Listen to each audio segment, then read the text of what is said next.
This is Toru Mizuno, a boy who has already seen hell up close, and who now finds himself standing on top of a mountain of corpses. That's when a voice calls his name, introducing itself as the god he had been searching for. And in recognition of his strength, the entity says it has brought him a gift. The offer was simple. If he became the highest level being in that world, he could have any wish granted, including going back home. But Toru takes the offer the wrong way, and questions whether the god was telling him to keep killing. The entity, however, says he doesn't have to accept, and that he was free to find his own insignificant happiness and die however he wanted. Hearing that, our boy accepts the offer, but swears that one day he will drag that god out of that frame and destroy that world. The entity in turn simply says it eagerly awaits that day. All of this began 6 months ago. When Toru woke up completely confused inside a luxurious mansion, he remembered being at school just moments before. In front of him, a few men appear, and among them, one in particular starts taunting him, saying that Toru's intelligence is on par with a monkey, but more importantly, he claims to be the one responsible for summoning him. That's when a status screen appears in front of Toru, revealing his HP amount and his level 1. Well, the man becomes furious for having spent a fortune just to summon some level 1 weakling. And shouldn't people from other worlds have higher levels? Toru asks. His summoner then yells that he's nothing but a failure. In complete despair, the boy can only beg to be sent back to his world, and throws himself on the floor, pleading to be let go. He explains that his parents are no longer with him and that he has a younger sister at home who's sick, Kana, and that it was his duty to protect her. Remembering his sister's smile, he pleads once more, saying he needs to go home. But the man finds it all ridiculous. He says that low-level trash like Toru are nothing but toys or punching bags for gaining experience. However, something on his status screen catches the summoner's attention. A skill he had never seen before. The acquired skill was poison resistance, which temporarily neutralized all poisons. With that, the man changes his view of him and starts calling him a rare piece of trash. The one known as Baron Abador reminds Toru of the price he paid for his summoning. Next, he signals his guards, and with absurd strength, he grabs him by the throat, saying he would pay the debt with his worthless life. Toru couldn't move. His strength was superhuman. It was as if a monster were holding him by the throat. At that rate, he knew he'd be dead in seconds. That's when he manages to see his summoner stats, Abador Argon, level 51. The power gap between the two was overwhelming, and he understood right away, in that world, level was directly tied to strength. At that moment, one of the guards approaches the Baron with a suggestion. He remembers a dungeon they had put off because of poisonous swamps, and suggests using the boy there. The Baron finds the idea interesting. He then lets the boy go, saying he'll postpone his death for now. But that didn't mean he was satisfied. Suddenly an aura begins to surround him. He then shows off his ability, saying it was fire magic. With a sadistic smile, he tells the poor kid to try not to die, and in an instant, a fireball hits part of the boy's face. The pain was simply unbearable. As his left eye is completely burned, he screams in agony. Seeing him on the floor, Abador asks him to entertain him some more. Then, he grabs him by the hair and says that Scar would serve as his new slave brand. He then orders them to lock him in a cell and send him to the dungeon the next day. One of the guards drags him across the floor like a bag of trash. And just like that, our boy is left to rot. Even with all the threats, Toru begs once more to be sent home. That's when Abador says that if he reaches a level higher than his own, maybe he'd think about it. With a sliver of hope,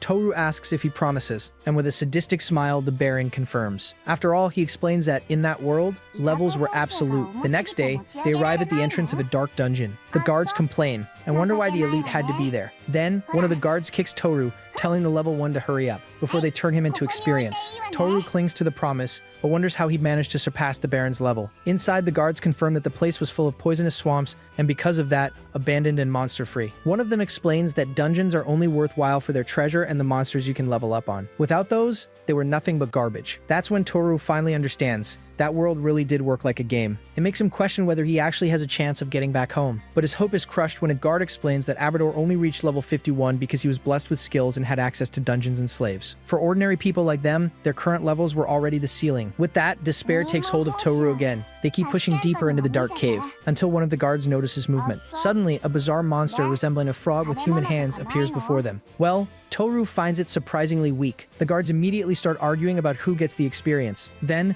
one of them charges forward, bragging about his speed and shouting the name of his attack. Thunder burst. A flash lights up the cave, and the guard smiles. But contrary to what he imagined, the monster easily dodges his attack. He can't even believe the creature came out unscathed, but before he could react, the monster fires something from its mouth. And in a terrifying scene, the guard's head explodes, splattering blood on Toru's face. His companion panics, screaming that the guy was level 18, and even so, He was killed in a single blow. That's when the creature reveals itself, a massive level 117 monster called Hecato. In that moment, our boy understood everything. That being was on a completely different level, a world where levels were the only law that mattered. In the face of the strong, the weak could only wait for death. The power gap between them was an abyss. He needed to run, or he'd be next. The other guards can hardly believe the creature's level, and without thinking twice, they decide to flee, leaving Toru behind. Wait, the poor kid yells. Well, there was nowhere to go. There was a monster in front and a poisonous swamp behind. The monster prepares its attack, but aims in another direction, and fires at the wall, making everything shake. Seeing that, the guards who ran off start cackling, saying the slave was useful in the end. But one of them notices something strange and stops. That's when the monster appears right above him. Then, another explosion goes off. Toru is shocked to realize the monster completely ignored him. The creature's real target was the two guards trying to escape, and without mercy, the creature devours them. Seeing the carnage, our boy decides to act. No, if I don't run now, I'm going to be next. Toru screams. Then, the monster shoots its tongue out like a whip toward him. The attack is too fast, there's no way to escape. The creature's tongue hits the ground with brutal force, launching Toru far away with the impact. Quickly, our boy hides behind a rock. He wonders what he can do. His hands are still tied, limiting any chance of defense. He forces himself to think to find a way out. Toru needs a plan to survive. That's when a desperate idea pops into his head. Toru stands up and runs toward the poisonous swamp. The monster wastes no time and opens its mouth. But Toru doesn't give up and screams that he's going home. The creature's tongue passes inches from his face, but that was the end of the line. Toru quickly realizes he's on the edge of a cliff. If he fell there, it would be the end of him. So he plummets straight into the poisonous swamp and sinks into the dark water, but quickly resurfaces knowing he needs to get out of there as fast as possible. That's when something unexpected happens. The poison is melting the rope on his hands, and in seconds he's free to move, with his hands free. He manages to get out of the water. He looks back and realizes the monster isn't following him. It seems the creature can't enter the swamp. With that, a light bulb goes off in his mind. Toru wonders why he isn't feeling any pain. Was that really poison? Smelling the horrible scent of the water. He starts coughing. There was no doubt that was pure poison. He then remembers the status screen that appeared earlier. His poison resistance skill temporarily neutralized any toxin. It was still hard to believe that world worked like a game, but it was what was keeping him alive. If that's the case, maybe he had a chance to escape that monster. And speaking of which, it attacks him again with its tongue. The monster was persistent. Toru thinks that with his skill, he could just hide in the swamp, but then a warning appears in front of him. His skill had a limit and he only had 1 minute to escape the swamp. Just 1 minute, he asks. Why does this have to happen right now? And to make matters worse, he starts drowning. Toru sinks, struggling to breathe, but soon makes it back to the surface. He realizes the monster's tongue can't reach him if he keeps his head low, but he can't stay like that forever. Time was running out, only 45 seconds left. As he looks at the other bank, he sees no other option. He didn't have time to think. It was all or nothing. With 38 seconds left, he makes his decision. With 26 seconds, he's already in the middle of the swamp. 18 seconds, he shouts to himself that he can do it. He just needed to keep swimming, without stopping. 10 seconds, he was almost there, but the banks were slippery, and he starts losing his grip. With time almost up, he looks up in desperation. Only 3 seconds left, and panic was taking over. That's when he spots some roots on the cave wall. He grabs onto them, and time runs out. With all his strength, he pulls himself out of the water. At the last second, Toru makes it out, but his peace is short-lived when he sees the monster on the other side. Toru wonders if the creature can still reach him even at that distance. Then, the monster strikes one more time with its tongue, but the attack stops halfway. It was out of range. Even though the creature's tongue was just inches from his eye, it was enough. Then, the monster's weapon retracts, and Toru finally lets out a long sigh. And then, to his relief, the monster starts to retreat. It finally gave up. Toru shouts. Since the monster had jumped earlier without using its tongue, he suspected it had a range limit. His hunch was right. But then, he sees the monster doing something unexpected. You could see one of the bodies of the people it ate inside its mouth. The thing was just regurgitating its meal. Ignoring that, Toru finally reaches a safe area of the cave and comes face to face with the body of the first guard who was killed. It shakes him deeply. Nausea takes over, and he throws up. He leans on a rock, gasping for breath. Now, his only thought was getting out of that dungeon. He stands up and faces the dark path ahead. If he kept going that way, he believed he could find the exit. But as he walked, a cruel thought crossed his mind. What would he do after getting out? He'd just be captured by Abador, enslaved, and in the end, killed. He remembers the monster. That's when he realizes his ability to neutralize poison could be a powerful weapon in that place. Abador's promise echoes in his mind. Surpassing his level was the key to going home. With a clenched fist, he makes a decision. He'll defeat the monsters in that dungeon and raise his level. He swears he'll make that bastard Abador send him back. Remembering his sister Kana's smile, his determination grows stronger. He promises that she can wait for him. He'll level up in that dungeon and become stronger than anyone. But he knew that, as things stood, he'd need a weapon. That's when he spots something on the ground. It was the gear of the soldiers who got devoured. The soldiers the monster regurgitated minutes ago. Memories of the guards' cruelty come back to him, but he never imagined things would end like this. After all, the same could have happened to him. Though hesitant, Toru crouches near the equipment. He had already decided to push forward. There was no more room for fear. With an apology, he says he's going to borrow the items. And so, Toru gears up. He picks up the sword, but something's wrong. With all his strength, he can barely move it, and he wonders why it's so heavy. That's when a status screen appears over the weapon. The soldier's sword had a minimum level requirement of 10. In this world, physical strength depended on level, which meant he couldn't wield that weapon. Following that logic, the other equipment should also have requirements. And he was right. The armor required levels 12 and 14, so they were useless to him. It wasn't very reassuring, but he finds a small knife. The requirement was level 1. It was the only thing he could use. Knowing it's better than nothing, he puts it away. And going through their belongings, he notices that the food the soldiers brought would barely last half a day, and the water was running out. But before worrying about that, he needed to figure out a way to defeat monsters, so he could explore the dungeon. But what could he do? His only skill was neutralizing poison. So, he approaches the swamp. Thanks to his skill, he doesn't get hurt, but he also can't measure the real strength of the poison. That's when he looks around, searching for a way to test it, and his eyes land on the guard's body. Even reluctant, he knew he needed to confirm. With an apology, he approaches the corpse and pushes it into the swamp. The body starts thrashing violently, and within seconds, Toru is stunned. The guard's flesh had melted almost instantly. Within seconds, that nasty mess turns into a soup. Toru steps back horrified. The poison was much stronger than he imagined. That's when he realizes he can use this. And an idea starts to form in his mind. Looking at the soldier's sword, he has a plan. Toru dips the blade into the swamp. If that worked, he could turn that little bread knife into a real weapon. So, he pulls out the sword, now coated in poison, and a new status screen appears revealing his poison knife. A knife with deadly poison, but one that could poison him if mishandled. And the level requirement was now 0. It worked! I did it! Toru shouts. Now, he just needed a way to carry the poison with him. But when he tries to fill a canteen with the water, the container starts melting. The poison was eating through the leather in a matter of minutes. He needed a container that wouldn't corrode and that he could use immediately to deliver a decisive blow to monsters. Then, a wild idea pops into his head, but he tries to push it away, telling himself there had to be another way. That's when a subtle smile forms on his face. After all, it's no time to be picky. Several hours later, he ventures deeper into the cave and sits down when he realizes the monsters aren't showing up. Maybe there weren't any monsters left besides Hecato. That's when a noise startles him, and a creature that looked like a cyclops dog emerges from the shadows. And to his despair, it was level 79. The creature sniffs him, slowly approaching, and starts to growl, baring its teeth. Toru tells himself not to be afraid. After all, if he doesn't fight, he won't survive. Compared to Hecato, the creature's level was much lower, and maybe his plan would work. Toru crouches waiting for the attack, and then he stands up and challenges the creature. The plan was to use himself as bait, but his heart races when he sees the creature's size up close. Toru tries to lure the monster, but the creature doesn't come closer. Then he realizes the monster was afraid of the poisonous swamp. But if that's the case, he'd go to the creature himself to get within striking range. Toru then approaches cautiously. The two size each other up, waiting for the first move. The tension was palpable. He pulls out his poison knife, and the creature charges, attacking with impressive speed. Toru can barely keep up with its movements. The monster's agility was insane, but he knew that wouldn't be a problem. That's when Toru spits out the poison he had been holding in his mouth, right into the creature's eye. With that, the monster staggers backward. Now was his chance. He swears he'll drag it to hell with him, and with a leap, he grabs the monster, plunging the knife into its body. The two of them fall together into the poisonous swamp. The creature screams in agony as the poison consumes it, but he doesn't back down, shouting that it's not over yet. Using himself as a poison sac worked perfectly. He knew no living being could come out unscathed, with its eyes melted by poison at point-blank range. This also made the monster's enhanced dynamic vision skill completely useless. He was level 1 and the monster was 79, but he could beat it. Following game logic, if he could pull it off, his level would skyrocket. The level gap was huge, but he believed hitting the weak spot would be enough. Toru then attacks once more with his knife, aiming straight for the creature's eye, but to his horror, the blade doesn't pierce through, even aimed at its eyeball. The monster thrashes violently, and he's thrown far away by the creature's force. The situation was bad. Toru screams at the creature to hold still, but the monster slams him against the cave wall with a tail strike, and Toru rolls more than a soccer player flopping after a foul. On the ground, our boy starts coughing and spits up a terrifying amount of blood. His life hung by a thread, with only 8 out of 36 HP. He realizes the creature still has plenty of life left, while his own body is completely wrecked.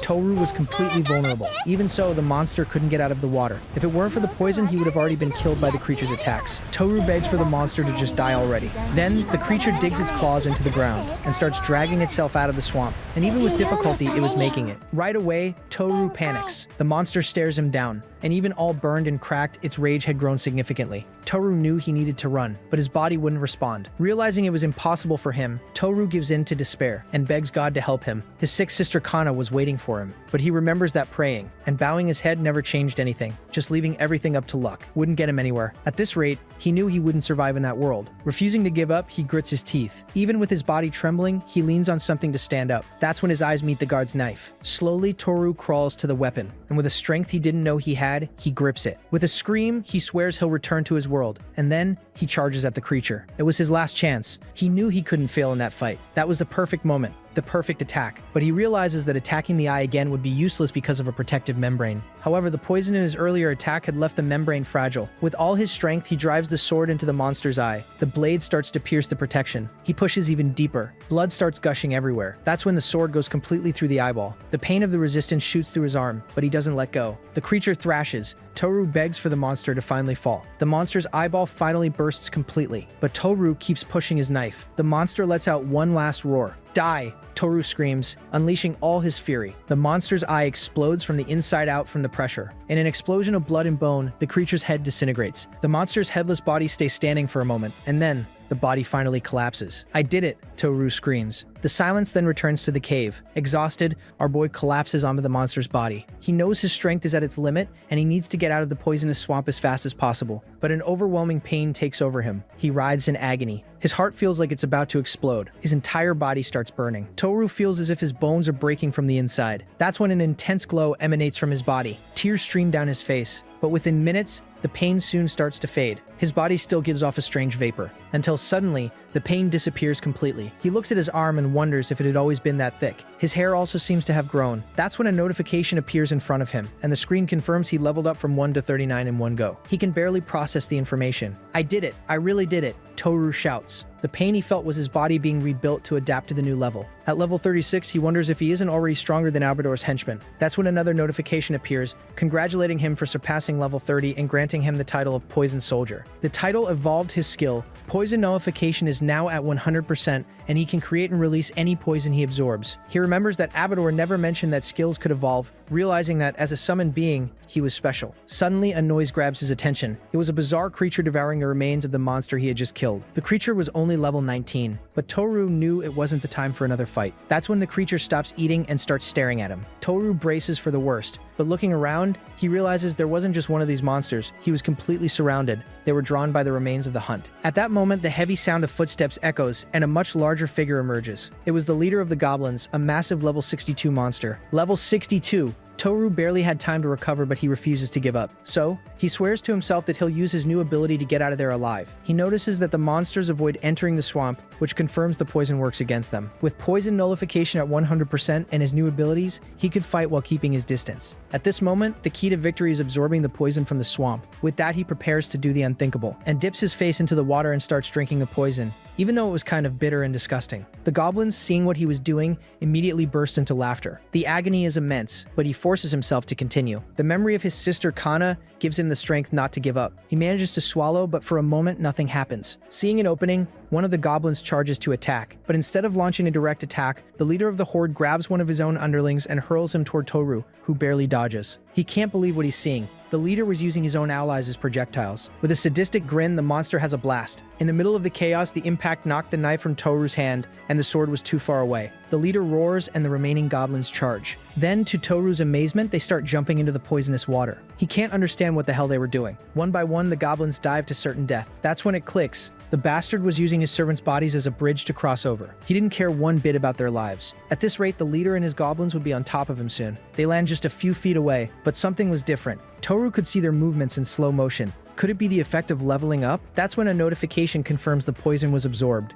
and with a shout he activates his new skill, Poison Creation. He shapes the absorbed poison into a corrosive sphere in his hands, and hurls it at the first goblin closing in, which dissolves in seconds when hit. It worked, he thinks. Next, he unleashes a barrage of poison, melting the advancing horde, but the main problem was still standing. The leader's grin made it clear he didn't see him as a threat. He was just having fun. Toru knew he couldn't get close or he'd be killed. But how do you fight an enemy that strong from a distance? He needed another plan before the monster attacked again. Suddenly, something falls into the water right next to him. Confused, he turns and sees what looks like a rock. No, it was the handle of his knife. Toru wonders if the blade broke and fell off during the fight. But looking up, he realizes that the limestone of the cave where the sword was stuck was melting from the poison he threw. The poison was so strong, it was corroding the cave itself. Then, a risky but brilliant idea starts to form in his mind. Being level 36, he should be capable of something more. With that, the idea of shooting the poison like a projectile pops into his head. So, he activates poison creation and shapes the liquid at his fingertips. Toru focuses, gathering more and more power. The energy builds up in his hand. The idea was simple: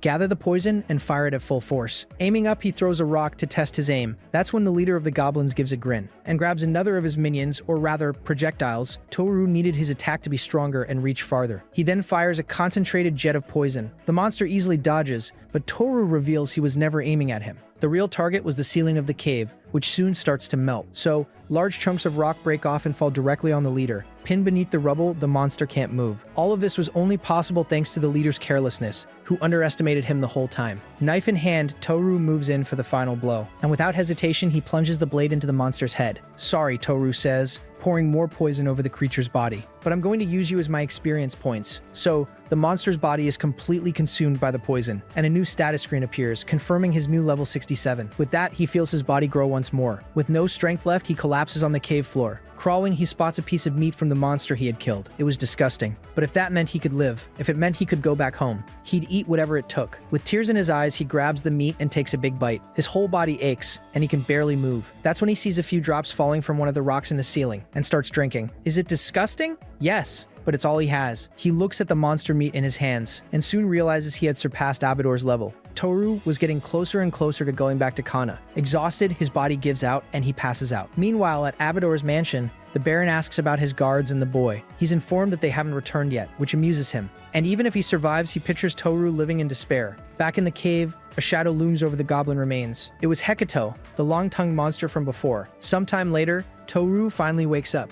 He wonders how long he was out. When he gets up, he feels his body is stronger than before. That's when a notification appears saying he has an unobtained item. An item? He wonders. Toru then notices that the goblin leader's body was no longer under the rocks. Could the item be there? Carefully, he approaches the rubble and finds a strange object among the stones. He picks it up, and a status screen identifies it as a dropped item. Reading the information, it was a scleroplasmic potion which granted the hardened ability but was poisonous and could kill him. Toru knows he shouldn't worry about poison, but after that description, he hesitates for a moment. But without thinking twice, he swallows the potion. A terrible burn takes over his throat, much worse than the swamps. Deadly poison detected, the system warns, which makes him regret having gulped it down so fast without thinking. But right after, his poison nullification skill kicks in. The pain fades and he manages to recover, coughing and gasping, but alive. A new notification confirms the hardened skill was successfully acquired. He decides to test it on the spot, and to his surprise, his arms get covered in black crystal armor. The new skill was incredibly powerful. Toru watches his hands transform into deadly claws, and calculates that the duration is about 30 seconds, enough time to be useful in a battle. With a confident smile, he feels that maybe now he has enough to win. After all, he was already stronger than Abador and had skills to fight with. Toru at that moment felt stronger than ever. Maybe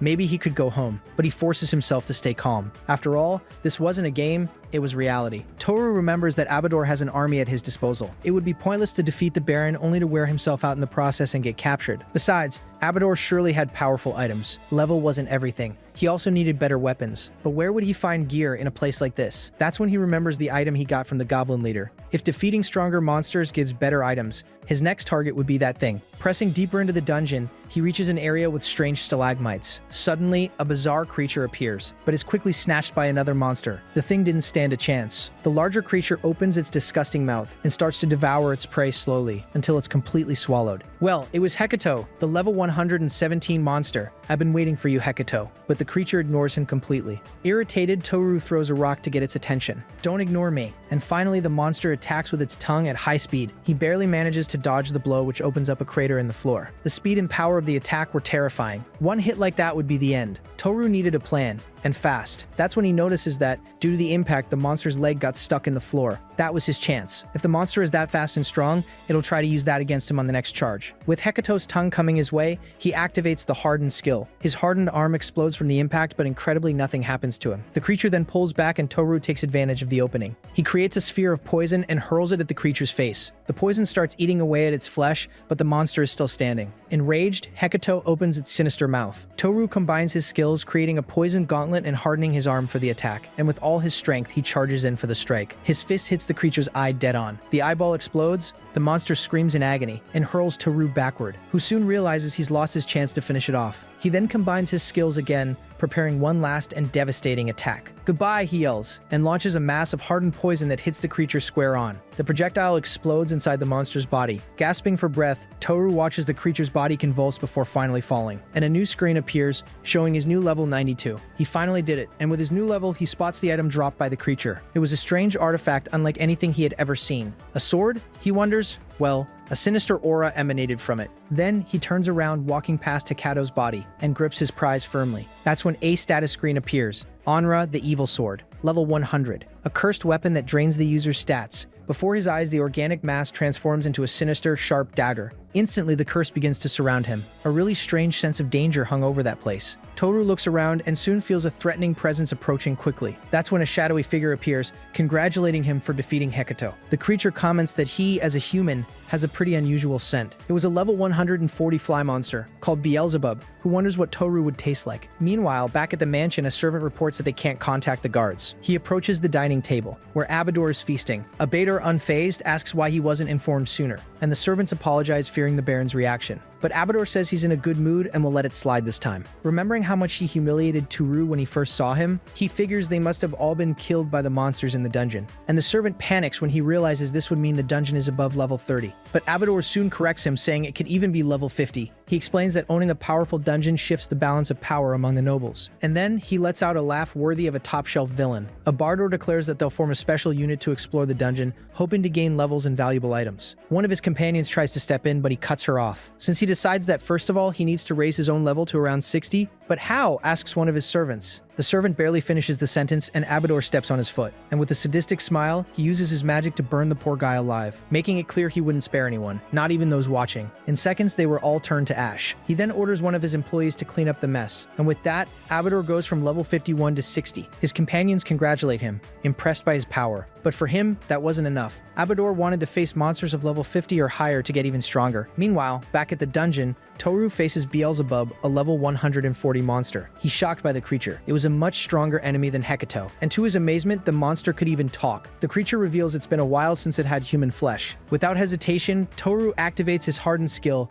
but the monster's attack passes through with ease. The force was overwhelming, and even with his defense, he's thrown far away. Beelzebub then compliments him, saying he tastes better than any other human it has eaten. Knowing a direct hit would destroy him, Toru tries to create distance. He remembers that his poison has been his salvation so far, but when he sees the monster's stats, his world collapses. The creature had strong poison resistance. Against it, Toru had no way to escape. The only difference now was his new weapon, the evil sword Onra. He didn't know the power it held, but it was his last hope. Suddenly, Beelzebub appears behind him, asking, "So this is how humans play around?" Toru decides to hold back no more and, shouting the sword's name, he attacks. But, to his despair, the strike has no effect at all. The creature grabs him with its tentacles and he tries to defend himself with his poison and hardening abilities. But the impact slams him hard against the wall, and he starts rolling without stopping. Despite everything, somehow he managed to cut one of the monster's tentacles. Toru takes advantage of the opening to back off, but Beelzebub notices his escape and prepares a new attack. Now a bit far away, Toru tries to catch his breath. He doesn't understand why his sword attack failed. That's when, remembering that the guard's weapons also have level requirements to be used, it clicks. Even so, he knows that the monster's presence detection has limits,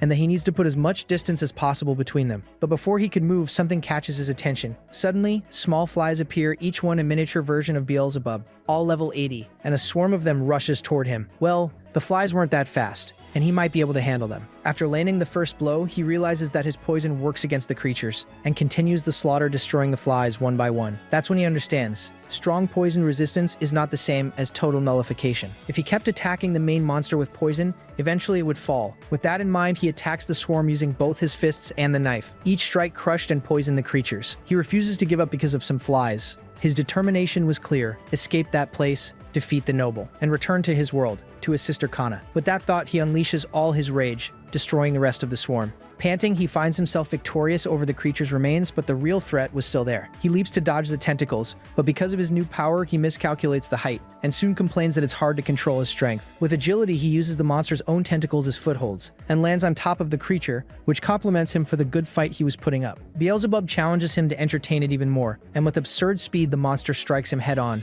But Toru is smarter, and drives his blade in just as he's falling, only to immediately roll across the ground again. Beelzebub is impressed with Toru's endurance. The monster taunts him, asking if even in that state he can still fight. That's when Toru realizes that the wound on the monster's tentacle is healing. The poison wasn't working. At that rate, he'd be killed long before the poison could cause any real damage. But suddenly, Beelzebub stops. It wonders why its body has stopped moving, and Toru wonders if the poison finally kicked in. Seeing the opportunity, Toru prepares to attack with everything he has. He creates hardened poison projectiles, planning to embed them in the monster to maximize the damage. With a yell, he launches the spikes, which lodge deep into the creature's back. The poisonous projectiles pierce the monster's flesh, but to his horror, the spikes are completely absorbed by Beelzebub's body. Next, the monster's back splits open, revealing 3 bizarre eyes. And man, that thing looks incredibly similar to one of the early bosses from Dark Souls 1. In seconds, the thing makes an insane charge at Toru. The attack grazes him and hits one of the cave's pillars, which starts to disintegrate. In seconds, the solid rock is completely consumed. Toru is in shock. The creature had literally eaten the pillar. He finally understands. That was the monster's gluttony ability. Suddenly, he starts coughing violently, and an agonizing pain shoots through his body,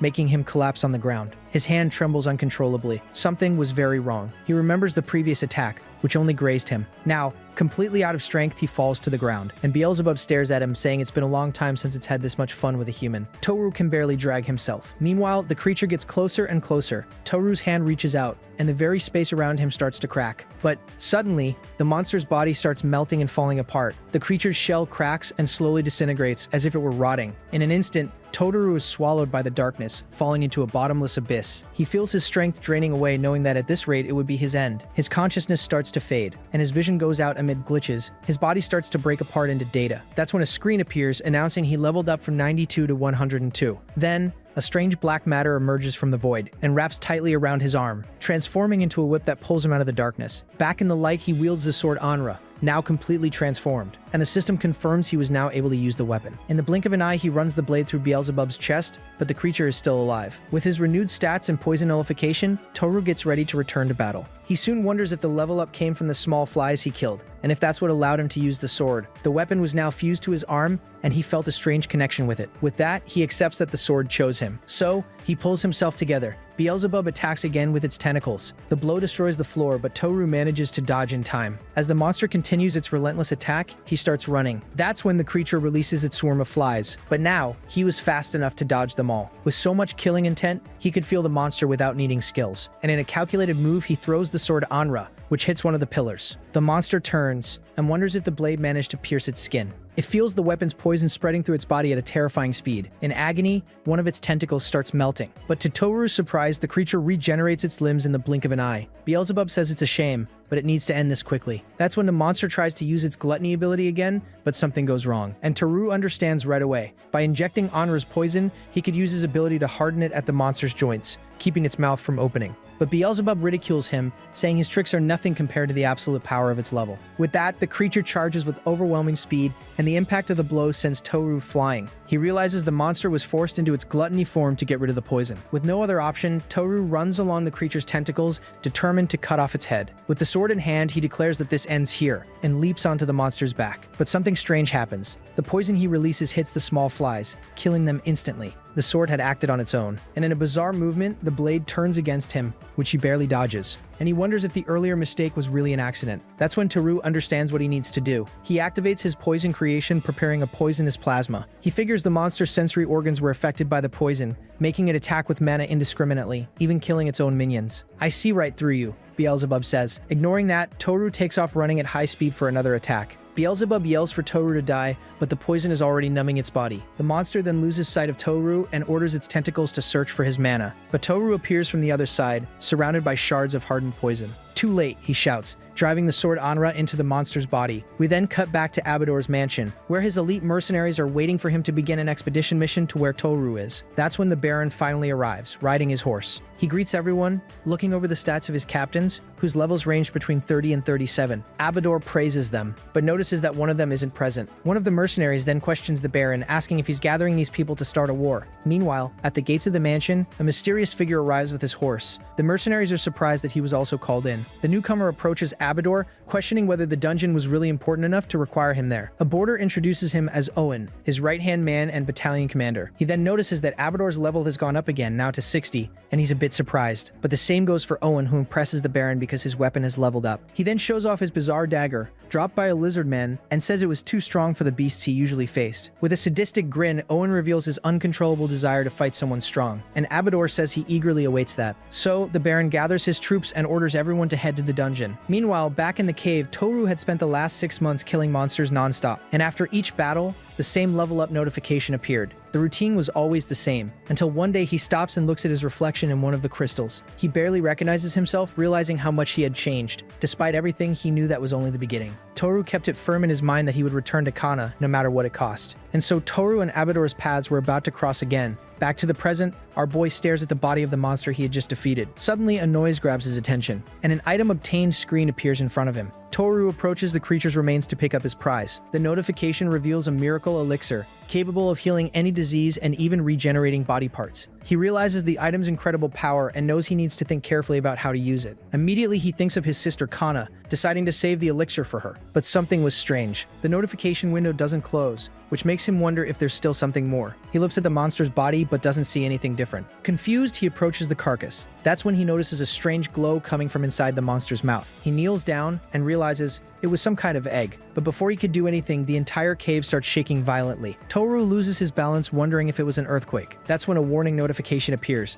Boss annihilated. The dungeon is closing. In the middle of the chaos, a small creature looking like a larva emerges from the rubble, but in the blink of an eye, it's crushed by a falling rock. The creature turns into a pool of blood on the floor. Toru then understands, by defeating the boss, he needed to get out of there immediately. With no time to lose, he turns and runs toward the exit, and races through the cave, heading toward the light. Meanwhile, outside, Abador and his mercenaries finally arrive at the entrance of the dungeon. He addresses his troops, saying that what awaits them is unknown, but he trusts them all, and warns them not to get too cocky. With an air of superiority, Abador gives the order to proceed. But as soon as they take the first step, the cave entrance starts to shake and collapse before them. They step back shocked, not understanding what was happening to the dungeon. That's when the Baron concludes that the dungeon's boss must have been defeated. Then, amid the dust, one of his men shouts that someone is approaching, and to everyone's amazement, it was Toru. Being out of that hell, Toru could finally breathe. That's when he comes face to face with Abador and his entire troop. The two stare each other down, and immediately one of his men charges to confront our boy, but Abador silences him with a simple gesture. Next, he addresses Toru, demanding an answer about what he was doing there. Abador questions whether he was the one who did that. The mercenary gets irritated by the lack of response and shouts for him to answer already. Ignoring him, Toru addresses Abador and asks if he doesn't remember him. The Baron, however, seems genuinely confused by the question. The other mercenary mocks him and draws his sword, saying he should have died in the cave. Another mercenary tries to stop him, but he doesn't listen.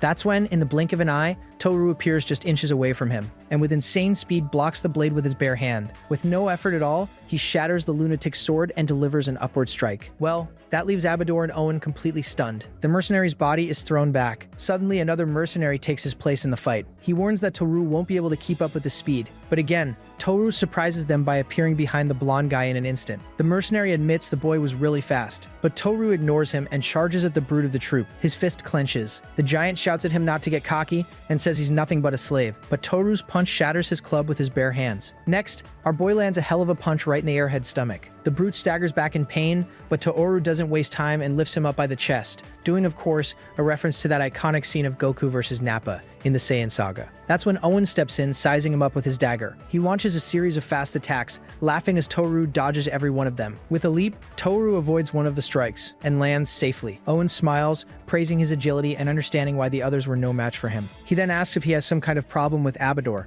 but warns him that, either way, he won't make it out alive. With a cackle, he reveals his level 50 and unleashes an electric attack, daring Toru to dodge that too. A burst of lightning devastates the area between them, but Toru faces the incoming attack without showing any fear, and with his bare hand, he deflects the electricity which dissipates around him. Owen is completely shocked, unable to believe his attack was repelled. Even Abador, watching from afar, is stunned. He checks his status screen, wondering how that was possible and if the boy used some kind of skill. That's when a new screen appears, revealing Toru Mizuno's status, level 117. Owen can barely process the information, wondering who this man was. Owen notices the title Lord of the Flies, something he had never seen before. Toru then warns him that he can't win, because he's just like the others. Furious, Owen refuses to be underestimated and prepares a new attack. But Toru moves in the blink of an eye, appearing right in front of him with the sword Onra in hand. "You're in my way," our boy says. Seeing the murderous intent in Toru's eyes, Owen instantly panics. He starts crying and foaming at the mouth. Witnessing such power, the Baron can't stop trembling. Toru then says he doesn't care if he doesn't recognize him, but that he's going to keep his promise. He walks past Owen's body and stops right in front of Abador. Well, the Baron never imagined they would meet there. Then, he lets out a sigh and admits he underestimated him, seeing that he defeated not only his captains, but also Owen. Suddenly, Abador starts clapping, saying he likes him and offers him a job. He insists, saying that with so much strength, Toru wouldn't be satisfied with the ordinary and should join him to use his power to the fullest. But Toru cuts him off, raising his blade and saying that now only he's left. Abador then laments that he didn't accept the offer, and warns that he won't leave there alive and that he shouldn't hold a grudge, even if he turns to ash. He then strikes his staff on the ground, summoning a creature. In a burst of smoke, he offers a farewell gift for Toru's death. Before him, a fire salamander level 61 appears. With his summoning magic, Abador can summon beasts of a higher level than his own. The creature roars and unleashes a blast of fire in his direction. The attack explodes on the ground with devastating force, but Toru dodges, and Abador orders a new attack, which ends up hitting Owen. As he tries to stand up, he wonders where Toru went. Toru, in midair, dodges the attack once again, and Abador, irritated, calls him a fool. With a gesture, he commands the salamander, surrounding our boy in a sea of flames. The Baron mocks, saying that can't be called a fight, and dares him to flee. But Toru stares him down and asks if that's all he's got, leaving Abador completely speechless. He then says he's going to test out his new ability. Panting, he runs toward the Baron, ready to use the item he got earlier. Abador is stunned by the amount of power emanating from him, and desperate, he shouts that he won't allow it. The salamander's fire breath collides with Toru's attack, but to the Baron's amazement, our boy's ability tears through the flames as if they were nothing, and suddenly, a shadowy creature appears behind Toru, a copy of Beelzebub, now at level 120. Abador can't believe what he sees, and wonders how he could also use summoning magic. Toru, however, isn't surprised at all when he notices that his version of the creature is weaker than the original. Even so, he commands it to attack. The shadowy creature charges at the salamander at insane speed. The impact between the two monsters is inevitable. Abador senses the danger and tries to retreat. He commands his salamander to fight, but Beelzebub grabs the creature's head with its fangs and tears it apart without the slightest difficulty. Meanwhile, Toru rushes toward the Baron at high speed. Toru's kick hits Abador square on, sending him flying. The Baron drags himself across the ground, gasping and coughing up blood. Our boy then approaches, his shadowy creature hovering behind him. Abador wonders why he's being humiliated. With a cold gaze, our boy demands that Abador send him back to his world. The Baron looks somewhat confused by the request, until suddenly he starts laughing. Abador finally recognizes him, saying he's the boy from back then and that now he seems more fitting for that world. Irritated, Toru grabs him by the collar. He states he's not there to talk and repeats his demand to be sent back. Abador then says he doesn't know how to do that, which infuriates Toru, who strikes him with a brutal blow. He grips him tighter and warns him to think carefully before answering again. But the Baron, even in a panic, starts laughing like a madman, calling him a fool. He explains that summoning magic is like a magnet that only pulls things from far away, and in desperation he yells that he has no idea how to send him back. He then grips the handle of his weapon, and remembering his goal, Toru fills with fury and drives the sword Onra's blade into Abador's shoulder. He lifts him by the collar, yelling at him to tell the truth. Toru warns him that the blade's magic will circulate through his body, and he should answer if he wants to live. But Abador, in agony, insists he's telling the truth, that he doesn't know how. Our boy then says if that's the case, he has no use for him anymore, and twists the blade, making the Baron piss his pants. Abador begs him to let go, swearing it's the truth. Slowly, the terrible reality starts to sink in for Toru. He refuses to believe it if what Abador was saying was true. If it were true, he would never see his sister Kana again. But Abador, seeing a chance to survive, says maybe there's a way. Toru grabs him immediately, demanding to know what it is. He reveals that the only way would be to find the one who rules this world, a being who controls the laws of nature, from floating castles to frozen lands. God himself. Abador, sweating bullets, knew that was his only card left. He explains that to find this being, he would need an audience. God? Toru asks, and Abador stammers that he is an absolute being, but that it's common knowledge he doesn't interfere with humans. However, he makes direct contact with a select few in power. He explains that to perform the summoning, special items are needed to pray with. In other words, they borrowed God's power. Therefore, if it's God they're talking about, he would surely have the power to send him back. Toru thinks that was too specific to be a lie and wonders if it was really God or just something that claimed the title. He understands that if that's the case, he'll need to find other nobles and meet this God in person. Feeling more confident, Abador threatens him, saying he won't get away with it. it. He admits that Toru's leveling speed is impressive, but warns him that he's nowhere near the level of other nobles or royalty, and that if he killed him, other nobles would hunt him down, especially since he's from another world. You'll never know peace again, he concludes. But Toru replies that this just saves him the trouble of hunting them down. Abator then changes tactics and says that despite killing so many monsters, he has never taken a person's life. He calls him a boy spoiled by a peaceful world. Toru tells him to shut up, but Abador keeps taunting him. Seeing his reaction, the Baron grins, saying he's softer than he thought. Toru quickly realizes he held back too much on Onra's poison just to keep him talking, and seeing an opening, Abador shouts that he let his guard down, and launches a massive fireball screaming for Toru to finally die. But our boy neutralizes the flames with his own poison. Toru then advances, creating a poison blade in his hand, and without hesitation, he slices through Abador's neck with a single strike. Goodbye, Baron Abador. No, we won't miss you. The poison then starts consuming the Baron's body, who screams in agony, begging for them to save his arm. Abator, on the ground, begs for mercy. As he screams that he doesn't want to die, the noble's body starts melting, and Toru watches until the end, seeing his tormentor be completely consumed by the poison. That's when a notification appears, confirming he leveled up. Later at night, the full moon lit up the sky. Toru drags himself to a lake, trying to wash off the blood and the guilt. He stares at his reflection in the water, the image of what he had become haunting him. The memory of the moment of Abador's death keeps replaying in his mind. He pulls away from the water, falling to his knees. That's when he turns around and comes face to face with a hooded figure. To his horror, it was Abador, with his melted face, asking if he plans to hug his sister with those blood-stained hands. His eyes widen at the vision, but when he looks again, no one was there. It was just a hallucination. On his knees, he accepts the harsh reality. He was now a killer. He tries to convince himself he had no choice. He justifies it, saying he had to kill him because letting scum like him live would only bring more innocent deaths. Toru washes his hands in the lake water, trying to wash away more than just the blood, and understands that to find a way back there will be moments when killing will be unavoidable. So, he faces the night, and suddenly a voice says he looks terrible. It was Owen, appearing as another hallucination in the water. But Toru isn't even fazed anymore. Kneeling at the edge of the lake, the weight of his actions was crushing him, until, with one last sigh, he stands up. That's when a new voice rises from the water, saying it had been a while since it had seen a human level up so fast, and that it awaited the day they would meet. He stares at a shattered reflection in the water, but no one was there. Could it be another hallucination, he wonders? But the voice felt too real to be just his imagination. Toru wonders what kind of world that was. 5 days later, he continued his journey through the forest. Toru kept his guard up, when suddenly, a noise in the bushes catches his attention. A bizarre monster leaps toward him. The creature charges with its claws, but to Toru, a level 5 kobold was nothing. He soon realizes that monsters also appeared outside of dungeons, but that creature was nothing but small fry to him.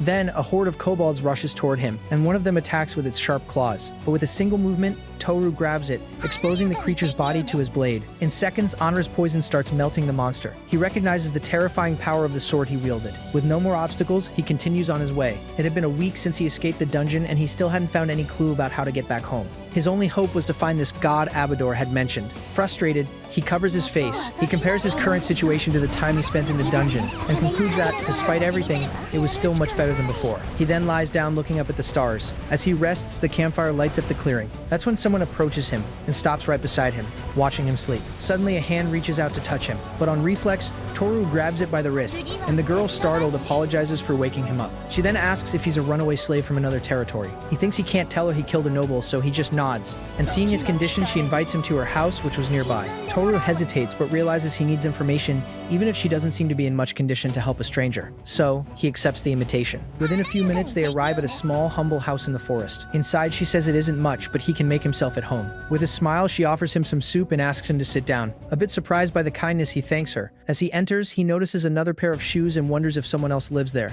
She serves him a bowl of hot soup, and Toru, putting his hands together, thanks her for the meal. The girl smiles, saying she's never seen anyone give thanks like that. He then tries the first spoonful, and to his surprise, the flavor was amazing. With a smile, he says it was warm and delicious. But suddenly, he notices something strange. The girl was crying, and he asks why. That's when she bows in an apology, revealing that she had brought him there with the intention of handing him over to the lord of those lands. But in the end, she says she simply couldn't go through with it. Desperate, she begs him to flee before the other villagers see him. Toru, confused, asks what she means. She explains that Count Ilbe, who rules the village, is a terrible man, and that, as Abador had said, other nobles would hunt him down, especially since he was from another world. So, she keeps begging him to flee. But contrary to the reaction she expected from him, this only fills his heart with even more rage. He then asks her to tell him everything about this Count Ilba, and she reveals that the noble conducted regular human hunts in the village. His soldiers forced the villagers to hand over people to serve as easy and safe experience points. Toru is horrified, realizing they treated people worse than cattle. He questions the logic, since killing low-level opponents barely gave any experience.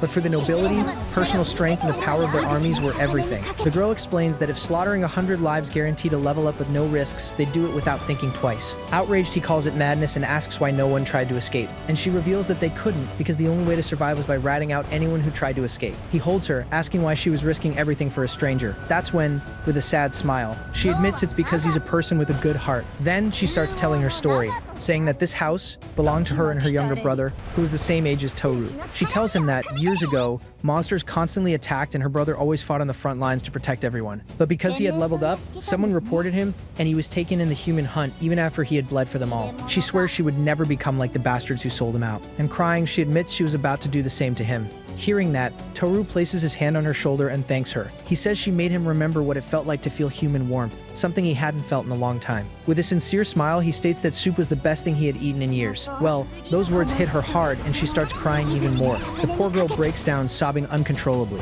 Toru understands that he can't judge them for fighting to survive, and recognizes she was the first decent person he had met there. She then turns to him, saying that since he had made it that far, his level must be quite high. But she says that despite his strength, his ragged clothes would make him stand out too much. She then offers him the clothes that belong to her brother. Toru hesitates, but she insists, saying her brother would be glad to see someone like him wearing his clothes, and that it was time to let them go. With that, he finally accepts, and takes the clothes. Suddenly, the sound of approaching horses echoes through the forest. The girl panics, but Toru realizes they weren't monsters. They were the Count's soldiers, announcing they had come to collect the special tax. Outside, the soldiers threaten the villagers, shouting for them to come out or their houses would be burned down. Toru immediately wonders what the hell is going on. He tries to open the door, but the girl grabs him, stopping him from leaving. She begs him not to go out, but with a confident smile, he calms her down, saying that actually, he's quite strong. Outside, Captain Rakhar orders the village chief to come forward. The chief kneels, and Rakhar questions him about the taxes and the hunt from the previous month. The poor man explains that the population dropped more than usual. With a sadistic look, Rakhar pretends to remember what happened, and without warning, he beheads the village chief with a single sword strike. To everyone's horror, the man's head rolls across the ground. The villagers start screaming without stopping. Meanwhile, Rakhar laughed louder and louder. He mocks them, saying he doesn't care if their village collapses. He explains that a high-level dungeon has been discovered and that they need to prepare with an emergency hunt. When a villager protests, Rakhar kills him without hesitation, shouting that he doesn't care about their situation. He then orders his men to hunt down anyone who has experience points. The soldiers advance, and calling her XP, one of them chases a woman. He raises his sword, ready to kill her. But before he could attack, Toru appears at insane speed, and with a single strike, he shatters the sword in the soldier's arm. Rakhar can hardly believe what he sees, and reveals that his soldier was level 40, which leaves him even more stunned by Toru's strength. With that, he asks who the hell he is. Another soldier charges, shouting that he's nothing but XP to them. But in an instant, Toru knocks him out with an elbow to the stomach. The soldier drops to the ground, foaming at the mouth. Meanwhile, the woman he saved runs as far away as she can. Toru reflects that ever since he killed for the first time, guilt has haunted him. But with the sword Anra in hand, he faces his opponents and concludes that these creatures are not human. Rakhar charges in, shouting that they're nothing but cattle, but Toru blocks his attack with ease. Our boy dodges and lands, ready for the next move. Annoyed, Rakhar watches him from atop his horse.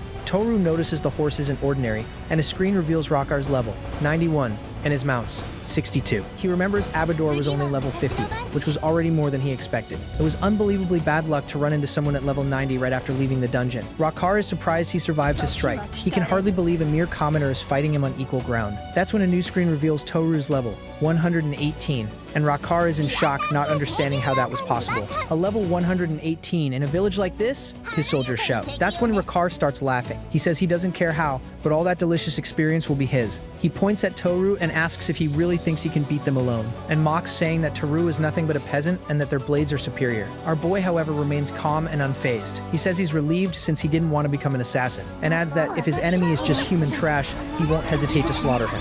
Rakhar, furious, asks what he just said, bragging about his numerical advantage. He tells him to shut up. Then Toru dodges an attack and counters with a powerful kick to Rakhar. He then activates his hardened skill on his arm, and with it he blocks a soldier's blade, shattering it. Next, he hits him with a devastating kick. The force of the blow throws the soldier far away, leaving Rakhar even more shocked. Faced with the captain's fury, Toru stares him down and taunts him, asking if that was the famous swordsmanship of a warrior. The provocation leaves Rakhar completely furious. He shouts that Toru will be the first to tire and show an opening. Following the order, another soldier charges forward to attack, screaming for him to die. But Toru dodges with ease and hits him with a powerful kick. The slaughter continues, with Toru moving through the soldiers like a ghost. Rakhar can't believe what he sees. The soldiers attacked him all at once. Even so, Toru looked like he was just playing around. He then hits another soldier with a clean strike, but the blow doesn't kill him, and instead Anra's poison starts eating away at his body. Seeing that, the other soldiers start backing away. They shout that it's a curse. Rakkar calls them cowards, reminding them that desertion is punished by death. Toru notices that in the end, none of them were really willing to risk their lives.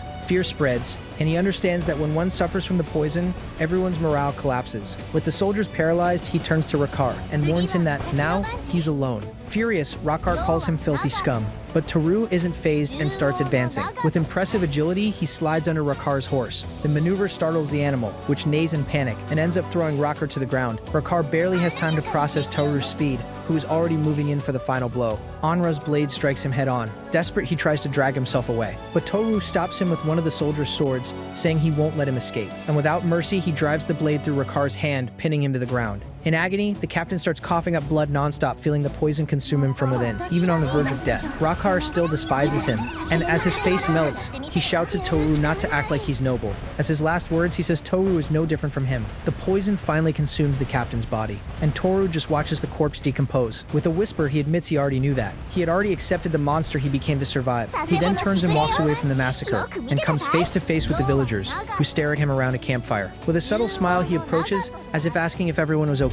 But instead of gratitude, the villagers look at him with pure terror, asking what he had done. Toru is completely shocked by their reaction. They scream that they're going to be slaughtered, that the Count will never forgive them for the mess. But others try to calm them down, reminding them of Toru's strength, and become afraid of angering him too. Our boy understands their situation. There was nothing to do. He concludes that though unfortunate, they too were just fighting to survive. Realizing he couldn't stay there anymore, he starts to walk away. So Toru continues on his way, leaving the village behind. But suddenly he stops. Something makes him remember the house of the girl who helped him. The door was broken. It can't be, our boy shouts. He realizes that not all the soldiers were with Rakkar. What if some of them had gone house to house? He swears that if so, he'll crush them too. Without thinking twice, he rushes back toward the house and smashes the door open with a bang. Inside, he finds the girl collapsed on the floor. Desperate, he holds her, begging her to hang in there. But her arm soon falls. The girl had passed away. Toru can't believe it. Seeing that, the pain consumes him completely. He holds her in his arms, but it was too late. Even in death, her face looks strangely serene. It can't be, he murmurs. He then notices that, even in her final moments, she was holding something.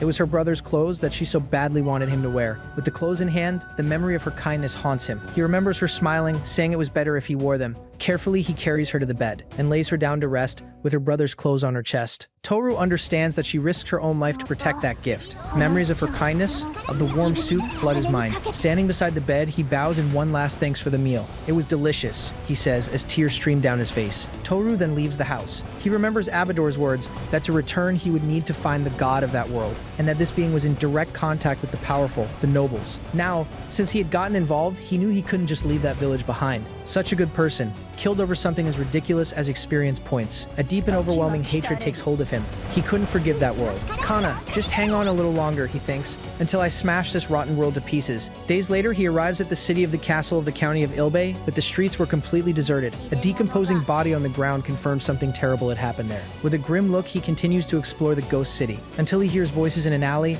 someone shouting about taxes. He had thought urban areas would be more peaceful, but when he peeks in, he sees soldiers threatening a man, telling him that if he can't pay, he should pay with his life. The poor guy begs for one more week. In the end, commoners were treated the same way everywhere. The soldier then whips him, shouting that he's nothing but trash. The poor man, in complete despair, can only beg for forgiveness. But the soldier smiles, saying sincerity isn't shown with words. The man, terrified, asks what he should do to prove it, and the soldier orders him to bring all the food he has, and maybe he'd think about it. And with a sadistic smile, he adds that maybe then he'd forgive him. But his real intention was something else. He says he wouldn't mind playing with the man's daughter. The soldier concludes that if he can't pay, there's no other choice. The poor man begs him not to do that, asking for anything else. But the soldier raises his sword, saying he'll turn him into experience points. That's when Toru appears and lands a devastating punch right on the soldier's face. The impact sends him flying, and the others are in shock, asking who the hell this guy is. For Toru, that brutality no longer affected him. He'd gotten used to the hell of that world. With the sword Anra in hand, his gaze was cold as ice. The soldiers threaten him,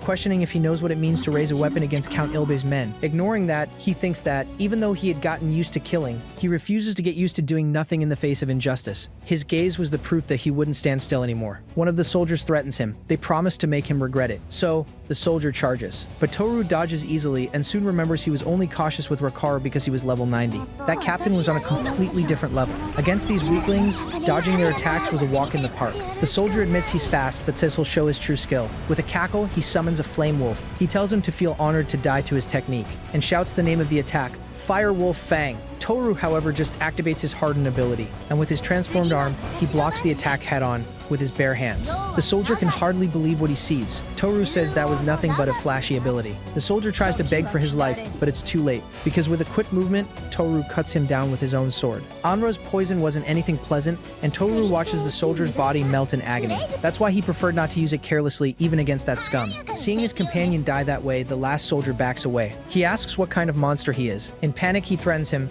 saying Count Ilbe will not let that slide. As a last resort, he grabs the civilian, threatening to slit his throat. But Toru isn't intimidated for a second and keeps advancing. In the blink of an eye, he grabs him by the neck, saying that, with the level gap, it was useless to fight. Desperate, the soldier begs, saying he'll tell him anything he wants to know. Toru then demands to know Count Ilbe's level. But first, the soldier recognizes him and asks if he's the man who killed Rakar. But Toru starts squeezing him even tighter, making it clear that he was the one asking the questions there. The soldier stammers that he doesn't know, that the Count's level is a state secret. But Toru's gaze made it clear he didn't believe he could hide anything from him. But he shouts that it's true, and that the Count doesn't trust anyone, and that talking about it would mean being thrown into the torture chamber. All he knew was that Captains Theodore and Hiris were among the leaders, but that not even their levels were known. Toru then asks if there was anything else. The soldier shouts that's all he knows, that discussing the Count's strength is strictly forbidden. In desperation, he reveals that the only thing they know is that his ability has to do with extracting power. Toru soon concludes that the Count seemed to be much more cautious than Abador. He doesn't show himself in public, Toru asks, and the soldier in panic speculates that it might have to do with his ability. Toru then lets him go, saying that was enough. Well, the soldier barely has time to understand what happened before Toru's blade runs him through. With the job done, he wipes the blood from his sword. That's when a voice calls out to him, and the villagers come to his mind who were so afraid of him after he saved them. For that reason, Toru doesn't even want to hear it and is already turning to leave. But to his surprise, the man bows, thanking him deeply for saving them. Then, Toru says he also wants to ask him something. Excited, the man immediately responds yes. He then asks if he knows anything about Count Ilbe, but the man apologizes, saying he also doesn't know much. He explains that Count Ilbe is a true demon.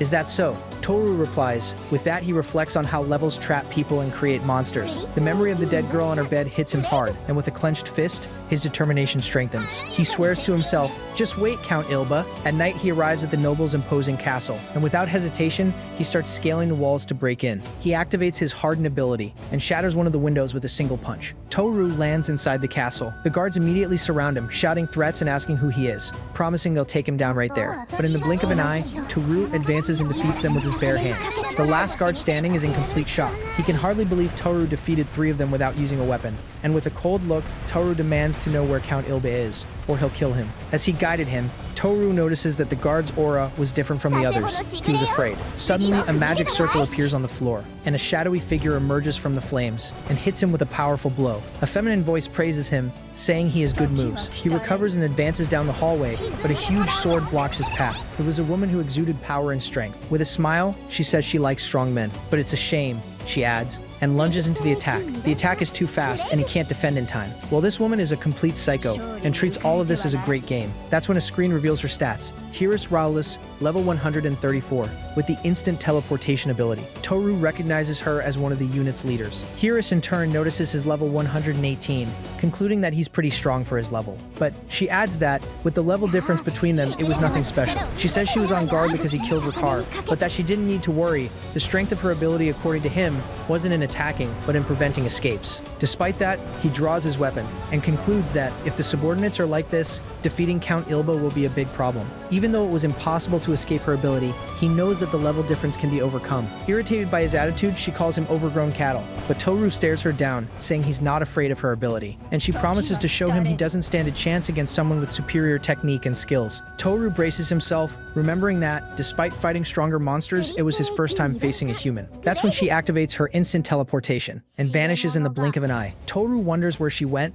but before he could react, a cut appears on his back. Within seconds, she reappears, saying it would be a good exercise, and orders the guards to clear out. He recognizes that her ability is far superior, and Harris taunts him for stopping moving. She was different from a monster. There were no openings in her defense. Toru needs to find a way to get close, but when he tries, she realizes it was an obvious bait. Hirus then approaches and asks if he has no experience in human combat. My move was red? Our boy thinks. She pressures him, asking where all his bravery went. You're completely on the defensive, she shouts. Panting, Toru can barely keep up with her movements. She appears behind him, saying it was disappointing and that she was tired of this. Let's end this here, she decides. Then, her blade pierces him from behind. That was quick, wasn't it? She whispers in his ear as he coughs up blood. I'm going to turn you into a beehive now, she whispers, ready to puncture him repeatedly. But suddenly, she notices something strange. What is this? She asks. Hirus then realizes that his body hardened around the blade. Her sword was stuck. In panic, she tries to pull away, but he holds her firmly. He then reveals he dodged the blow on purpose. That was part of his plan. And with the opening, he draws his Anra blade.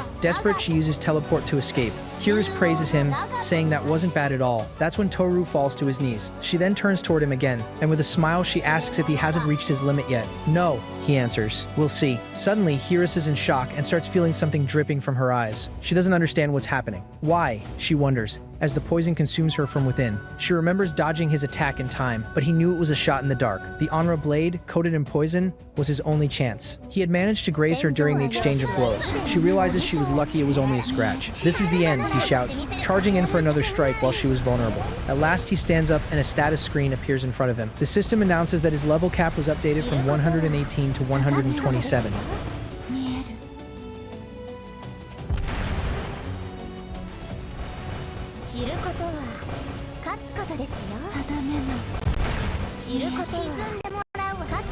Alright! How's it going, England?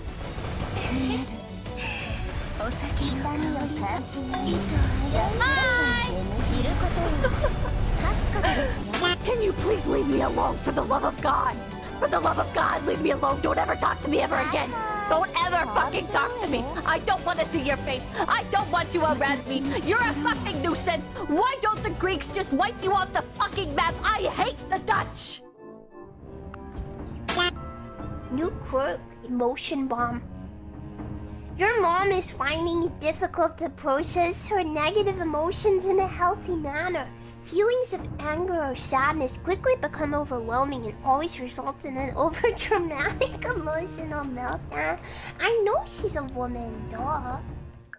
I'm gonna strangle you. I'm gonna kill you. I'm gonna turn into mommy dearest right now. I'm gonna beat your ass with some hangers, alright? Don't fuck with me. Don't you fuck with me. Well, joke's on you. I'm into that. This is for you. Xiao Hongshu. Ready for this?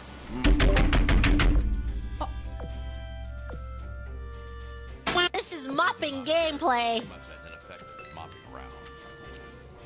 Excuse me. Does she know that she's in the way? Using a mop here is just as ineffective as mopping around. Should I... I'm sorry. I didn't mean it! It was an accident! It was the wrong button! I didn't mean to punch her. She's been through enough. It was an accident! I don't mean to hit her! I never wanted to hit the woman! I would never hit women! I would hit on women, but never hit a woman! Hit a woman? Never! Oh, Kingdom of Cats. What's that? Hey, Cam, man! You fucking bullhaja! Oh, Taito! Oh, shiny! Poor shiny pea.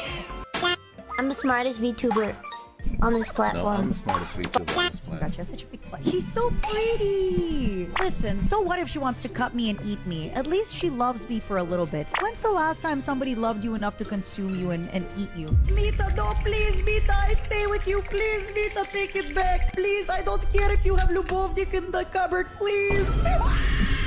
What style of underwear do you like to wear? Like, I'll tell you mine if you tell me yours. So like, are you like me where you're just like something basic and cotton? Well, Or are you like, I need the animal print with a cute little bow on the front? You don't have to answer if you don't want to. You don't have to answer if you don't want to, boo-boo. what's wrong with my sign? It's a nice little piece of wood and rocks. Oh. Oh, can I name it? Oh, I can't name it. I can be the patch dragon. Yeah, let's go. Welcome back to my thick dragon. Here we serve them extra thick, extra. Oh, good gosh! I should shut up. I should shut up. I mean, oh, welcome. Goodness gracious me. We are here to serve you.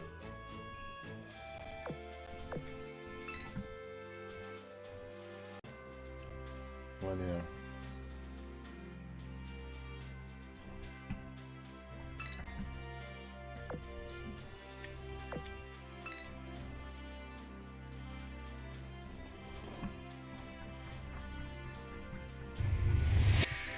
There are 9 things that I've learned over the past year of collecting Pokemon cards that I've found that Step are one, don't do absolutely it. crucial to actually don't. enjoying this hobby. And if you understand these 9 things, I can almost promise that you will be way more excited to collect Pokemon cards. Sure you will. The first thing that you need to understand is, well, you need to understand the cards themselves because a lot has changed. I started collecting Pokemon cards last year after being absent for the past 30 years, and so much has changed that it was very overwhelming in the beginning and underwhelming all at the same time. The first pack of cards that I actually opened, I was ecstatic because I pulled a holo. And if you grew up in the 90s opening packs, if you've got a holo, that was like the grail. Like, obviously the Charizard was, but any holo was obviously super special. And so the first pack back after 30 years, and I pulled a holo, dude, like, I couldn't have been happier. But then, when I informed one of my friends at work that actually has been collecting for the past couple of years, that, hey, dude, I just pulled this holo. They were like, yeah, so what? So what? It's a holo. Here's the thing. That doesn't matter anymore. Holos are basically as common as commons now. Technically, they're rare cards, but rare cards are no longer actually that rare like they used to be. And he basically was like, dude, let me know when you got a sweet illustration rare or secret illustration rare, because those are the new holos. Now, they're not actually holographic in the same way that a holographic card is, but as far as how special they are, how sought after they are, those are the cards that people are seeking out. That's the ones. Anytime you see a new set coming out, whatever the secret illustration rare is, or some of the other illustration rares, which are 2 different things, mind you, those are typically the chase cards. Like, for example, I got this finally. And if you've been following me for like a year, I was searching for this card, and I finally found it. This is an illustration rare, and it's beautiful. Whereas, like, I don't have a normal holo right here, but you get the picture. Holos no longer are that special as far as who is seeking them out anyways, because they still can be special, and we'll talk about that a little bit later. Next thing you need to know is that not every set is actually worth chasing, at least not for everybody. Now, there is some level of every set has somebody who wants particular cards from it, but that doesn't mean every set that the media or the influencers are saying, you should be looking after this card, this set's gonna blow up, blah, blah, blah. That doesn't mean that you should actually chase that. No.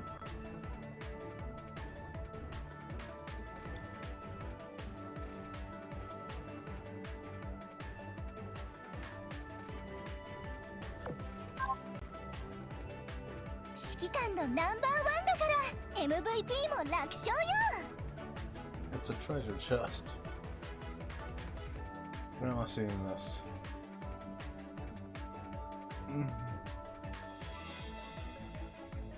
Yeah, wonder why.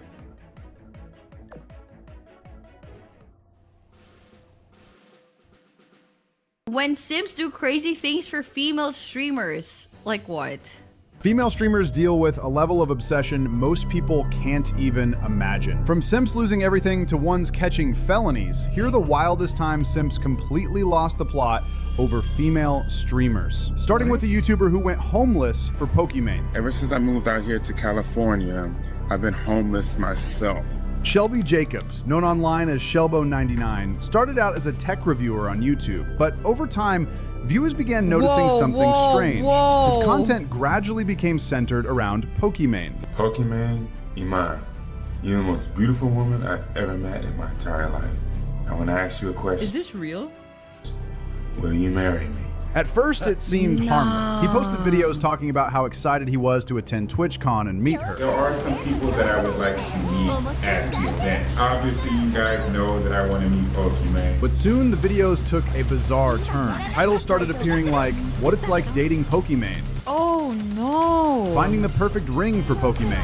Pokimane, will you marry me? Happy 4-month anniversary with Pokimane. It's been a lot of ups and a lot of downs. Despite everyone saying different things about us, we've been able to stay together no matter what's been going on. Things got even worse when he claimed Pokimane had secretly reached out to him through her alt account on Twitter. Bro, that's some rum. This is Uma, the king of beasts, a ruler who united the world of humans and beasts, known as the Beastkin. Before a newly built statue, his subjects bowed down. There were 1,000 of them, placed all across the globe. One man, deeply impressed, praised how solemn and intelligent they looked. Then Uma declares that the statues will spread his greatness, and that's when he decrees a bizarre new law. From now on, everyone has to kiss the statue every single morning. But before he can keep going, someone cuts off his speech. It was Inaba, the king's secretary, and she's furious. She scolds him for making up more ridiculous, selfish laws. She reminds him of the time he turned the city into a swimming pool because he felt hot, or the time he threw a pancake festival because he was hungry. Uma bursts out laughing, asking how a mere servant dares to defy him, but Inaba ignores him and insists he take care of actual matters of state, but he says he'll leave the details to his servants, since he can't possibly miss the festival celebrating 10 years of unification. And with that, he takes off at full speed, cackling and saying it'd be a shame to his people if he didn't show up. Right behind him, the poor woman sighs, complaining that he's running away from work again. Now, Uma was an outrageous, selfish, insatiable king, but it was exactly that nature that led him to unite a world where the beast races were slaughtering each other, turning it into a place of harmony, where everyone could live together. High up in his castle, he reflects on what a fun day it was.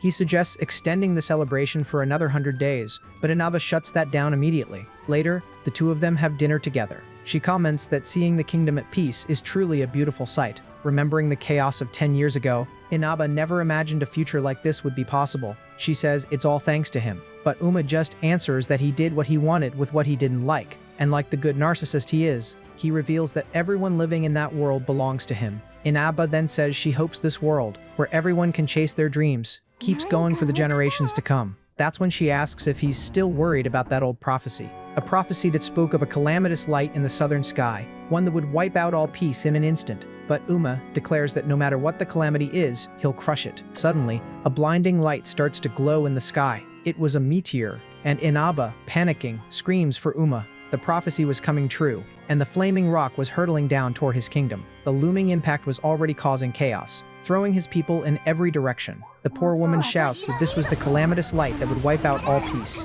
But Uma stands firm and orders Inaba to fall back and help the people. She panics, telling him there's no way he can stop a meteor that size, but he declares that he will not die. Uma flies into a rage, asking how some rock dares to defy him and harm his world, and he leaps straight at the meteor. The collision creates a massive explosion that echoes across the entire planet. Sometime later, surrounded by darkness, he wonders where he is. A crystal had been wrapped around him, but it starts to crack. Uma was finally waking up. Within seconds, he drops to his knees and finds himself in a strange cave. His body won't respond. It feels like he hasn't moved in years. Once he's free, Uma yells for someone to draw his bath and bring him his favorite pumpkin soup, but nobody answers. When he steps out of the cave, he's hit with a completely different scene. His buildings and his banners were gone, and in the distance, he sees the flames of war devouring what used to be his palace and his city. Suddenly, a voice cuts in, asking what a mutt like him is doing there. It was a group of lion men, furious that he's on their territory. Nearby, the lion tribe is attacking a village of rabbits, even with her little sister begging her. This is Joshua, a creation mage who believed a knight's duty was to protect the innocent, but for his childhood friend, Loeg, only power truly mattered. At an order meeting, our guy spoke out against the idea of fighting humans, but of course, that didn't sit well with him. After fighting bravely against the Demon King's army, Loeg was decorated and hailed as a hero, and that was the exact moment power went to his head. He spent his days inviting nobles to lavish parties, drowning himself in luxury, alcohol, and women. Back at the meeting, Joshua argued that the plan was basically an invasion, but Loeg, furious, told him to shut up, claiming he was only there as head of the production department and had no business chiming in on strategy. But Joshua refused to craft tools that could be used to take innocent lives. Desperate, he begged his friend to go back to who he used to be, and insisted he wouldn't work for an order that attacked civilians. Joshua pleaded with Loeg to focus on the Demon King's army. After all, that was who they were supposed to be fighting, not humans. That's when his friend told him he didn't need him anymore. Loeg, completely blinded by rage, blamed him for their inability to defeat the Demon King's army, calling his tools garbage. The other knights agreed, saying creation mages were useless and that they could just buy better gear.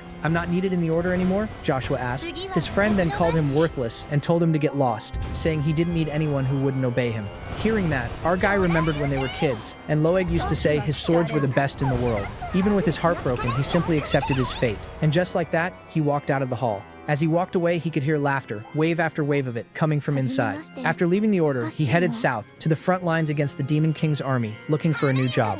Joshua now had to figure out how to make a living with his creation magic. Well, it was a skill that combined several elements, allowing him to create almost anything in an extra dimension as long as he had the materials. He had very little in his backpack, and now his only companion was a slime he nicknamed Wiz. Suddenly, he was startled by a noise coming from the bushes, and out came a girl, covered in blood and with her clothes torn. Joshua ran to help her, but she told him to stop. Right after that, 3 slave hunters appeared, bragging about having found a rare gem to sell. Joshua stepped in front of the girl. Irritated, they decided that since he'd seen everything, he'd have to die too.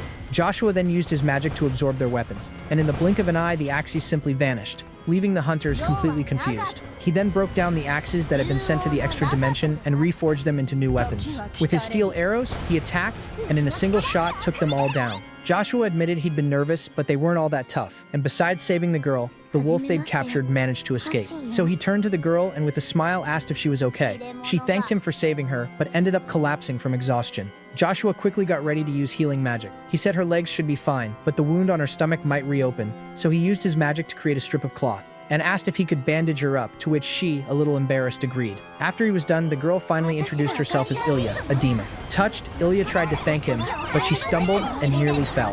Since she had lost a lot of blood, Joshua offered to take her home. Without thinking twice, he picked her up, asking his slime, Wiz, to carry the backpack.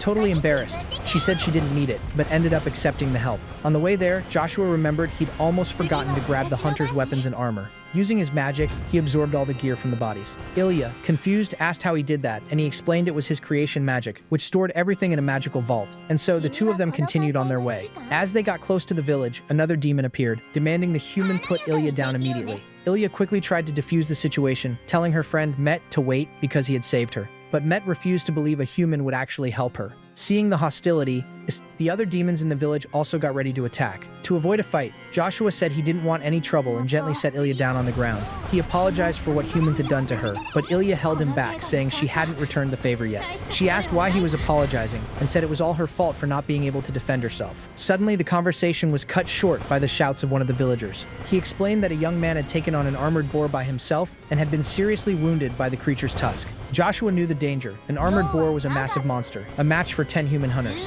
Fighting one alone was basically asking to get hurt. Ilya took the opportunity and asked him to wait in the village so she could repay the favor.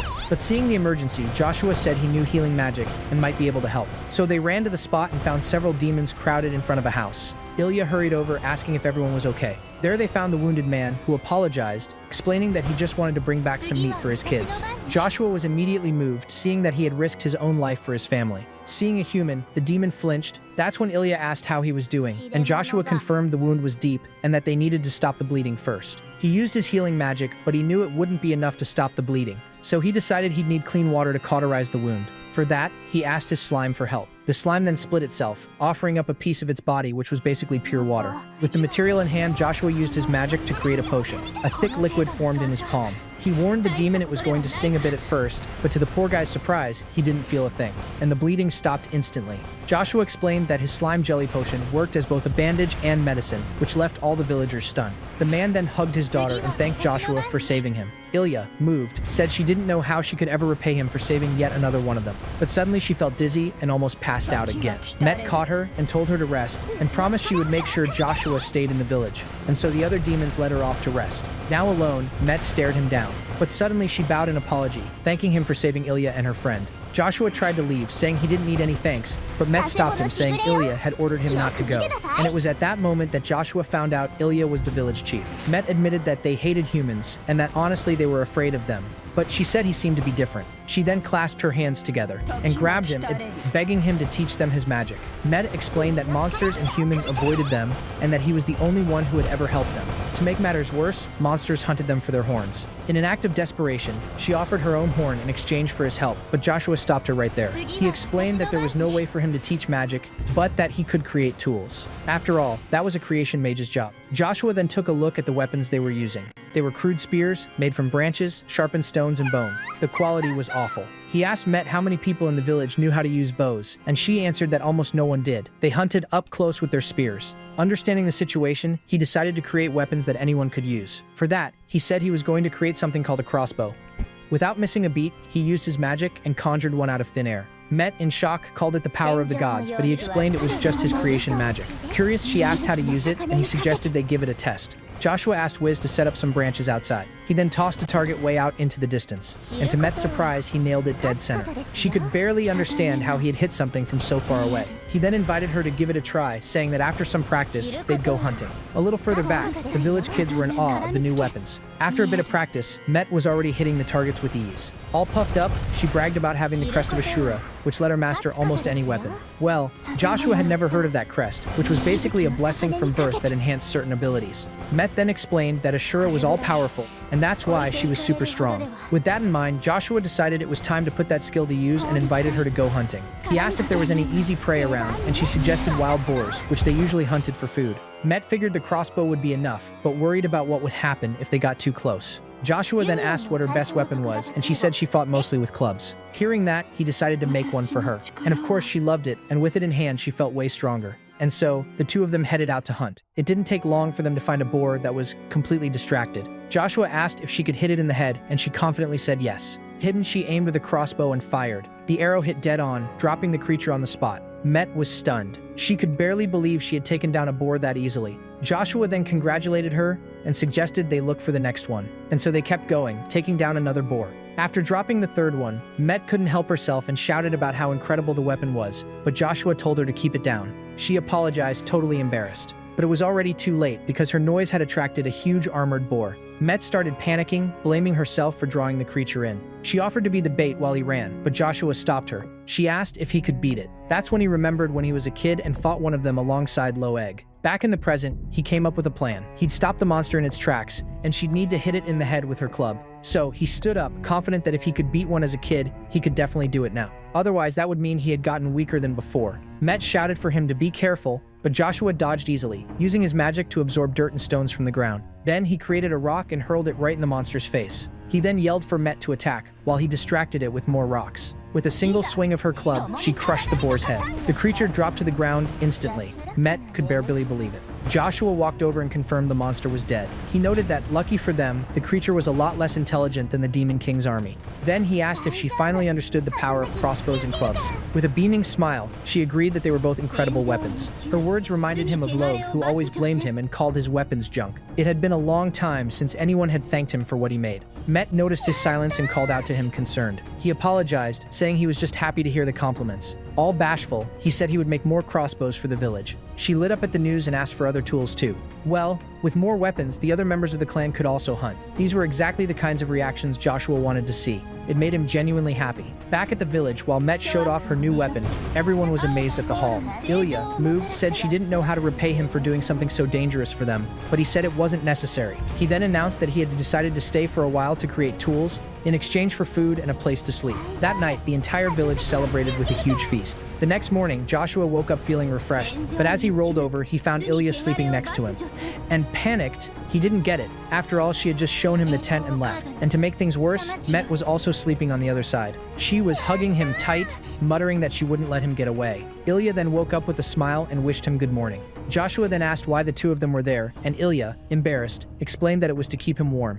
Meanwhile, Met kept talking in her sleep, saying she wouldn't let him go anywhere on Ilya's orders. And Ilya herself told her to stop talking in her sleep. That's when Met finally woke up, greeting them both as if nothing had happened. And she thanked him again for everything. Met said she was ready for another hunt, but Joshua said he'd first make weapons for the other demons in the village. Outside, the villagers were already gathering around a bonfire. With his magic, he created a huge pile of bows and crossbows. Everyone was amazed at the sheer number of new weapons. Met grabbed a bow, excited, saying her grandfather had been good with one, and tried to pull the string. But to everyone's surprise, the bow snapped in her hands. One of the demons scolded her for breaking such a valuable weapon, but Joshua tried to calm things down, saying he could make more. He realized that because they were so strong, the demons probably didn't mesh well with bows. But when he looked over, he saw Ilya holding a bow with perfect form. He asked if she knew how to use one, and she said no, she had only seen someone use one once. Curious, he created an arrow for her. To test it, she shot it with impressive force. Joshua was stunned, barely believing it was her first time. He said she might have a natural talent for the bow, which got her all excited. Joshua then created more arrows for her to practice with. Next, he turned to Met and said armor would be useful too.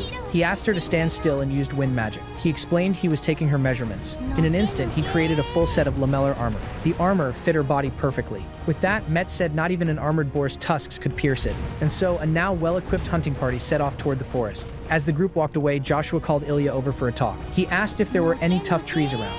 So she led him to a forest of iron teak, explaining that they were extremely hard and fire-resistant trees, difficult to chop down even with stone axes. Joshua figured that even with his steel axes, it would be a lot of work and suggested they look for something else. But Ilya, ignoring him, grabbed one of the axes to give it a shot. He figured it would take her a good while to make any progress. But with a single powerful swing, she split the tree trunk. The other demons were impressed, saying not even ordinary trees could be cut like that. Ilya praised the axe, but Joshua said it was just a regular steel axe. He watched, impressed, at the superhuman strength of the demons, who were chopping down trees 10 times faster than humans. In no time, they gathered an impressive pile of wood. Ilya wondered how they were going to move all of it, but Joshua told her not to worry and used his magic to absorb all the logs. She was floored by his power, while he, a little nervous, thought about all the things he could build with all that wood. She then asked what the next plan was, and he revealed that he was going to build a fence to protect the village. The poor thing, however, admitted she didn't even know what a fence was. She reminded him that armored boars often invaded the village at night. For that very reason, Joshua explained that the fence would protect the village from enemies. Before they started, he said they needed to head back to the village, and asked her to take him to an open, elevated area near the center. She said she knew the perfect spot, and led him to a hill with a great view of the village. He asked if anything had already been built there, and she, with a sad look, said no, but that they used to hold festivals there in the past. He asked if he could build something there, and she, with a smile, said the gods would be happy if they used the spot for the good of everyone. So Joshua got ready to start construction. In the blink of an eye, a watchtower appeared out of nowhere, and then he invited her to climb up. From the top, they admired the splendid view of the entire village. From up there, they could see Met and the others hunting. He explained that with the tower, they could keep an eye on everything around them. His plan was to have someone on lookout to alert everyone in case of danger. He then revealed his plan to build more watchtowers at the 4 corners of the village.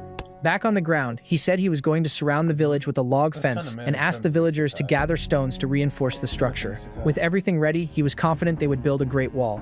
And in an instant, a huge wooden fence rose up surrounding the entire village. Joshua said that would do the trick. Ilya trembled.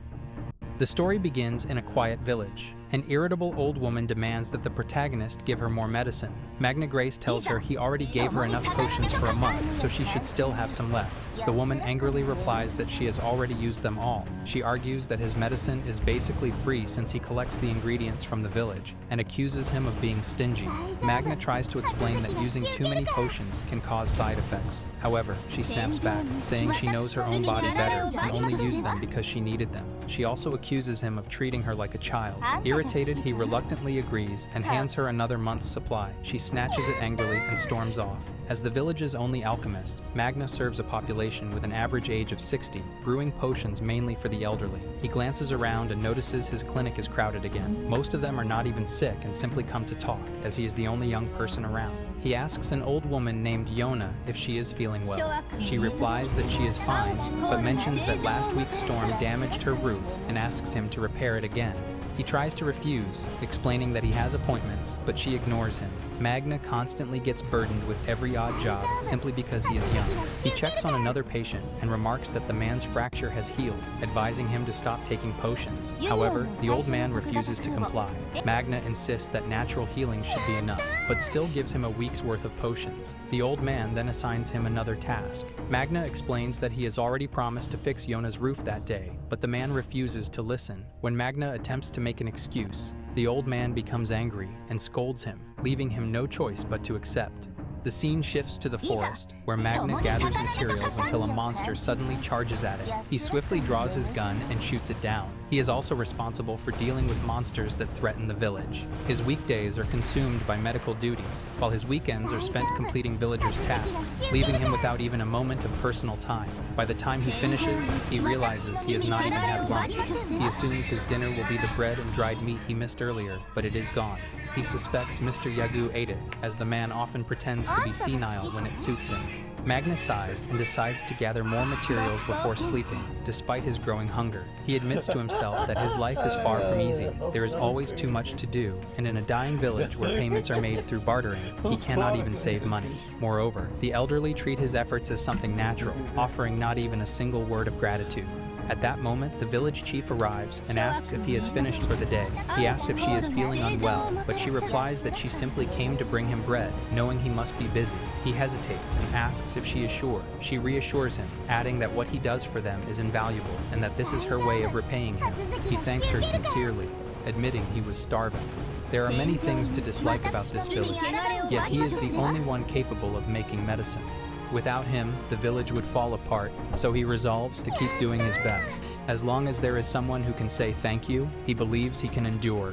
Later, he wakes up in the middle of nowhere, surprised that he fell asleep outside. He realizes he must leave before he catches a cold. Upon returning to the village, he notices something suspicious. He sees the chief speaking with a masked man who is inspecting potions. The chief demands payment, and Magna realizes those bottles are the ones he distributed to the villagers. The man asks if 3.5 million is sufficient, but the chief replies that she knows the true value of the medicine and threatens to cancel the deal. The man quickly apologizes and raises the offer to 5 million. He comments that producing such high-quality potions in such a short time requires remarkable talent. The chief laughs and remarks that while their alchemist's hands may be skilled, his mind is not. She claims that a loaf of bread and a simple thank you are enough to make him work endlessly. Magna cannot believe he has been manipulated, and he runs away. Inside the carriage, one man wonders where they are sourcing the materials used to create such potions. Another casually suggests they might just be using pebbles and grass, but he is immediately ridiculed. The man calls him a fool and explains that everything has resistance to magic, and delicate techniques like alchemy can easily be repelled. Therefore, they rely on substances with extremely low magical resistance, known as magical ingredients. These materials are exceptionally rare, and the Alchemist Guild maintains a strict monopoly over them, allowing them to appear on the market only on rare occasions. Still, he shrugs it off, remarking that none of it matters as long as they continue making money. Back with Magna, disbelief overwhelms him as he realizes he has been deceived. If that is the case, he now understands why the potions were running out so quickly. As an unaffiliated alchemist with no ties to the guild, if his creations enter the market, he will face punishment. Worse, he has unknowingly been turned into an accomplice. He feels lost, uncertain of what to do, and the situation weighs heavily on him. He reflects that he endured everything only because the village depended on him. At that moment, his gaze falls upon a necklace. The scene shifts. A priestess praises him, calling him a genius. She advises that when he grows older, he must leave the village and travel to a city. With his talent, she believes he could even join the guild, urging him not to waste his potential. He responds that he only wanted to help her, but she gently replies that it is more than enough. She encourages him to value himself more and insists that his future must not be sacrificed. She expresses confidence that he will one day discover what he truly desires, and he agrees. Magna ultimately decides to leave the village. As he travels, uncertainty clouds his thoughts, as he has no connections and no clear plan for what lies ahead. Suddenly, a cry for help reaches his ears. Upon investigating, he discovers a horde of goblins surrounding a carriage. Two girls are struggling to fight them off. One of them, Lucia, remarks that the goblins seem endless, while the other, Liz, responds that they should have abandoned the wagon and escaped. Lucia argues that if they fail to protect the cargo, they will not receive payment. Liz questions whether money is truly more important than her life. A man urgently warns Lucia to stay alert, but before a goblin can strike her, Magna intervenes and eliminates it. He arrives just in time. Liz demands to know who he is, but he quickly responds that introductions can wait. Drawing another pistol, he begins firing rapidly. Liz exclaims that it should be impossible to reload so quickly, and both girls stare in disbelief as he continues shooting without pause. He is using alchemy in real time. With each shot, he extracts materials for bullets from the ground and derives gunpowder from nitrogen in the air. Through alchemy, he forms bullets and powder instantly, loading them into the gun without delay. Having been forced to practice alchemy in a village lacking proper magical ingredients, he trained himself to convert anything into usable material. He forces alchemy to function even without ideal resources, creating what he calls ultra-low-cost alchemy. He recalls his master's words and reveals that this technique resembles gold transmutation. The goblin leader grows enraged as it witnesses the massacre. The bullets appear ineffective against it, and Lucia urgently warns Magna to retreat. Just before the creature can strike him, Magna calmly declares that the bullets embedded within it will merge with the iron in its blood. In the next instant, the creature is pierced from within and collapses. Liz and Lucia stare in shock, unable to comprehend what they have witnessed. Magna turns to the man and asks if he is all right. The man responds gratefully, acknowledging that he truly saved them. Liz urges Lucia to stand up, snapping her out of her daze. Magna notices their injuries, gathers nearby flowers, and transforms them into healing potions. The man watches in amazement. Liz expresses her gratitude and offers payment, but Magna declines, explaining that he is unlicensed. Lucia gently grabs his hand and insists that he at least allow her to thank him properly. He finds himself captivated by her smile. In that moment, he remembers his original purpose. He wanted to make people smile, and that is why he chose alchemy. He resolves that once he reaches the city, he will present himself to the guild, become a proper alchemist, and use his abilities to help others. The man remarks that they have encountered a remarkably skilled alchemist and asks if Magna is heading toward the main town. Our alchemist confirms that he intends to obtain his alchemist license there. The man replies that they are traveling in the same direction, and, although it may not fully repay the debt, offers to take him along. Magna accepts with gratitude. Lucia comments that with him around, she will not need to worry about monsters. Liz quickly reminds her that they are the ones responsible for protecting the carriage, prompting Lucia to make a playful expression. Back at the clinic, the villagers begin causing a commotion, complaining to the chief that Magna is nowhere to be found. They report that all his belongings have vanished. The chief curses under her breath, realizing he has discovered their exploitation, and fled. A man anxiously asks what they should do next, insisting they cannot return to their former life of poverty. The chief coldly declares that he cannot have gone far and orders them to find him and drag him back. She incites them with harsh words, and the villagers, filled with anger, vow to retrieve him. They justify their actions by insisting that caring for one's elders is his duty, convinced that he will not escape them. Meanwhile, Magna finally arrive at the town of Kremlin and stand before the Alchemist Association building. Lucia gazes at it in awe and remarks that it is huge.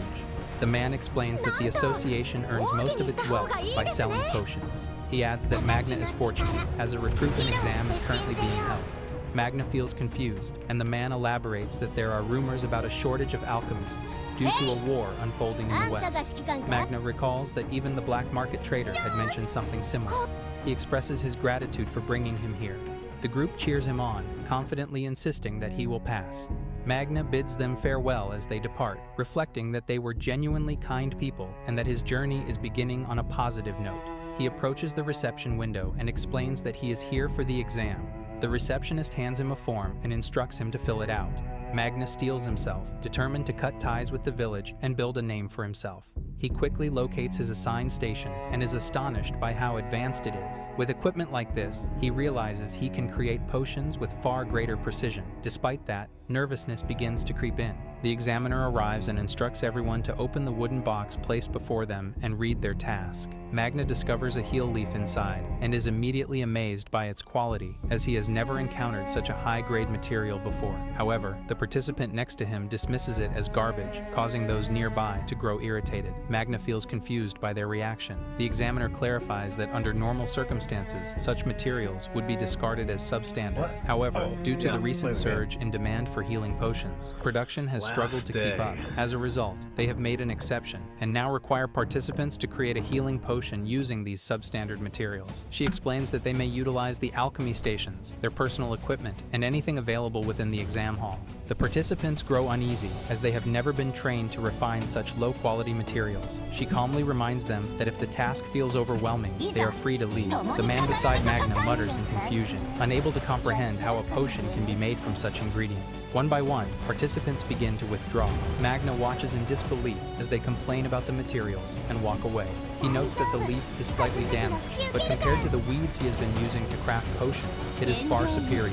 On top of that, he now has access to an extraordinary alchemy station. He begins thinking about what kind of potion to create, and soon realizes that he could produce a complete potion with ease. He considers other possibilities as well, but ultimately decides to give it everything he has. At that moment, a manager arrives and asks about the situation. The examiner sharply reprimands her for allowing someone without formal education to participate. She calmly questions whether that is truly an issue, since the recruitment notice clearly stated that no education was required. The examiner angrily tries to justify himself, while she offers a brief apology and asks where the individual in question is. He points toward Magna. Magna notices them and calmly remarks that their timing is perfect, as he has just completed his potion and wishes to submit it. He presents his work and reveals that he has created an elixir. The examiner is visibly stunned. Magna explains cheerfully that he originally planned to make a simple potion, but with such advanced equipment available, he decided to attempt an elixir instead. Klaus steps forward and examines the result carefully. After inspecting it, he confirms that it is indeed a genuine elixir. However, his expression darkens. Without warning, he throws it aside and demands to know if Magna is mocking them. He insists that it is impossible to create an elixir from such basic ingredients and accuses Magna of bringing it from outside. He immediately orders the guards to remove him. Magna desperately tries to explain and insists that he can recreate it if they doubt him. Klaus refuses to listen and declares that under normal circumstances, he would hand him over to the royal guards. Instead, he claims the real disgrace is allowing someone like Magna to enter the facility at all, and warns him never to return. Magna stands there in shock. Despite using the exact materials provided, not a single person believes him. He wonders if he failed because he did not follow the instructions. Then he realizes the truth. Creating such a potion from those ingredients is unheard of in this world. He recalls his teacher's words, who once told him that he might even be able to create gold one day. Until now, he had never truly understood what other alchemists were capable of. A thought crosses his mind. Perhaps he is far more skilled than he ever believed. However, he quickly questions that idea. What value does such talent have if he cannot function within an organization? Without recognition, his abilities feel meaningless. At that moment, Lucia and Liz arrive and ask what he is doing. Lucia inquires if he has finished the exam, while Liz confidently says that, given it is him, he must have passed. Magna calmly replies that he failed. Both of them stare at him in disbelief. Liz assumes the exam must have been difficult, but he replies that it was actually easy and tells them everything that happened. After hearing the full story, Liz calls the situation awful. Lucia wonders if this means he is now unemployed, since he came here specifically to join the organization and failed. He confirms that he did. Without hesitation, Lucia suggests that he should become an adventurer. Magna looks at her in confusion, while Liz questions what she is suggesting. Lucia explains that he is reliable, and besides, spending time together would be more enjoyable. Liz quickly apologizes, realizing they spoke without considering his feelings. Magna responds that she might be right, and admits he was being foolish. There are people who believe in his alchemy, and they have been beside him all along. He asks if he can join their team. Both of them hesitate and wonder if he is truly certain. He assures them that he is. They explain the dangers involved, but Magna replies that instead of chasing acceptance from others, being with them feels far more worthwhile. Lucia immediately hugs him in welcome. Liz tries to stop her, but then relents, realizing they now have a healer on their side. Just like that, Magna begins his new life as an adventurer. Meanwhile, Klaus remarks that out of 50 participants, only 2 managed to pass. The examiner explains that most of them could not even channel mana properly, and overcoming magical resistance alone requires considerable skill. At that moment, candidate number 31 steps forward. The examiner reminds them that they had instructed all failed participants to leave, but the girl insists that the man who stood next to her did not cheat. She admits that she could not believe it at first, but with alchemy more precise than anything she had ever seen, he created an elixir using only the materials provided during the exam. She explains that the situation became chaotic, leaving her no chance to speak earlier. Klaus dismisses the claim as absurd and begins listing the known materials required to create an elixir. He insists that no alternative method exists and declares that such claims sound like fraudulent tales of turning stones into gold. Determined to prove his point, he announces that he will expose the truth. He activates a magical artifact known as the Sand of Time, intending to reverse the state of the potion and restore it to its original materials. By doing so, he believes they will confirm whether Magna cheated. However, to everyone's astonishment, the contents revert into a simple, healing leaf. Klaus freezes in disbelief. He questions whether he made an error during his analysis, as he is certain it was a genuine elixir. He then wonders if there is a flaw in the Sand of Time itself, but immediately rejects that idea, knowing it was created by his own professor. A chilling realization begins to form in his mind. He slowly collapses to the ground, overwhelmed by the implication. If everything he witnessed is true, then who exactly is Magna? Adventurers are individuals who accept requests from civilians, and at times, even from the kingdom.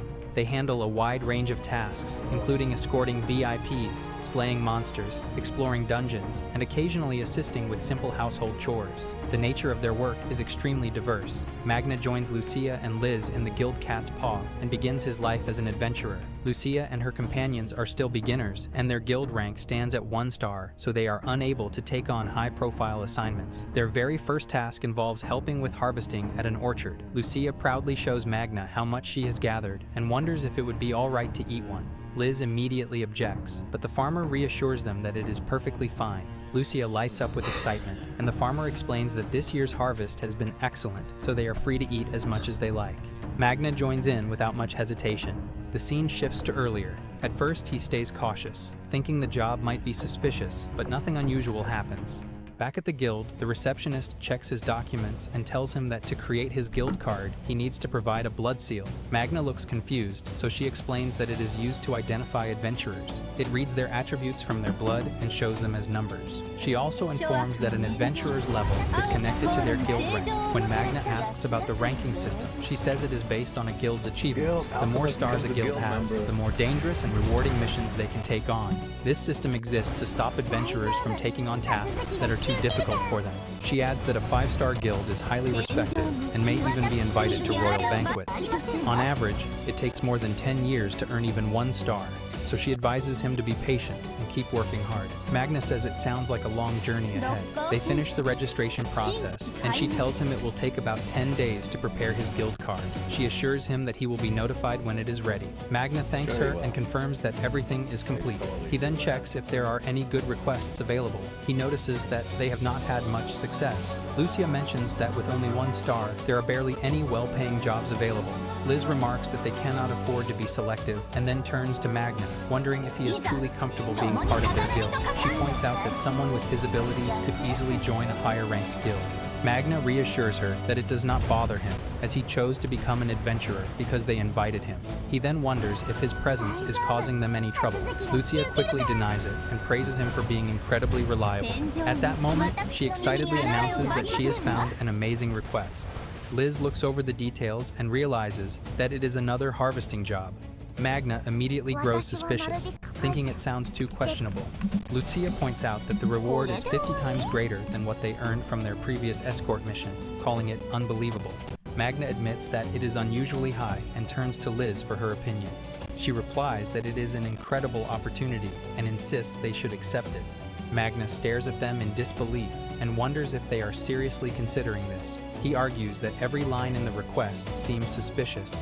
Lucia responds by questioning what he means, noting that it clearly states the job is completely legitimate. Magna counters that any job that needs to emphasize its legitimacy is already questionable. Liz admits she understands his concern, but believes that shady requests would not pass through the guild's system. She glances at the receptionist for confirmation, and the receptionist assures them that every request undergoes identity verification. Lucia, now fully convinced, declares that they are definitely taking the job. Back in the present, Magna reflects that although he had his doubts, everything appeared to have gone smoothly. He still carries unpleasant memories from rural villages, but this place feels different, filled with younger people. Perhaps it will not carry the same atmosphere. The farmers express their gratitude to the adventurers for their assistance. Before they leave, the farmers suggest that they visit the village chief's house to report their completion, mentioning that a delicious apple pie is waiting for them. Lucia immediately agrees without hesitation, but Liz politely refuses, saying that the reward they have already received is more than sufficient. Lucia becomes irritated and insists that they should accept it since it is being offered sincerely. Even the farmers encourage them not to hold back, and Lucia urges everyone to hurry. Magna eventually agrees. Inside the house, the village chief introduces himself as Zach and thanks them for their help. He mentions that due to the exceptionally large harvest, they lacked sufficient manpower, though he considers it a fortunate problem. Magna questions whether such a generous reward was truly given for such a simple task, and Zach replies that the village has more than enough resources to spare. They serve the apple pie, proudly describing it as their village specialty. Liz and Lucia are instantly captivated by its appearance, while Zach encourages them to enjoy it as a token of hospitality. Magna quietly studies the food and suddenly notices the presence of wolfsbane within it. Without hesitation, he throws a hot drink at Zach, shocking both Liz and Lucia. He urgently tells them to draw their weapons and reveals that the pie is poisoned, containing enough toxin to paralyze them for an entire day. Lucia expresses disappointment that she cannot eat it, while Magna demands an explanation, questioning what kind of hospitality this is supposed to be. Zach's expression turns cold as he declares that they have no choice. He orders his men to capture the three of them. The villagers rush forward, but they are suddenly trapped by a concealed bear trap. Magna quickly constructs a barricade, blocking their advance. The chief freezes in shock as Magna calmly demands an explanation, questioning why they resorted to poisoning them. He further inquires if it is connected to the absence of children in the village. Lucia pauses, realizing the implication, while Liz remarks that ever since they arrived, they have not seen a single child. The chief exhales heavily and admits that they are correct. He declares that there is no longer any reason to hide the truth and instructs everyone to lower their weapons. He begins explaining that 1 week ago, their village was attacked by a group of magical beasts. Their numbers were overwhelming, and the village's defense force stood no chance against them. Within moments, many villagers were killed, and the children were abducted. The leader of the beast delivered a cruel ultimatum. If they valued the lives of their children, they were to lure adventurers into the village and capture them alive. Their quota was at least one adventurer per week, and failure to meet it would result in the children being executed. Magna finally understands why they were targeted. The chief admits that although they claimed to have been disarmed and left helpless, it was merely an excuse. Regardless of their circumstances, they still chose to deceive and trap innocent people. Magna firmly states that such actions are unforgivable. The chief lowers his head and requests that he alone bear the punishment, as he is the one who failed to protect his people and ultimately dragged them into committing such crimes. Magna shakes his head and responds that he does not see it that way. He points out that they are the ones who suffered the most and endured the greatest despair. The true culprit is the one who forced them into such a situation. Turning to Lucia and Liz, he declares that he wants to help them. Lucia immediately agrees without hesitation. The chief looks at him in confusion and asks what he intends to do. Magna answers without wavering, defeat the Beastmaster and rescue the children. A villager quickly protests, insisting that it is impossible. He explains that there are at least 20 goblins alone, and in addition to them, there is a massive monster and some kind of demon under the Beastmaster's command. Charging in recklessly would only result in failure, and the children would be killed. Another villager adds that even if they somehow defeat the enemies, rescuing the children would still be nearly impossible. Magna confidently declares that they will end this in an instant with overwhelming force. To achieve that, he states that he will transform them into a true army. Using his alchemy, he gathers materials from the surrounding environment and rapidly begins crafting weapons, armor, and shields. Lucia watches in astonishment as the equipment takes shape. Magna explains that by utilizing the available resources, he has prepared enough gear for everyone, complete with a variety of combat elements. He then questions if they still believe victory is impossible. The chief tightens his grip and admits that Magna is right. They have suffered the most and carry the deepest anger. More than anything, they want to crush those monsters. With renewed determination, he commands the villagers to take the weapons and charge into battle. The fight erupts, and the villagers, now properly equipped, begin overwhelming the monsters. The Beastmaster watches in disbelief and questions where they obtained such gear. However, he smirks, claiming that he still holds a trump card. Magna calmly responds, asking if he is referring to the creature lying lifeless nearby. The Beastmaster's expression turns pale as he realizes his advantage is gone. Magna warns him that if he wishes to avoid unnecessary pain, he should surrender. With no options left, the Beastmaster yields. Relief spreads among the villagers as the children are finally free. Despite a few complications along the way, the mission ultimately ends in success. At the guild, the receptionist offers a sincere apology. Lucia looks confused and asks what happened. The receptionist explains that she has already received a report from the village chief. She admits that the association's mediation caused unexpected trouble. She assures them that inspection protocols will be strengthened and that legal action will be taken against the chief for misconduct. Lucia casually brushes it off and pretends nothing serious occurred. She says they were simply helping with the harvest when some suspicious men appeared, so they dealt with them. Magna calmly supports her version, confirming that everything happened exactly as she described. Liz adds that perhaps the village chief injured his head somewhere. The receptionist notices that their statements match and concludes that it must be the truth. She decides not to make uncertain claims and promises to handle the situation herself. Lucia quickly changes the subject. Since everything is settled, she asks for their reward, saying she has been eagerly waiting for it. Liz looks slightly irritated, while Magna points out that money is important. Even if they split 500,000 three ways, they could live for 3 months. The receptionist asks them to wait, then presents their reward. The total is 300,000 gil. All three stare at it in stunned silence. Lucia immediately insists there must be a mistake and assumes the money belongs to someone else. The receptionist firmly assures her that there is no error. She explains that the beast user they defeated was ENE, a triple-star most wanted criminal with a bounty of 3.5 million. After adjustments and distribution, their share comes to 300,000 gil. Lucia can hardly believe the money truly belongs to them. The receptionist then adds another important detail. The 100 Demon Tamer is an extremely dangerous criminal, whose bounty is usually reserved for triple-star guilds. Because of their involvement, their guild has been promoted to triple-star rank through special advancement. The announcement leaves them completely stunned. Later, while having lunch, Lucia excitedly declares that it is time to celebrate Magna's debut as an adventurer. They raise their glasses in a cheerful toast. Lucia beams with excitement, while Magna comments that she sounds like an old man. She laughs it off and announces that she is treating them so they can eat as much as they want. Liz points out that Magna defeated the beast user while she and Lucia barely contributed. He immediately denies this. He explains that he was only able to act freely because they protected the children. Lucia insists they worked just as hard and calls it a shared victory. Magna nudges Liz to say something, and she reluctantly agrees. Lucia then shifts the conversation again. She points out that they are now a triple-star guild, which means they can finally explore dungeons. Magna asks if she truly plans to enter one, and she eagerly confirms it. She explains that dungeons stretch deep beneath the continent with no visible end. They contain vast amounts of gold and priceless treasures. If they discover one, they could become rich and live comfortably for the rest of their lives. She even mentions rumors about hidden dungeons. Liz questions where she heard such stories. Back at the guild, Lucia admires the gold coins in their possession. She says it is the first time she has ever held one, and insists they carefully count everything.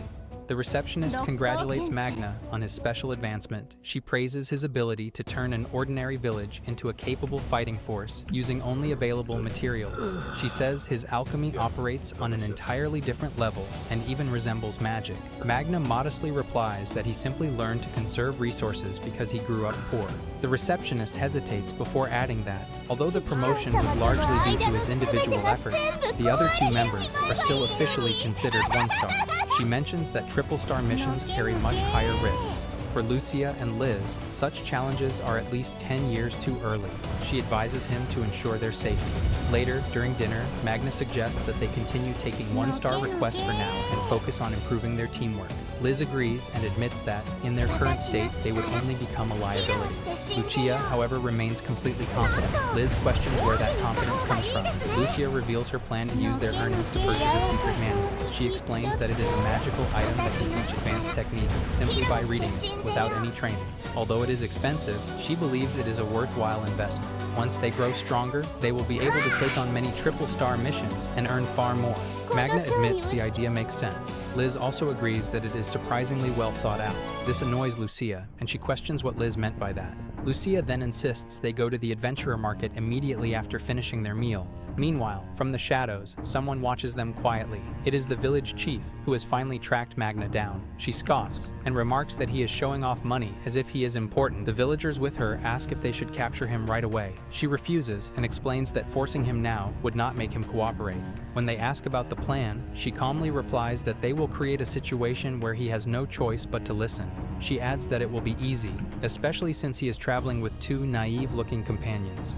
The scene shifts to the Adventurer Market, a bustling business district dedicated to adventurer goods. Along the main street, renowned shops stand in neat rows, displaying high-quality equipment and rare items. In contrast, the narrow alleys behind them conceal shady dealers who trade stolen goods, along with branches of the Adventurers Guild that quietly handle underworld requests. Duel fights and other illicit activities are openly conducted, giving the entire area a dangerous, dungeon-like atmosphere compared to a normal marketplace. Inside the Demon Tool Shop Sasquatch, a well-dressed attendant guides them through the collection and presents the secret manuals. He explains that purchasing both will cost them $2 million.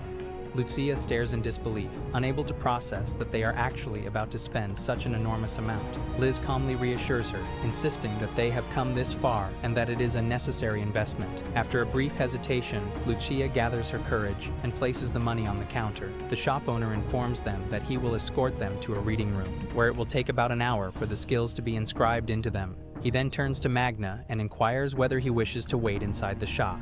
Magna considers it for a moment before deciding to explore the market instead, then steps outside. As he walks through the streets, he is fascinated by the variety of tools, weapons, and potions on display. He never had the chance to visit such a place before, as his life was always consumed by work. Curious, he begins checking the prices of the potions. His eyes widen in shock when he sees that a simple recovery potion costs 1,000 gold, while some even reach 10,000. A nearby shopkeeper notices his reaction and casually remarks that this serves as a learning experience. He apologizes lightly and admits that the prices are indeed high. He explains that magic potions are essential for rookie adventurers, yet they remain expensive, largely due to the ongoing war. Magna responds that it sounds more like an excuse to inflate prices. The shopkeeper shrugs and reveals that the Alchemist Association has monopolized both the production and sale of magic potions under the justification. Let's do the last build.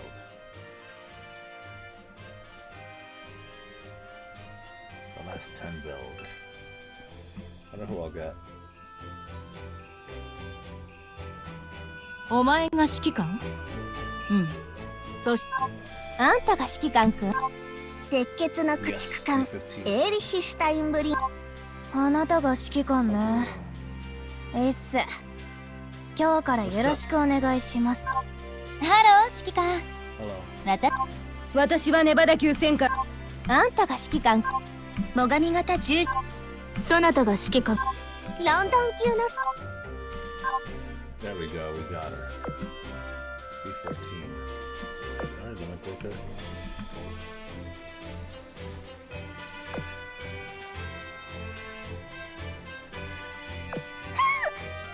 ごめんなさい、わざとじゃなかった。Cute. だって昨晩は全然眠れなかった。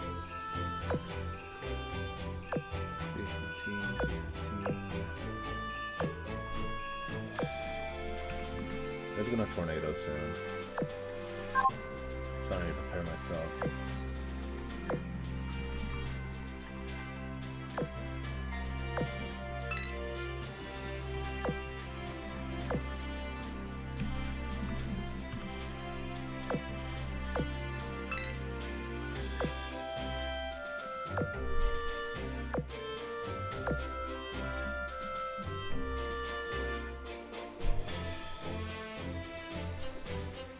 Alve and grunts.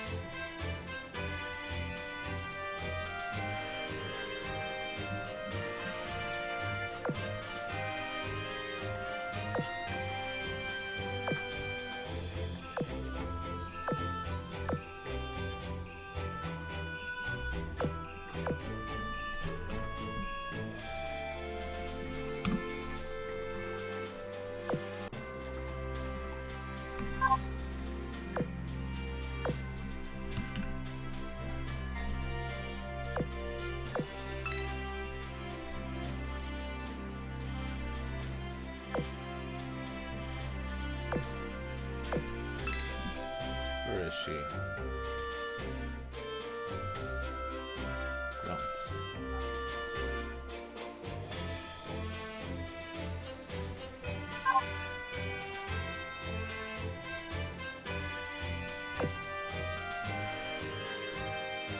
There she is.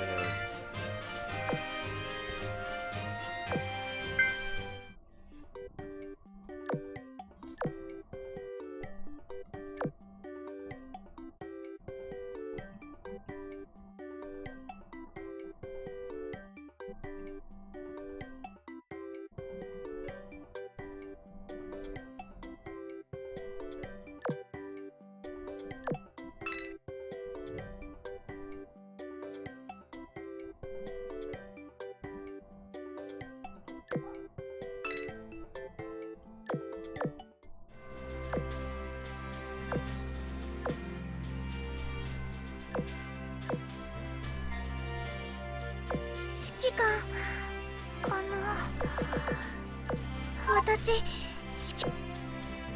Close enough. "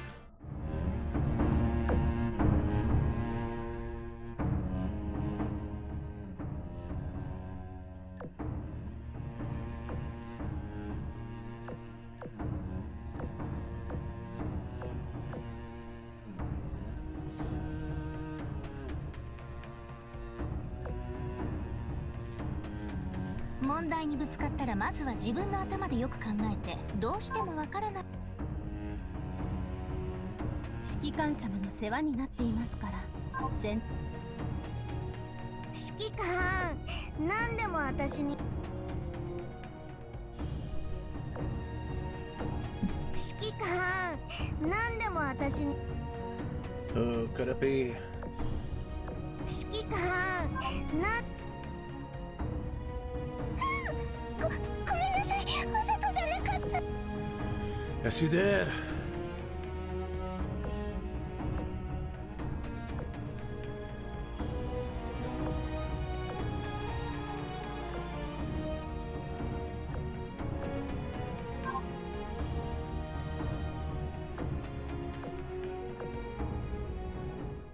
There we go. Of quality control. Since then, profits have only increased. Magna silently observes a bottle in his hand, analyzing its contents. The quality is undeniably good, yet the price is excessively high. If such items can truly be sold at such outrageous rates, then something feels wrong. He once admired the association as a gathering place for exceptional alchemists, but now he feels a sense of disappointment. Back at the shop, the attendant expresses his gratitude for their purchase. Lucia nervously laughs, admitting that this is the largest transaction she has ever made, and her hands are still shaking. She eagerly declares that she wants to head straight into a dungeon and test her newly acquired skills. No matter what kind of monster appears, she feels confident that she can defeat it. Liz immediately warns her that overconfidence often leads to injury. Lucia brushes it off, confidently stating that everything will be fine since Magna is with them. Suddenly, Liz grows serious and questions whether it is truly okay for things to continue like this. She points out that their parents are not supporting them, yet they receive the same share of money as Magna. Lucia groans, clearly tired of hearing this argument again, while Magna reassures them that it is not a problem. Liz, however, insists that they are merely relying on him and wonders if such a relationship can truly be called companionship. Lucia's expression hardens as she challenges Liz, asking what she expects them to do. Does she want to leave because they are not worthy of standing beside her? She argues that if they return to taking low-paying jobs, they will barely earn a few thousand gold. She adds that they would not even be able to afford magic potions, and if they get injured, they would simply die. She demands to know if Liz truly wants to go back to that life. Liz tries to respond, telling her not to act spoiled, explaining that choosing how to live is a luxury they cannot always afford. Her voice wavers slightly, revealing her fear. At that moment, an old man suddenly collapses in front of them. Lucia immediately rushes forward and asks what happened. The man weakly requests that they help him reach the alley.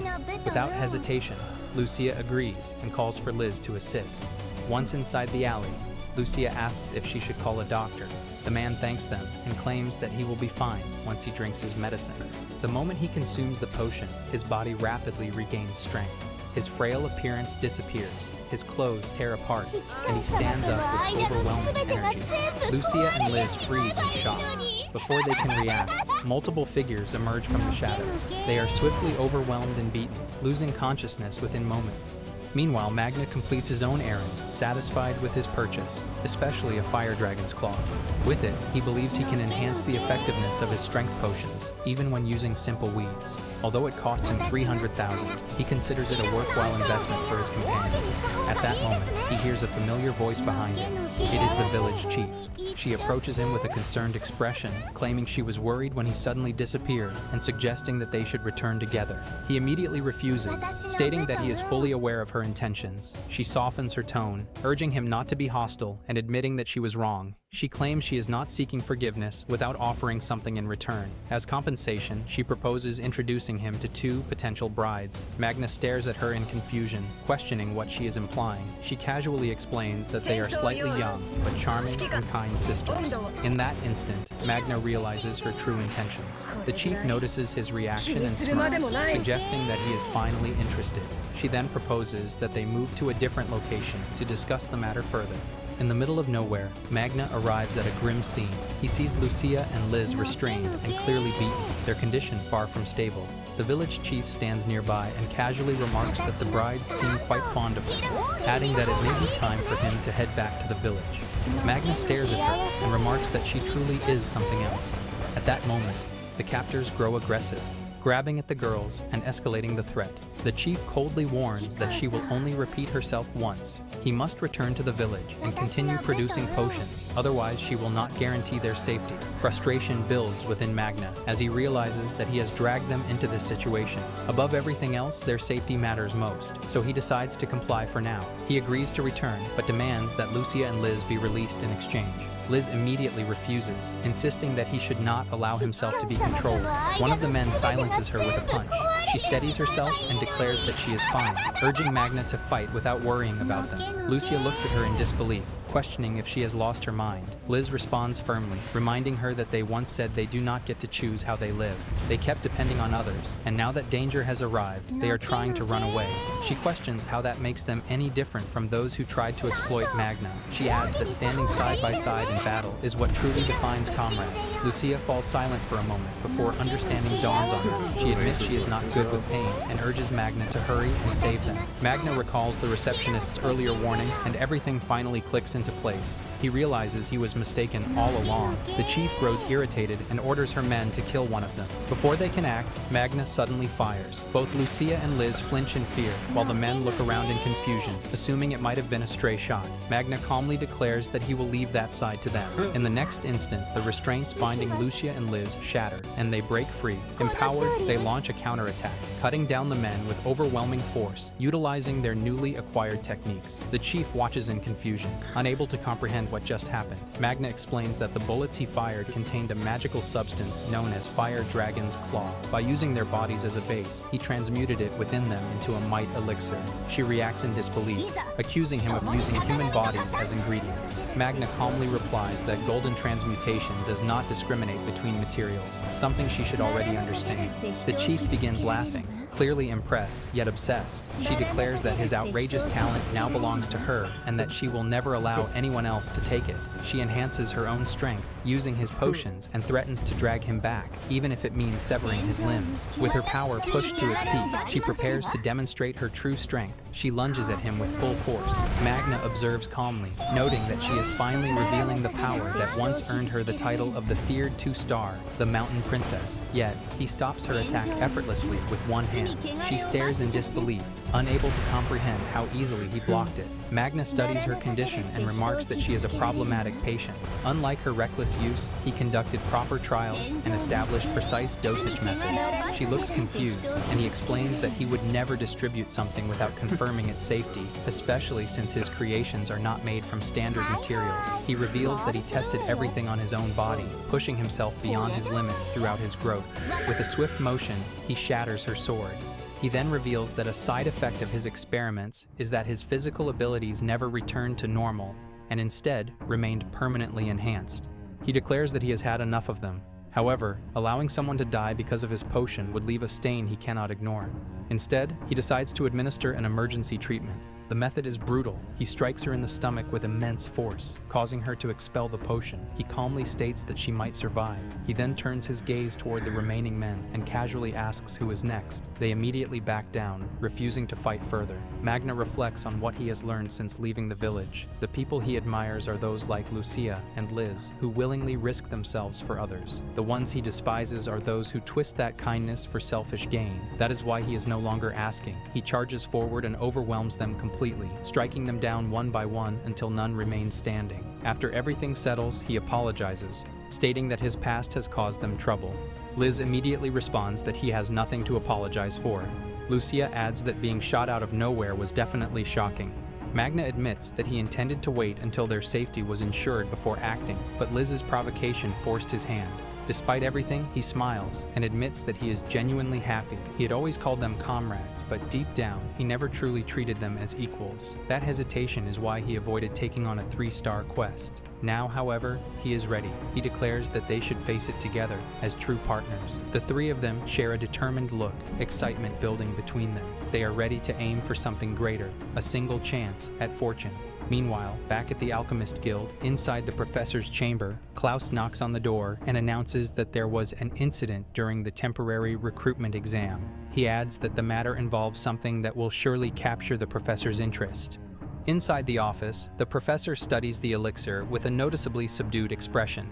Klaus, visibly unsettled, states that he cannot comprehend what is happening. To his surprise, the professor calmly replies that it is not impossible. Klaus is taken aback. The professor elaborates that if every component is extracted without loss from the heal leaf used during the exam, then producing an elixir is theoretically achievable. Klaus reacts in shock, pointing out that most materials possess magical resistance, and even standard magical ingredients typically lose around 70% of their properties due to that resistance. On top of that, the exam used substandard materials. He continues in disbelief, stating that if someone could fully extract every component from such materials, then even pebbles and weeds could theoretically be used to brew healing potions. The ability to rearrange physical matter freely, without limitation, would no longer be alchemy. It would be equivalent to divine creation, a force capable of forming life from dust itself. The professor calmly adds that the examinee achieved exactly that. According to his report, Klaus has rejected someone whose skill level is comparable to that of a god. Klaus lowers his head in fear and apologizes. However, the professor suddenly begins to laugh. He remarks that it was an excellent decision. Klaus looks up in confusion. The professor explains that alchemy products retain high market value because they are both useful and rare. If someone could produce pure potions from something as insignificant as weeds, the entire market structure would collapse, along with the authority built upon it. He concludes coldly that the existence of such a godlike alchemist cannot be permitted. He then orders Klaus to contact the underground factions and summon the witch. Elsewhere in the guild, two men discuss recent events. They note that the Cat's Paw Guild has rapidly risen from a single star rank to triple star status, a feat that normally takes over a decade even to reach double star. They mention rumors about the new alchemist in the party, describing him as a monster, though his true abilities remain unclear. Even magical materials are expensive, yet this alchemist is said to turn anything into potions. The conversation ends in disbelief as they struggle to accept whether the story is real or just a myth.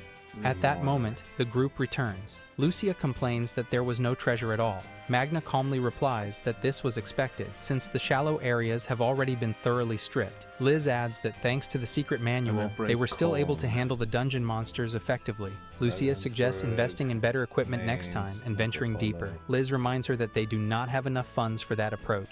Magna points out that carrying heavy gear would reduce mobility, and without more members, proper role distribution is impossible. He adds that extended expeditions would also increase risk. Lucia immediately proposes hiring additional members, but Liz quickly reminds her again that they cannot afford it. At that moment, a man approaches and asks if Magna is the rumored rookie. Magna confirms. The man introduces himself as the leader of the Red Hounds and says that even 4-star guild members have recognized Magna's achievements. He thanks him for his time and directly invites him to join the Red Hounds. The sudden offer leaves Magna stunned, and Lucia looks equally confused. Before they can respond, another woman steps forward and interrupts, insisting they should not make decisions without consulting her. She introduces herself as Lilica of the Triple Star Guild Black Selena and urges Magna to forget the Red Hounds and join her guild instead. She tries to persuade him with charm, hinting that he would receive special treatment if he accepts.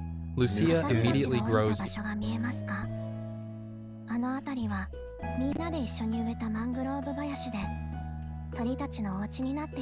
Guardian Fae of the Mangroves.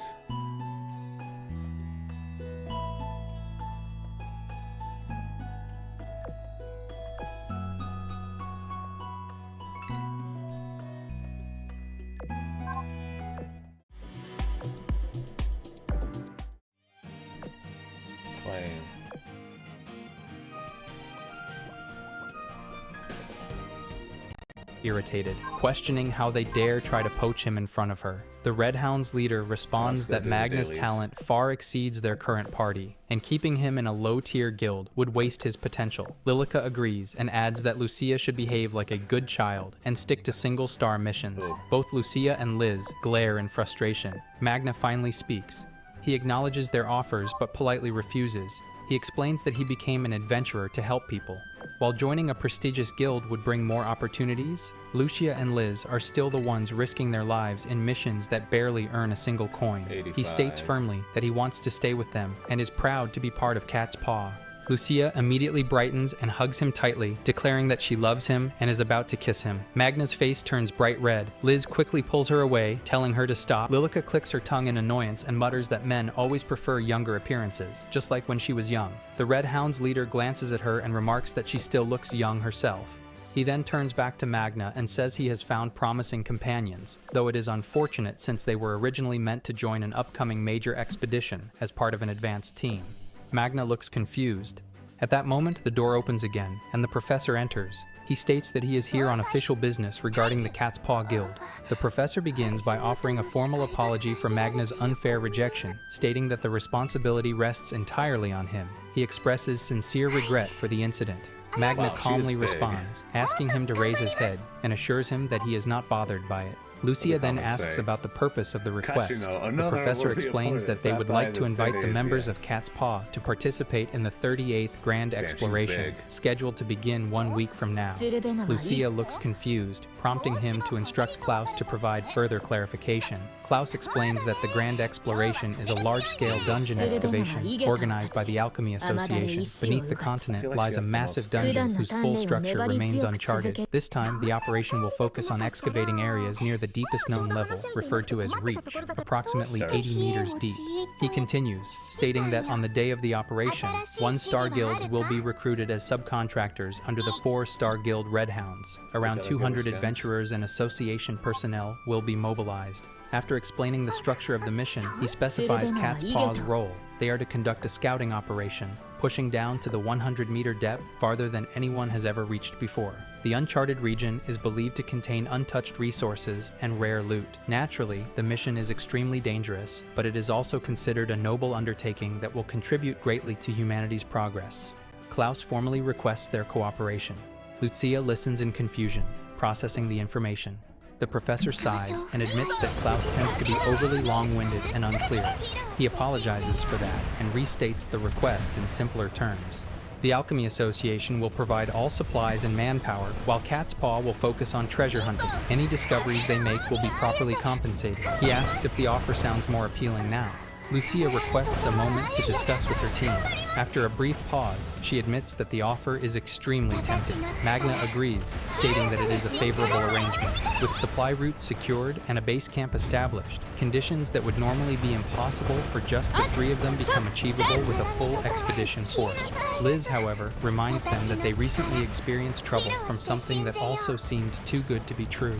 Magna still retains some doubts, but Lucia decides that they should accept the request. She formally agrees to the job. The professor smirks and immediately suggests signing the contract without delay. The Red Hound's leader then announces that he and Lilica will also be part of the advance team and expresses satisfaction at having their support. He looks forward to working alongside them. A week later, the expedition begins. Including Cat's Paw, more than 200 participants descend into the dungeon.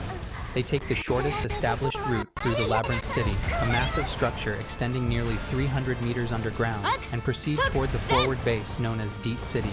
At this stage, 1-star adventurers are assigned to transport supplies between the surface and the base camp. Once logistics are secured, those ranked 3 stars and above will advance further into the main operation. Their next objective is the vast subterranean forest that begins around the 400-meter depth, where constant monster assaults must be repelled as they continue their descent. 10 days after entering the dungeon, they finally reach the 80-meter mark known as the Great Dragon's Graveyard. As they cross a ridge, Lucia trembles and questions whether it is even safe.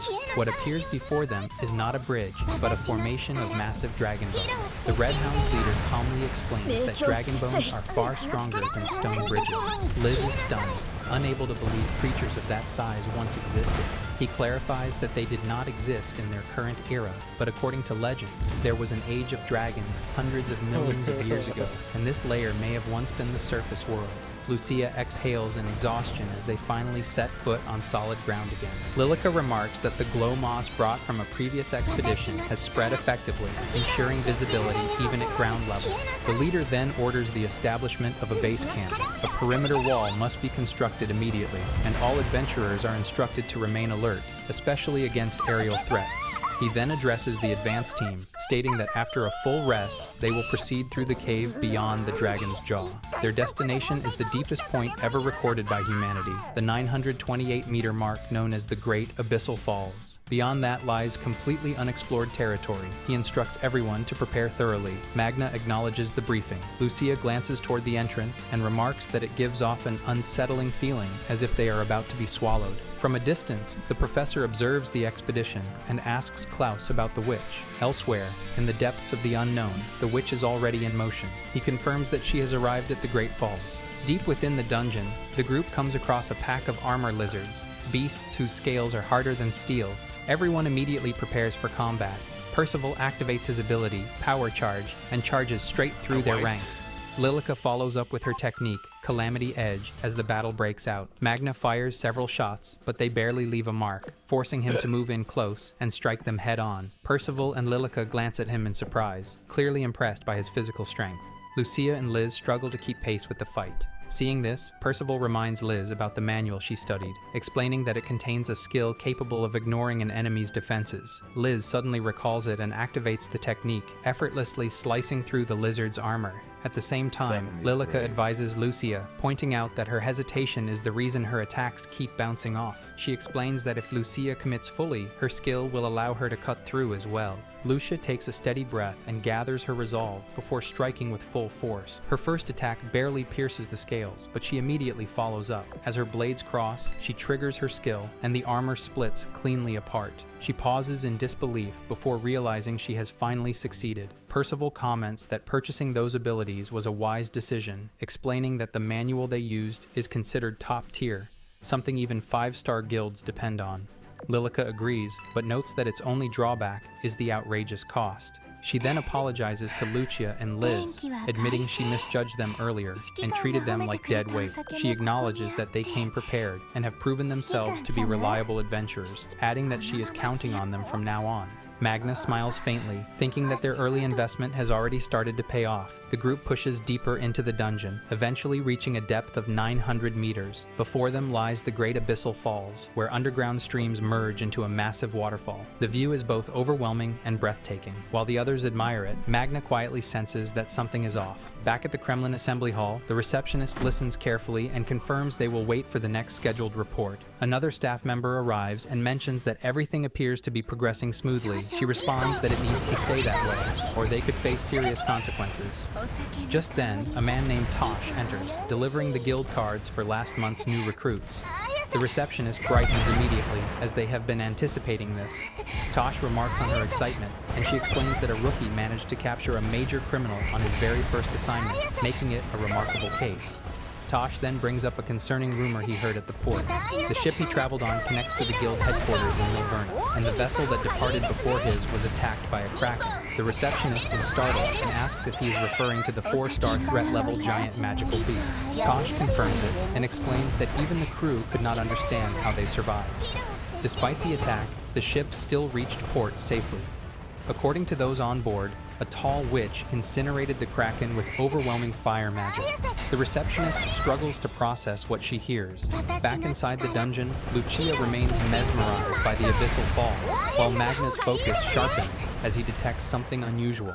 Returning to Tosh's account, he mentions that only 7 individuals in the world are classified as 5-star wanted criminals. Among them is the infamous Crimson Calamity, and there is a chance she could be nearby. Back in the dungeon, Magna hesitates for a brief moment, unfamiliar with such intense killing intent. That single moment is enough. Percival reacts instantly, activating his defensive skill, Ace Guard, and forming a powerful shield to block the incoming strike. However, even that defense is pierced by a scorching force. In the very next instant, the witch appears before them. Lilica moves at the same time, displaying perfect timing. Percival's sacrifice creates a brief opening, allowing her to strike. Using her skill, Godspeed, she slashes toward the witch's neck, but her blade cuts through nothing but air. The difference in power becomes painfully clear. In a fight between elites, such a gap is deadly. Lilica is taken down almost immediately. Everything happens within 3 seconds of encountering the witch. The group stands frozen in shock and fear as she finally reveals herself. Melt, the Crimson Calamity, lets out a soft, amused laugh as she looks down on them. She lets out a quiet, amused laugh. Magna grits his teeth, blaming himself for the misstep. That single moment of hesitation has cost them dearly, leaving Percival and Lilica critically wounded. He steadies his breath and forces his mind to settle. Without delay, he opens fire on the witch, yet every bullet phases through her as if she does not exist. She tilts her head slightly and asks if he is Magna. Lucia looks confused, unable to understand how the witch knows his name. Magna himself is just as puzzled. The witch responds that it is fortunate, as it would have been troublesome if she had targeted the wrong person. She explains that her master warned her about him, calling him a dangerous existence. Magna frowns, unable to grasp her meaning. She continues, stating that his alchemy causes disruption to many people, and for that reason, she intends to eliminate him. She adds that she wishes to become someone others can depend on, because if she fails to fulfill her role, then she believes she has no reason to exist. As she begins to channel divine magic, Magna questions her words, but quickly dismisses them. He throws healing potions toward Lucia and Liz, instructing them to tend to the injured while he keeps her occupied. He resumes firing while weaving through her attacks with precision. Using alchemy, he raises spikes from the ground, yet they pass through her without leaving a trace. His attacks remain ineffective. He continues to evade, carefully studying her movements. Slowly, the truth becomes clear. His attacks are not simply missing, they are slipping through an illusion. The intense heat surrounding her distorts perception, meaning what they see is not her true position. As long as her magic persists, direct strikes will never land. Understanding this, he shifts his approach. He reduces his attacks and focuses entirely on survival. Maintaining such a powerful spell must drain an enormous amount of mana. Through his analysis, he can see her reserves steadily dropping. If he can hold on for just a few more minutes, he might be able to counter once her magic weakens. At that moment, she laughs, asking if that is what he is thinking. Suddenly, Magna drops to one knee as an overwhelming pressure crushes down on him. She calmly explains that her flames do not only consume mana, they also drain the surrounding oxygen. Magna immediately realizes the danger. The fire itself is suffocating the area. She unleashes her attack, Eschatology. Liz calls out to him in alarm. Magna instantly constructs a barrier using his alchemy. The attack collides with it, and he realizes at once that a simple wall will not be enough. The heat alone will burn him alive.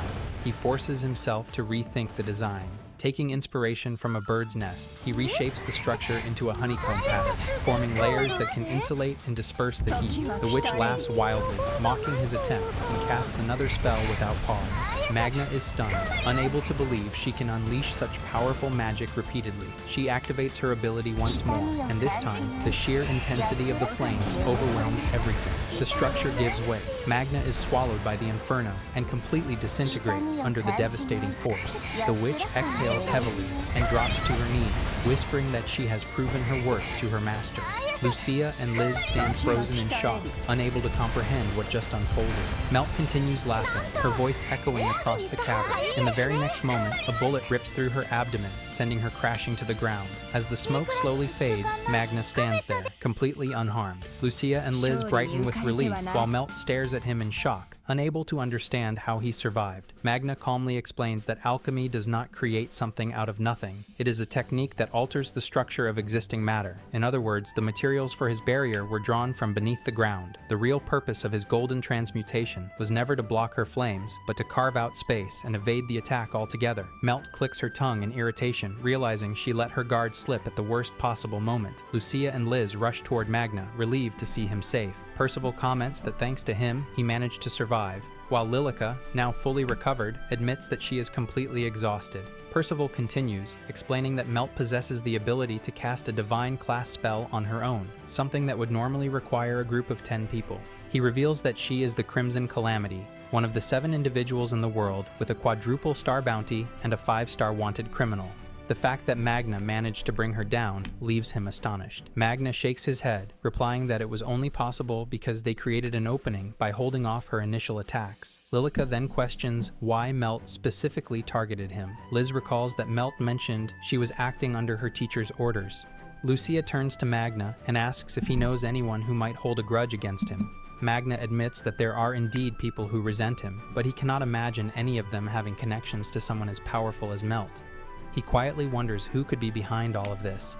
At that moment, a figure appears. The professor steps forward and coldly asks Melt if she failed. Trembling, she tries to answer, but before she can finish, he cuts her off, stating that he had high expectations for her and is disappointed. Tears begin to fall from her eyes. Percival demands an explanation, while Lilica questions if he is the one who sent the Crimson Calamity.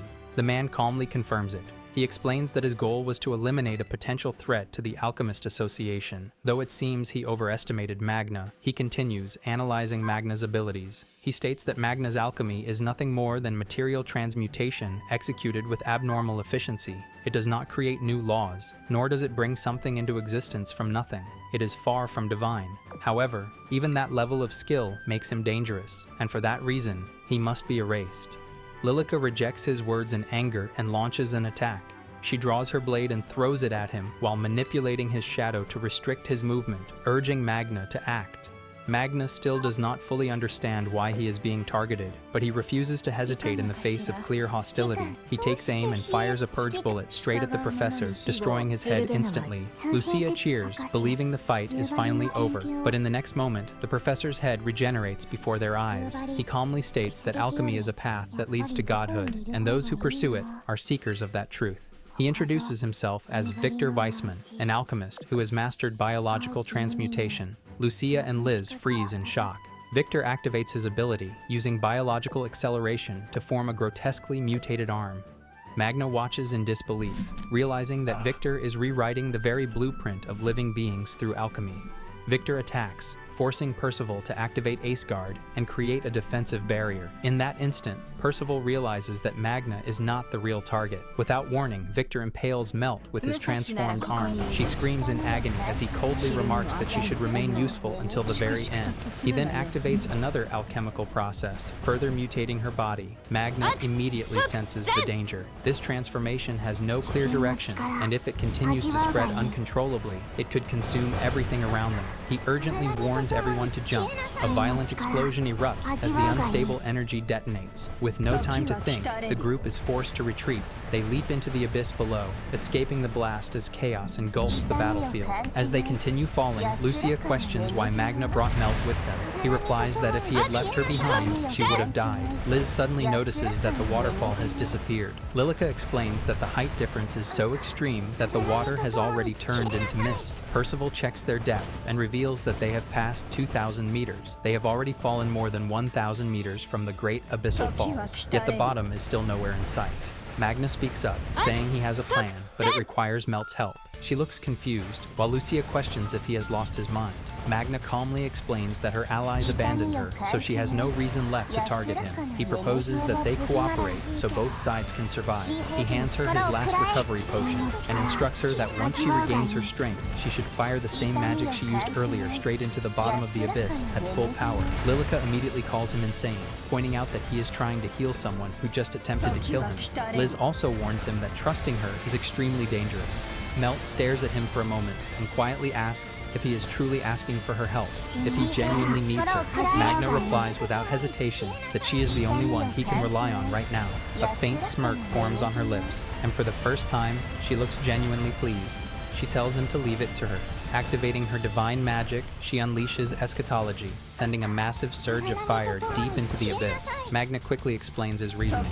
The mist from the waterfall will continue flowing downward along the cavern walls, eventually gathering into a large pool at the bottom. By introducing an immense amount of heat, it will trigger a steam explosion. At that moment, he instructs Percival to use his shield to catch the resulting updraft. Percival immediately understands the strategy and deploys his shield. The blast from below surges upward, halting their fall. Lilica watches in amazement as Magna effectively turns the explosion into a lift. Seizing the moment, Magna orders everyone to leap into a side tunnel carved into the wall. They land safely, exhausted but alive. Magna checks on everyone, asking if they are alright. Liz exhales in relief and confirms that they made it. Percival remarks once again that where there is a will, there is a way. He reveals that they are now at a depth of 4,360 meters, more than 4 times humanity's deepest recorded descent. The thought of climbing back to the surface feels almost impossible.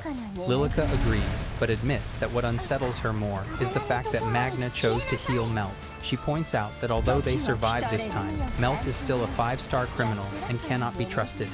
Liz agrees, reminding everyone that she tried to kill Magna without hesitation. Percival nods, suggesting that they need to decide how to handle her moving forward. Melt quietly speaks, asking if she is in the way. She assumes she is, considering everything she has done, and lets out a faint laugh. She then states that it does not matter, as she will be dead soon anyway.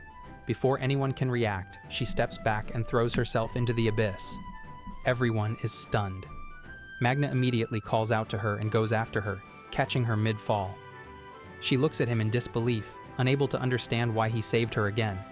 Magna, clearly frustrated, demands to know what she was thinking. She responds half-heartedly, saying that she believed she was a burden, so she tried to remove herself. Magna stumbles over his words, telling her that she should value her life more. Melt blushes slightly, surprised that he is genuinely worried about her. Magna then explains his reasoning to the group. He understands why they are cautious around her, but they are now in an uncharted depth where no one knows what dangers may exist. The more capable fighters they have, the higher their chances of survival. Percival agrees with his logic, while Lilica hesitates before reluctantly accepting it. Magna continues, explaining that at this depth, there is no guarantee that a path even leads back to the surface. They might have to carve their own route through solid bedrock. Lucia supports the idea, suggesting that they work together, as long as Melt promises not to betray them again. Lilica sighs in annoyance, but ultimately agrees. Melt looks at Magna and he asks what is wrong. With a playful tone, she asks him to call her Melt and thanks him for trusting her. He agrees. She then casually remarks that if she ever becomes a burden, he can simply tell her to die at any time. Magna stares at her, stunned, and reminds her that such words should not be spoken so lightly. Percival shifts the conversation, stating that now that they have a plan, they should take a break, eat, and replenish their night vision potions. Lilica agrees, but points out that the current spot is far too cramped, and they should search for a better place. Magna notices something unusual in the distance. There are artificial structures embedded within the cavern walls. Lucia's eyes light up with excitement as she suggests that it might be an undiscovered set of ancient ruins, and she eagerly proposes that they investigate further. Meanwhile, Klaus observes that the entire rock platform was completely obliterated, remarking that such destruction is exactly what one would expect from the magic of the so-called Crimson Calamity. He adds that if Magna truly died from that attack, then the authority of the Alchemist Association will remain intact. Victor responds calmly, explaining that even if Magna managed to jump at the last second, the Great Falls alone spans at least 3,000 meters in depth, making survival virtually impossible. Klaus then raises another concern, pointing out that the people waiting back at camp will eventually realize that the advance party has gone missing. If they fail to return, suspicion could easily fall on them.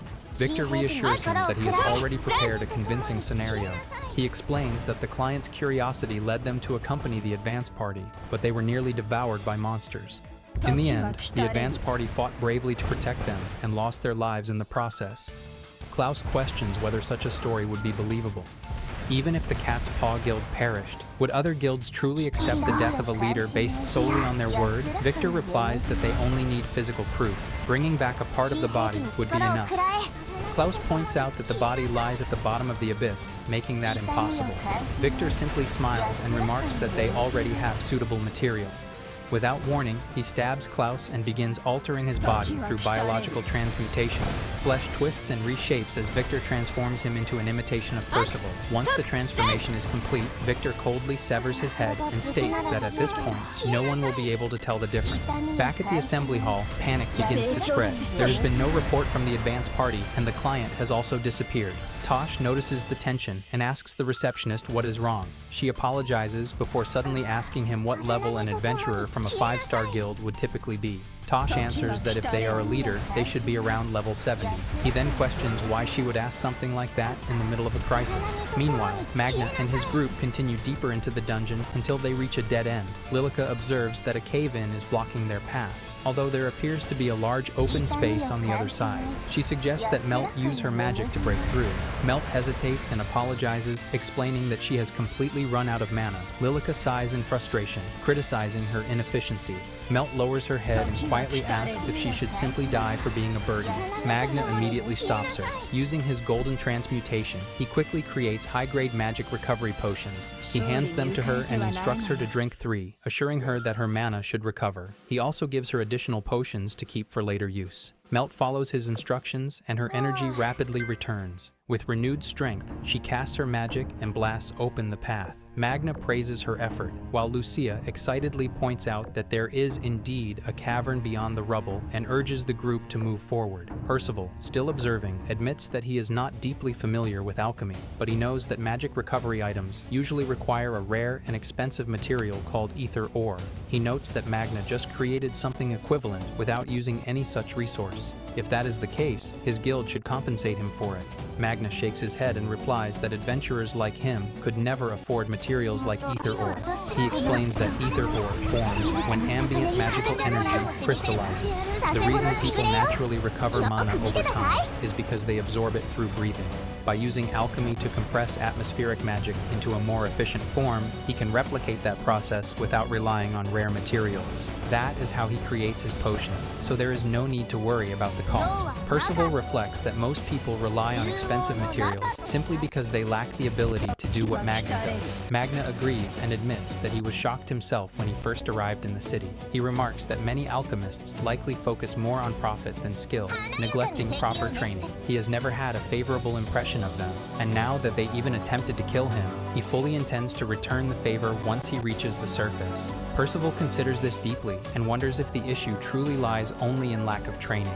Magical power is essentially a form of military strength, and the amount of usable magic directly influences a nation's power. That is why ether ore is treated as a critical strategic resource. Someone capable of generating not just potions, but magic itself without limitation could overturn the balance of the entire world. If such an ability became known, every nation would fight to claim Magna. As they continue walking, something unusual catches their attention. Magna's gaze fixes on it, and his expression changes instantly. Standing before them is a vast, abandoned city hidden deep within the abyss.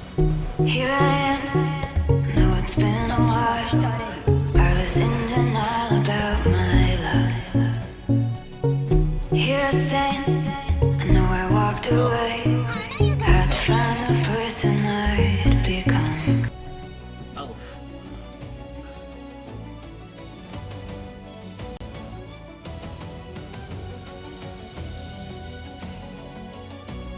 Our story today begins in the city of villains, Zenless, a place known as the closest city to hell on earth, where violence and misery are part of everyday life. That's when a hooded figure appears. This is Weiss, and wherever he goes, bro-farmed aura and strikes fear into the filth around him. That's when he comes face to face with this little girl, who was filthy and chained to the ground. Could she be a high elf? Weiss wonders. A subspecies of elves who, unlike the common ones, had light blue hair and ears that pointed upward. It was said this group, considered extinct long ago, was capable of using every type of magic in the world. Weiss remembers reading about them in an old book, but he always thought it was just a fairy tale. He wonders what such a rare creature would be doing in a place like Zenless. That's when he calls out to her seller, asking how business is going. Weiss mentions that the man seems to have plenty to sell. The man then replies that slaves need food and supervision, so it's not efficient to buy too many at once. And he mentions that, not long ago, everyone living in the mansion on the hill was killed. Hearing this, Weiss is completely shocked. But his reaction wasn't about the tragedy, it was about the fact that the fried chicken shop was closed, since the owner was no longer there to make the secret recipe. He was taken by the men from the hill, and a rare cook like him became a slave for the rest of his life. Furious, Weiss grabs a worker and calls him useless for not doing anything to help. After all, that was the only place where you could buy fried chicken in his teeth, and decides he'll handle the problem himself. He then heads to the mansion on the hill. There, he confronts one of the men in charge. The man, in disbelief, asks if Weiss thinks he's going to get away with this. But Weiss replies that in Zenless, there's no god or law to judge him. Soon, the shop owner, now free, screams when he sees the bodies of his kidnappers on the ground. But soon the cook asks how he can repay him, and Weiss simply tells him to open the shop the next day. Well, in the basement of that mansion, there were cells for slaves. In that place, there were many of them. Back to the conversation, the man explains that he didn't realize that after the incident, thieves found the slaves, and since there were so many, he couldn't handle them all alone. So they split the slaves among different merchants. Remembering the girl, his gaze fills with a deep emptiness. The man then says that since morning he sold at least 4 slaves, but as expected, one was still left. He explains that pretty elf girls have no trouble finding buyers, but that one, to him, was useless. The merchant describes her, saying she has a strange hair color and deformed ears. He guesses it's probably the work of the mansion's former owner,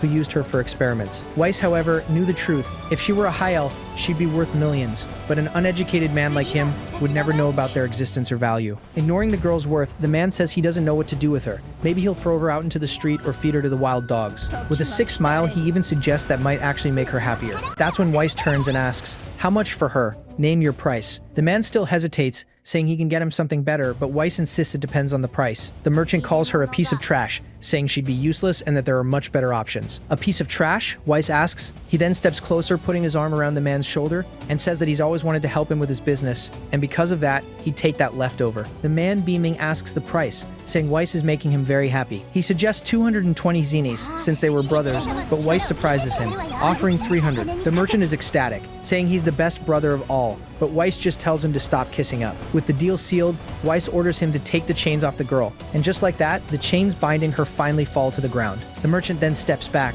telling her to go, but the girl doesn't move. Even free, she has no reaction at all. Weiss wonders what she must have seen up to that point, and concludes that her consciousness was dead. He then kneels in front of her and calls to her. For the first time, the girl looks up. At this, Weiss lets out a long sigh, and reaches out his hand to her, which she takes with her tiny little hand. And just like that, she stands up. Let's take a walk, he says. As he walks away, he reflects that, even though he decided to take her without thinking, he had no idea how to raise a child. For him, being a father for the first time was like walking blind in the dark. Back home, he starts thinking of a name for her, suggesting Melody. But the list of names kept going. Eisen, Josefina, Mont Blanc. But none of the options seemed quite right. He tries a few more names. Luna, Rose, Elise, Christine, Leonore. Weiss then asks her directly which name she'd like. The girl, however, remains silent. He wonders if she even understands his words. Weiss then comes to a conclusion. First, he'd have to teach her to speak. He figures she had probably never been conscious and assumes that's because she's been a slave since birth. Well, Weiss knew he wasn't a good person. All he knew how to do was destroy and kill. He didn't care what happened to strangers, and he thought having a sense of justice was pointless. After all,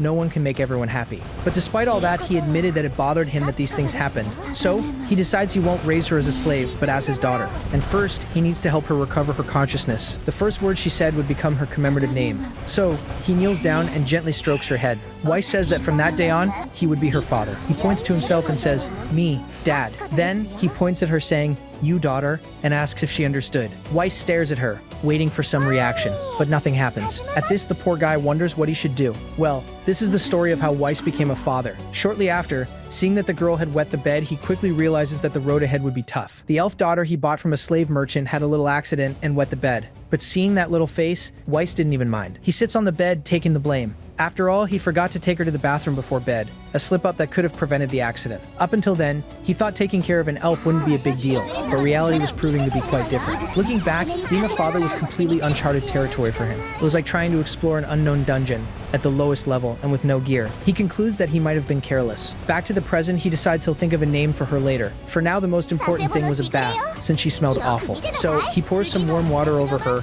Her wet hair ends up falling over her face, completely covering it. Weiss laughs at the sight, saying she looks like a ghost. While washing her hair, he's surprised by the amount of dirt coming off and asks if that was her first time taking a bath. Playing with the bubbles, he shapes them on her head, first like ice cream, then like cat ears, and even like waves. He watches her, waiting for some reaction, but the girl doesn't even smile. So Weiss realizes the road will be long and gets in the tub with her. Suddenly, a scream echoes through the house. It was Weiss, completely panicked, realizing he doesn't have any clothes for her, not even underwear, and he wonders why he didn't notice that before giving her a bath. That's when Weiss looks at her and wonders if that makeshift outfit would be enough for now. He decides that, the next morning, the first thing to do will be to buy proper clothes for her. Picking her up, he apologizes, promising he'll take care of it the next day. Then, he carries her up the stairs toward the bedroom. There, he shows her the bed, saying that from that day on, she'd sleep in a soft and comfortable place. Already lying down, Weiss yawns, exhausted, and says it's time to sleep, but the girl keeps her eyes open. Suddenly, he sits up in bed, realizing something is wrong. He realizes another one of his mistakes. He didn't give the poor thing anything to eat. Heading to the kitchen, he looks for something, but the situation isn't great. He finds plenty of bottles of alcohol, but as for food,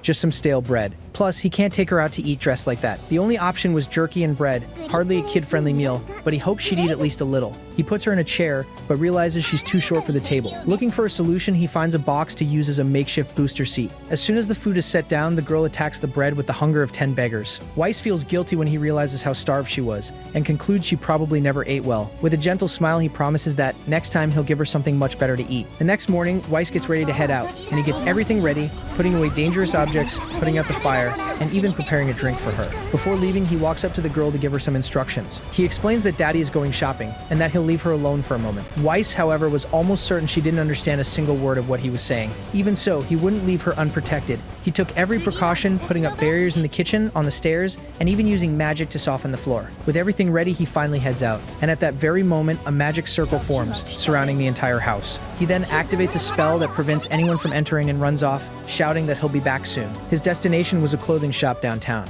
Weiss bursts into the shop in a panic, shouting that he needs help. An elf, the shop owner, recognizes him and asks what he needs. He gets straight to the point, saying he came to buy girls' clothes. And the shopkeeper, a bit surprised, asks what happened. She immediately asks if he kidnapped someone, but Weiss denies it, explaining that he bought a slave nobody wanted, an elf girl. The shop owner stares at him suspicious and asks if he has a thing for little girls, but he denies it with all his might, saying he just wanted to be a father. Setting the accusations aside, Weiss admits he has no idea about kids' clothes. So he tosses a bag of coins on the counter and asks her to pick out an outfit for him. Right away, the shopkeeper is impressed by the amount of money.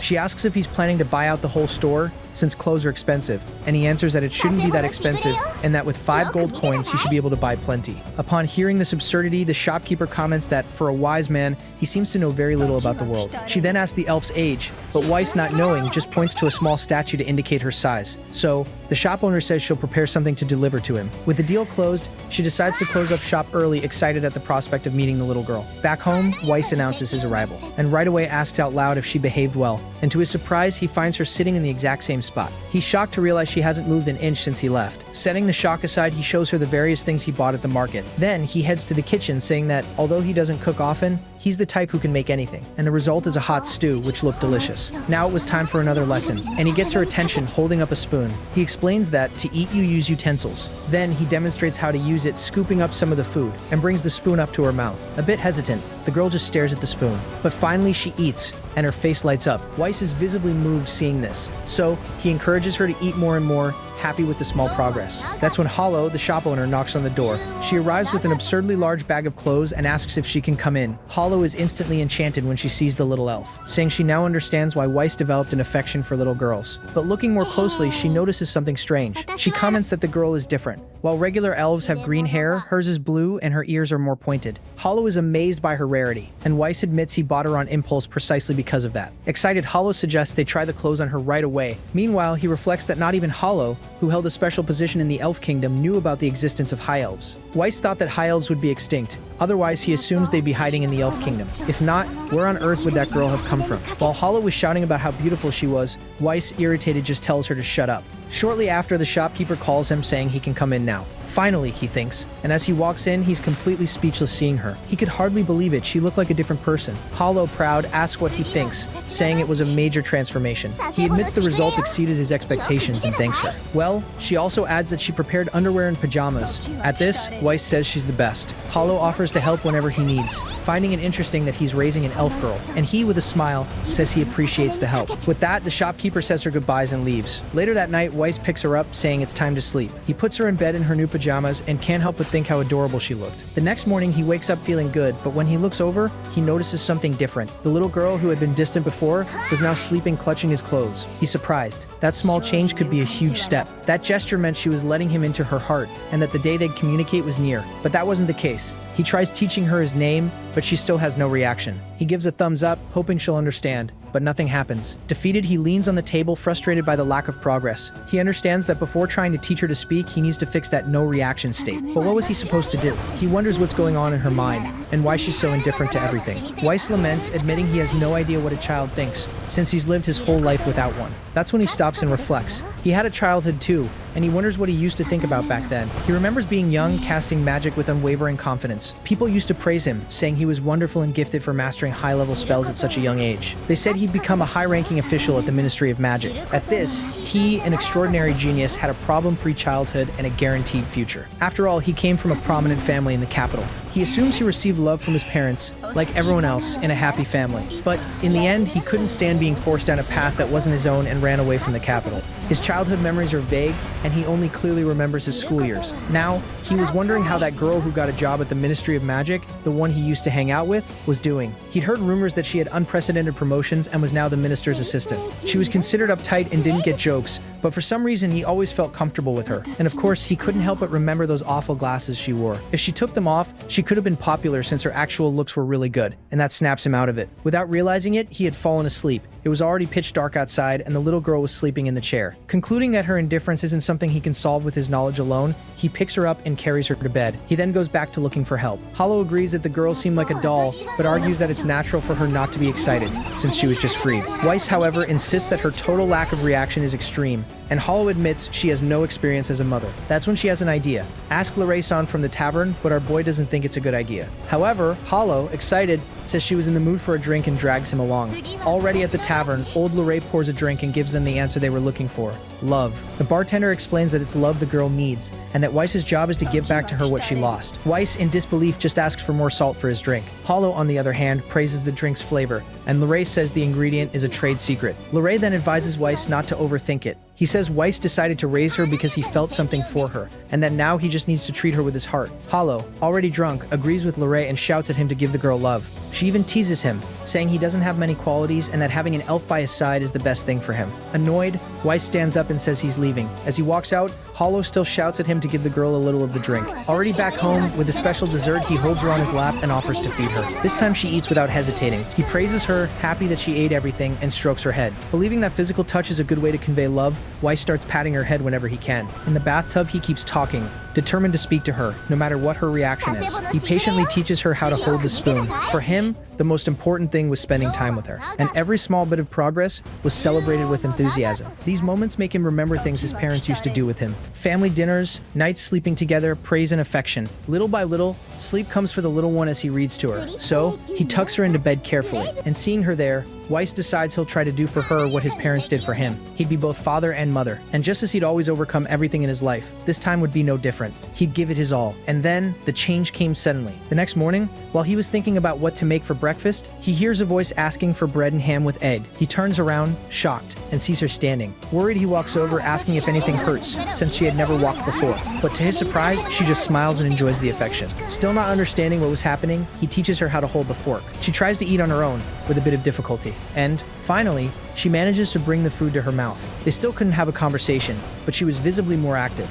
He watched her progress day by day, but the sudden change was still a mystery. At this, Weiss wondered why he was so happy. Was it because she was more aware? Overcome with euphoria, he runs to the tavern, shouting that he has great news. Lorraine asks what all the fuss is about, and Weiss, out of breath, starts explaining. He leans on the counter and, excited, tells them the little girl ate on her own, but Hollow's reaction isn't exactly thrilled. Annoyed, he complains about her reaction. That's when Hollow comments that she's surprised by his outfit, and he explains that his clothes got dirty while doing house chores that morning. But more importantly, he tells them she walked on her own and sat in the chair. Lorraine congratulates him, and Hollow, with a smile, says it was Weiss's love that made it possible. He, however, doesn't think he did anything special to deserve it, but Lorraine says that just by looking at him, you can tell he's become a father figure who decided to raise her as his daughter. Inspired, Weiss starts teaching her her first letter, and she, with a bit of effort, tries to repeat the sound. Hearing her voice for the first time fills him with joy, and he hugs her, praising her great work. He says she has an incredible memory and that they should keep practicing. And so, they spend their time practicing several syllables. She tries to pronounce a new word.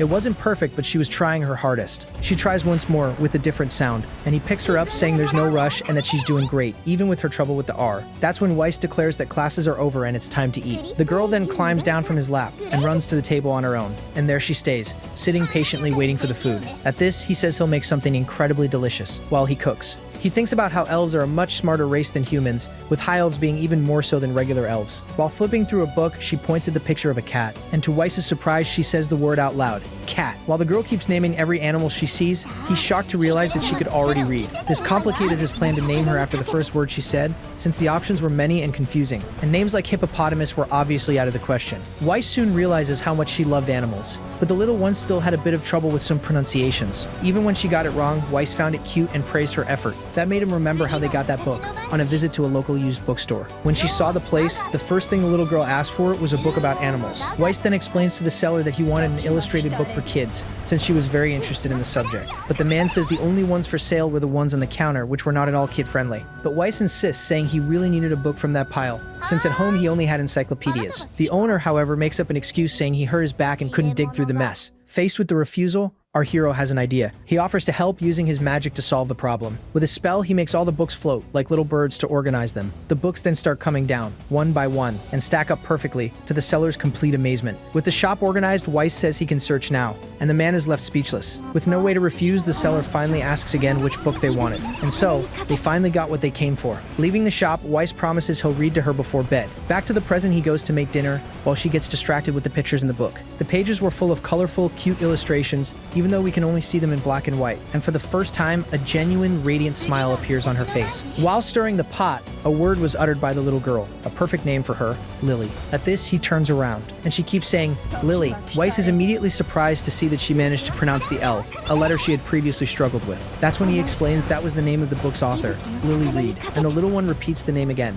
But then, an idea pops into his head. He looks at the name on the book's cover. That name wasn't bad at all. The little girl, excited, shouts the name once more, as if she were choosing it for herself. And just like that, it was decided. He lifts her into the air and declares, my daughter, Lily Frenberg. That's how her name was chosen. And with the intellect of a high elf, Lily started absorbing everything at an incredible speed. Little by little, the once expressionless girl gave way to a child full of life. With her smile, she became popular in Zenless. But Weiss, overprotective, wouldn't let just anyone get close to her. She even placed orders at the tavern, making her father very proud. Lily was growing every day, which made Hollow and Lorraine happy too. On one of their walks, she looks up at the sky and exclaims how beautiful the day was. He agrees, carrying her on his shoulders, and says the sun definitely loved her too. Then, Weiss reminds her to hold on tight, and so they went, with the little girl singing and walking with energy. Their frequent destination was Hollow's shop. The two would walk in, already feeling at home. Lily runs to hug the woman, who welcomes her with a smile. Weiss apologizes for showing up so often, but Hollow insists they're always welcome.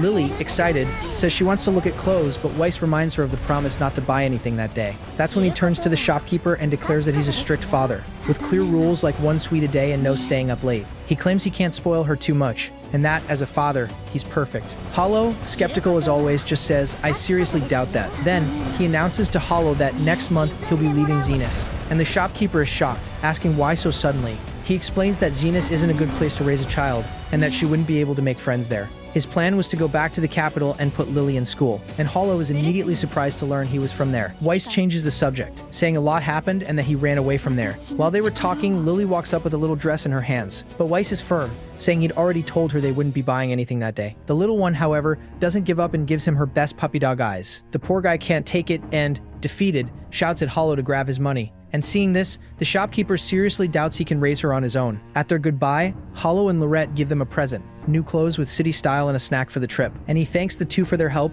and they say goodbye, wishing them a safe journey. Hollow admits, a bit awkwardly, that she feels uncomfortable with him leaving. He explains that Zenless was only standing because of him, who crushed all the villains he didn't like. She worries about the city's future, but he doesn't seem to care much. Even so, he says that if she's really in trouble, she can call him, and promises that, if it's to help her, he'd be willing to come back. The declaration leaves the shopkeeper completely flustered. Lorette jokes, asking if that was a confession, but Weiss just says it was a thank you. With one last take care, he gets ready to leave. Weiss then calls Lily over to the carriage, and so they set off, leaving their friends behind. Days later, already on the road, he asks if Lily is tired, but she replies that she's having fun with her dad. He warns her that as soon as they leave the forest, they'll see the capital, and Lily, excited, asks to walk on her own. He warns her to be careful, but she's already off running before he can say anything else. And then before them, the magnificent view of the capital appears, and the little girl is amazed at the huge wall surrounding the city. He tells her that was the city where he was born, and asks if she's surprised. That's when he steps closer and makes an important request to her. And the little one, a bit nervous, says she'll try.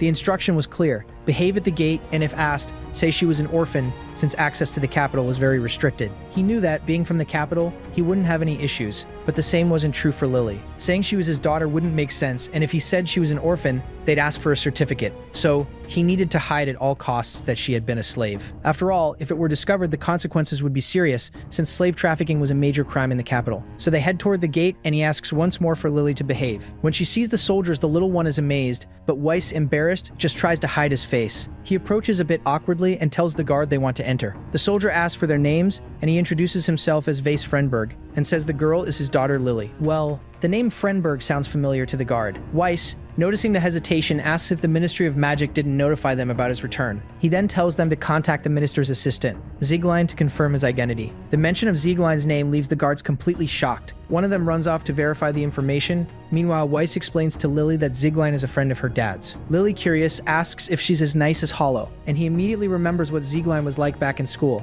always serious and studious. And with a smile, he replies yes, she'll be nice to Lily, like a research subject. While they waited, the little one falls asleep in his arms. The wait makes him a bit impatient, and to pass the time, he starts playing with her cheeks, and squeezes her chubby cheeks. That's when something startles him. The soldiers line up in salute, stomping their feet hard. An imposing figure approaches. And there she was, the minister's assistant, who stares at him and asks if that was some kind of personal attack. Weiss comments that she still has no sense of humor and still wears those annoying glasses. Zigline Floyd, the assistant to the Minister of Magic, had arrived. Shortly after, they meet at the imposing castle of the Ministry, and they're taken to the reception room, a luxurious and elegant place. While Lily slept peacefully on the couch, Weiss enjoyed the luxury of the room. He comments mockingly that the Ministry of Magic seems to be doing pretty well financially, and Zigline, serious as always, replies that they're not a nonprofit. That's when Lily, in her sleep, mumbles, asking for a sweet, and that catches Zigline's attention. That's when she asks if she's really his daughter. He chokes and, annoyed, says it's obvious she isn't, telling her to look at the girl's ears. Zigline, embarrassed, apologizes, admitting she hadn't noticed the girl was an elf. Lily, still sleeping, insists, asking for just one sweet, and her cuteness leaves Zigline speechless. Suddenly, she stands up. That's when Weiss reveals that Lily is in fact a high elf. She panics, suggesting they take her to a lab,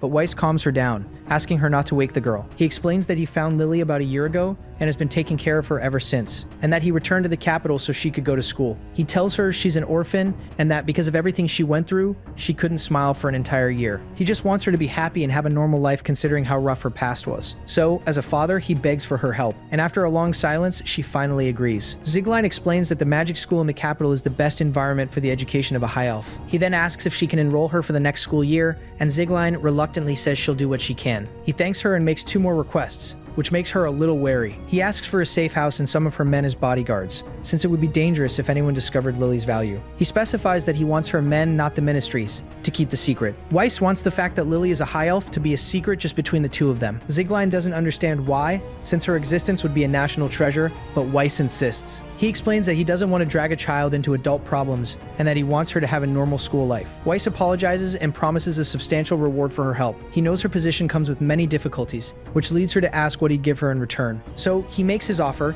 He'll help her with her work, but only as her personal employee. So the deal is sealed, but Zigline warns that she'll work him to the bone, and so she invites him to see the house. While they walk, he asks how the capital has been, and she replies that the city has changed a bit. That's when he spots the magic artifact shop Gatrin and comments that it's moved location, and Zigline immediately reminds him that he was banned from there. While she recalls how he disabled all the shop's products with his magic, he apologizes for the incident. In a flashback, he was criticizing the practice of turning artifacts into luxury brands. He was inspecting one of the items, and accidentally ends up disabling the magic of every product in the shop. The owner and Zigline panic, while he, all awkward, says he was just testing. Back to the present, she tells him the 43 million zenies debt was paid by his wealthy family before he even graduated. She remembers how he used to rush to missions and go to the ministry after class. The poor guy worked hard to pay off that debt. That's when Zigline suddenly stops, and mutters that he wouldn't have had to pay the debt if he had married her. He immediately asks her to repeat that, but she changes the subject, saying she was just impressed he paid off the debt while still a student. Shortly after, they arrive at an impressive mansion. Weiss is shocked by the luxury of the place, and she explains that the house belongs to the ministry and the rent is actually pretty reasonable. He still hesitates to accept something so luxurious, but she warns him that she'll work him like a dog. So, she opens the door saying that's an investment in the future and invites them in. Lily, who woke up on the way, asks where they are. She runs inside and asks, excited, if that's their new home. And amazed by the place, she calls for her dad. That's when Zigline says she'll let them know he's returned and that Lily is an elf with congenital anomalies, and reassures him saying there are subordinates living nearby, so security won't be a problem. Lily, overjoyed, throws herself onto the couch, which makes the tough Zigline's heart melt. Zigline suddenly asks if Lily has a mother. She argues that for a child's upbringing, it's better to have both parents around. Weiss agrees, but says there's nothing he can do about that right now. That's when the minister's assistant, her face flushed, bites her lip, and then offers to be Lily's mother. But he rejects her on the spot, saying she's not cut out for it, and Zigline, irritated, says she's not the same as she was back in school. Weiss stares at her and wonders if her wish to be a mother was just an excuse to study high elves. After all, it was natural to want to get involved with a race believed to be extinct. He tries to ease the situation, saying being a mother would mean being his wife, and asks if she doesn't have a boyfriend. But she denies it, saying one thing has nothing to do with the other, and in a fit of anger, she shouts that she doesn't have a boyfriend because of him. Well, that leaves him completely confused. She tries to explain herself, but ends up making it even messier, and blames him for ending up working at the Ministry of Magic, which makes him apologize. Furious, Zigline says it's time for him to pay off his years-long debt. With a trembling voice, she introduces herself, and Lily, a bit scared, introduces herself too. Zigline then kneels down and asks if she doesn't want a mother. Weiss scolds her, saying that's not the way to approach a child. He wonders if Lily feels lonely, but before he can finish, Zigline asks her directly what she'd think if she became her mother. Her stare was so intense it seemed to pierce her soul. The little one, not knowing what to say, starts stammering. She then runs to her father and hugs him, saying she already has one. And Weiss, laughing at the situation, jokes about how scary Zigline is. Zigline, desperate, doesn't understand why she was rejected, and he explains it was because of her attitude. He teases her, saying she'll never be a mother if she doesn't understand what she did wrong. Even so, that night, Lily whispers the word mom in her sleep. At this, Weiss concludes that, deep down, what Lily really wanted was a mother. Sometime later, he's going over the school supplies list with Lily, and the little one, excited, asks if she's going to school. She asks if she'll be going with him, but Weiss explains that he already graduated, which leaves her a bit confused. That's when she pats his head, saying her dad is amazing, which moves him. Well, the supplies list was extensive, including magical items like a wand, robe, and hat, which were tools for channeling magical power. He wonders what to do and decides the best is to coordinate everything with the brand Bitney, which had a design he liked. And so, the two head out to the busy streets of the capital. Lily is amazed by the number of people, and he warns her to be careful and not get lost. She, curious, points at every shop, asking what they were, and he patiently answers each of her questions. But when she points to a specific shop, he doesn't know what to say. It was a clothing shop. Lily, excited, runs toward the place shouting for Hollow, but Weiss corrects her, reminding her that her friend wasn't there, since they were in a different city. Walking in, an elegant saleswoman greets them with a smile. Lily is enchanted by the shop. The woman asks if they're looking for school robes, and Lily, excited, introduces herself. She tells her proudly that she's going to study hard to help her dad. The saleswoman comments on what a sweet daughter Lily is, and he, all emotional, can barely hold back the tears. The woman explains that all her products are handmade by herself, but on hearing her voice, Weiss feels a strange familiarity. That's when an older woman appears, or rather, the shop's manager. It was an old acquaintance of Weiss, Esmeralda Eisenbarth, formerly known as the most talented mage in the capital, and his old teacher. He, surprised, asks if that was her shop, since you couldn't tell from the sign. She explains she started it for fun and that the shop has been running for 3 years, and he comments that if she put her name on it, the business would thrive. But she insists it's just for fun, and that if she wanted money, she'd join Bitney. The saleswoman then steps closer, and to everyone's surprise says it was because of him that she dropped out of school. Esmeralda, laughing, says he was a troublemaker, but not enough to be expelled. She reveals that upon seeing him, she realized it was time for a generational change and to pass the torch to the #1 in the capital. While they were talking, Lily, who was trying on one of the robes, starts getting tangled up in its size. The saleswoman, with a smile, offers to help. The young woman teaches Lily how to wear the robe, which now, adjusted, looked great on her. That's when Esmeralda, with her ever-sharp gaze, comments that the girl is a high elf and asks what Weiss's plans are. So, the two sit down to talk, and he praises his old master's keen perception. He explains that Lily is an orphan, and that his only plan is to give her the tools to live independently. Esmeralda comments that anyone wants their daughter's happiness, and that with that, he's becoming more and more of a mature father. However, she asks if he doesn't think Lily needs an exceptional robe to protect her, and then she gives him a mission: hunt a crystal dragon. The proposal leaves our hero completely speechless. She explains that it's a supreme dragon, covered in crystals that absorb magic, the hardest to hunt, the image killer. Meanwhile, Zigwine was smiling at the mirror, but soon a serious expression takes over her face. She asks her maid Emma what she thinks of her face, and remembering the day before, she wonders if her expression had been too tense. Zigline recalls Weiss's advice, who said her tension was showing through and that she should try to relax. Already back to reality, Weiss asks her to recommend a babysitter, since he'll need to go out the next day. Zigline, without hesitating, offers to take care of Lily. He tries to refuse, but she insists, saying she'll take the day off. With unwavering confidence, she guarantees that by nightfall, Lily will be calling her mom. And so, the day of the hunt arrives. That's well done.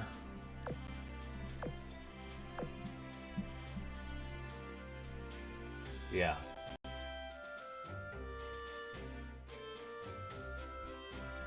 Oh, Mikari. Oh. Mikari has fees.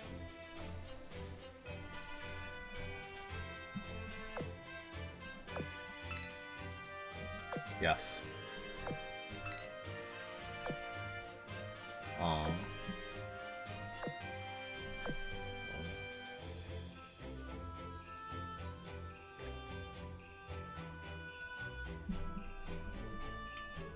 What the hell is a Mercari? It sounds like my Mercari Cougar that I used to drive in the year 2011. However, this is a site that purports to give you some great deals on tech, collectibles, and more. I've actually used Mercari in the past, but only the Japanese version. So let's see what it's like to use the global version. I'm also buying Pokemon cards, in case that wasn't clear.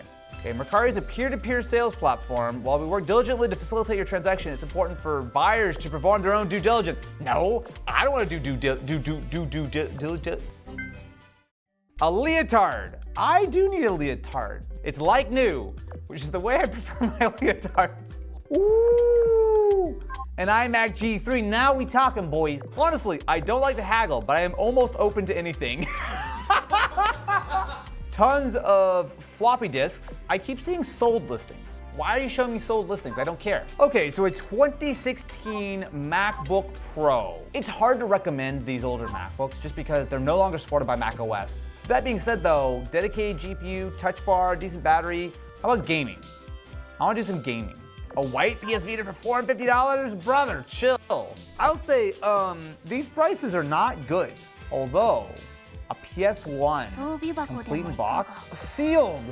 I mean, $900 is an extortionate amount of money.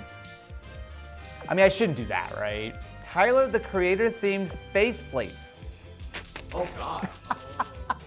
What in the hell is a Nintendo Radio Boy? Excuse me? It looks kind of fake, but also in a way that 90s products kind of look weird. There's no way that's a real thing. Fortnite coach? Oh God, not again. I am mediocre at Fortnite and you can be too. A Creative Blaster PCI modem. Boy, I'm getting a little tingly thinking about it. All right, so with that, my friends, I think we have plenty of items to take a closer look to see. Is Mercari actually worth it? Welcome back, my friends. So buying stuff from Mercari was a little bit of an adventure, mostly because half the stuff I found was overpriced and boring. So I did what any good YouTuber would do and found the weird stuff. We have another package with a separate UPS label on it. All right, we have, my friends, the Radio Boy. Ooh. This is supposedly an international Nintendo licensed product. This is still sealed in the original box. It is a Game Boy themed radio. Does that make sense? Yes. No. Radio Boy is a trademark of Nintendo and licensed to Manny, the manufacturer of this high quality item. It's just Manny. As someone who's been doing this for a very long time, I did not know this existed until I found it. Alex, do you have any information on the Radio Boy? This came out originally in 1992. Great year. It was a thing. It wasn't like insanely popular. How much was this thing? How much we paid for it? Like what's the deal with this guy? We paid $187. Now keep in mind, it is factory sealed, all that stuff. Sealed prices for these things go anywhere from like $140 to $200. Normally I would feel kind of bad about opening something like this, but you should feel bad. Here goes nothing, my friends. Oh my God. Dear to my heart. Which is, of course, the most meaningful piece of tech of all. Samsung Galaxy S4. Oh. The Galaxy S4 was back in an era, this would have been 2013, I think, in which smartphones got unbelievably better every single year. This had a 1080p OLED display. It actually had like a properly good camera. I might have that same opinion today, but like this thing was actually pretty good. Oh my God, it's so blue! Ooh. Look how blue that is! Remember when phones were actual colors? And it had a headphone jack. This is actually in incredibly good shape though. Something that you just can't do on modern phones is just pop off the back panel here, and you should see not only your easily removable battery, which actually had NFC built in. In addition, you've got yourself a microSD card, which is already installed, and a SIM card, which is also already installed. The biggest downside though was that even though it was a very nice design for its time, even for 2013, you could get something like an iPhone, which is all glass and metal, and the plastic feels a little dated. But like plastic actually has like a bit of a charm to it. Oh my God, it's turning on. Oh, vibrate. Yeah, boy! That screen is actually incredibly bright. It's clipping on the camera, it's so bright. And it's an OLED, so it actually has like good viewing angles. Like, man, the setup was, oh, everyone has to get ready. Uh-oh. But SIM card. How about we use Wi-Fi to activate? Do we want to set up our Yahoo or AOL email? Yo, let's go! Touch with. Man, none of this is gonna work, but it's still great anyway. I am now recording on a beautiful Samsung Galaxy S4. How does it look? Anyone want to take a bet on if any of that was a focus? Okay. Oh, that's actually not bad at all. Stadium Park. I know it's just the nostalgia talking, but if they would make a phone that was like actually this size, I would be so happy. I mean, it really feels like it's not too far away from something like an iPhone mini when it comes to actually like the feel in the hand. How much did I pay for this Galaxy S4 that is in very good condition? We paid $105. Hold on a I second. have much, like, had You know how minimal phones potion. are a thing now? What if we just all buy the beautiful old pieces of hardware in good condition? You can't do a lot on it, but you can probably find a way to do some very minimal things on this. I think I'm onto something. Yeah, Austin Evans bought up by all hackers online.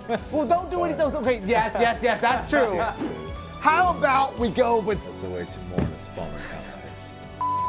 So this should be a MacBook. And we got something Lambre that again, always but a hollow shocks me version. is the No, price reverse of old hollow MacBooks. Because MacBooks, almost without fail, hit a price floor. So if you want to spend $100 to $150, you can get everything from like a 2018 MacBook all the way to like a 2007 MacBook. And it feels like they're pretty much all that same kind of price. So this, my friends, should be a 16-inch MacBook Pro from 2018? 2019? 2016. 2016. Oh, so sorry, 15-inch, not 16-inch. So this was when they redesigned the Mac. So before this, you had tons of ports. Then they took it, shrunk it down, got rid of all the ports, and only has Thunderbolt/USBs on the side. And it has, most importantly, If you want to make a the grass touch stack, bar. This This was a little dirty. Alex, could you give me any info on this guy? We bought the i7 with 16 gigs of RAM. Which I think was the base model. Now this laptop, I will say, had some problems. The butterfly keyboard, which, as we've discussed in the past, not good. I still, my voice cracks, think that the butterfly keyboard was actually not bad to type on. It was very shallow, but it actually had like a nice little bit of a click to it. However, incredibly unreliable. And the problem was that if any of these keys went bad, half your MacBook would literally just need to be replaced. This did have USB-C, which, what the hell's the password? Oh my God.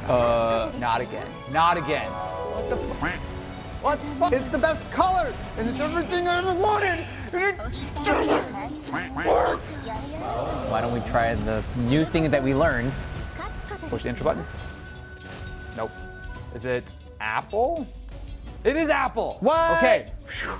Dude, stop putting passwords on things.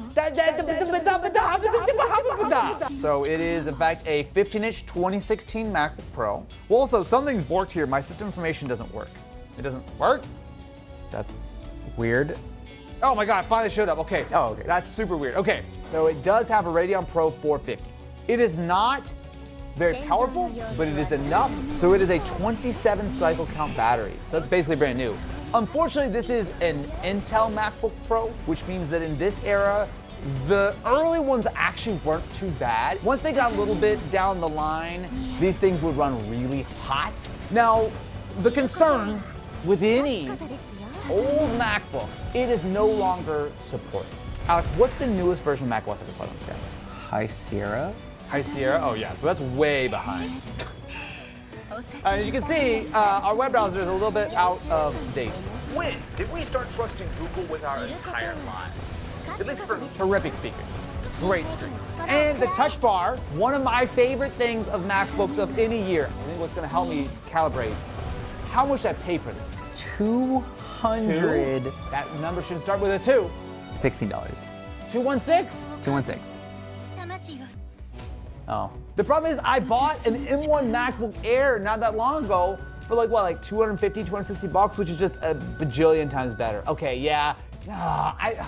If I paid like mid to high 100s, I'd be pretty happy with this. I think that this hardware is very serviceable. I like it, man. I like it. I wish I would have paid like 170 bucks for it now. Now, as I was perusing the virtual store shelves of Mercari, I couldn't help but find one of my favorite devices. Not that one. No, the other one's Pokemon cards. Okay, look. We've all done a little bit of degenerate behavior, right? All of us. So these are Pokemon card mystery packs. For the most part, they're just a bunch of junk bulk that's just tossed in a thing. They put a very expensive card on the front. But what? They guarantee a foil. That means it's worth something, foil. right? Oh, I think I see the foil right here. It's kind of cool, but I don't think it's actually worth anything. Bulk, little bulk. Wow, dude. All of those cards are worth, I'm gonna be generous and say 1 cent each. Well, it was worth something to you. You're the one that paid for it. Alex, before I open the second one, can you just tell me how much of my money I wasted on this nonsense? Paid $32 for both of these. A reverse hollow? Are you kidding me? To somebody who doesn't care about shiny cardboard, can you explain to me? 50 Okay. Man, $30! The only thing that's gonna make me feel better is this. Have you ever seen a Pokemon that you just don't understand what the hell that guy's name is called? Look, I got a Pokédex and I'm really excited to use it to find out what my cards are. I knew that was gonna be bad, so I at least wanted to get one good Pokemon item. There have been a lot of Pokédexes over the years. So there was the original one, which I actually still have in my office, which is, I think, legit and cool. So this should be from 2007, which I don't know how good this is gonna be. Does this work? Is there a power button? How do you... Does it need battery of some kind? Oh, there's a button on the side. Fun. Cut all that. Don't cut it. What is this music?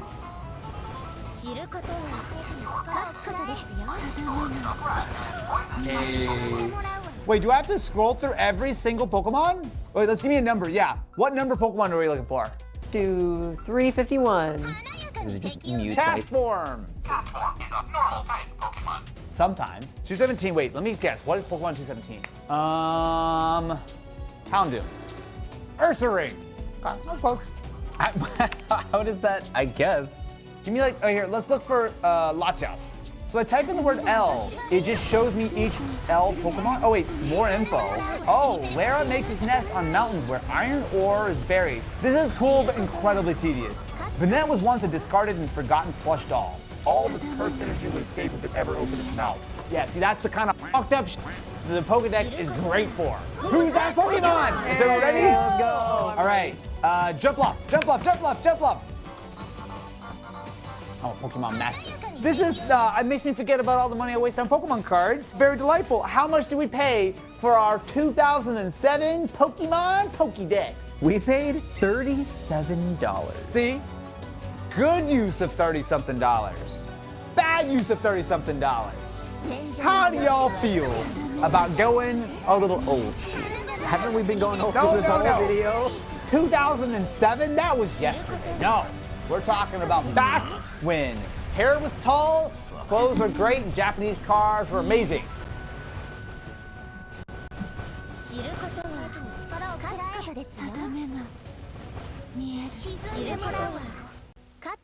Yeah, waifu.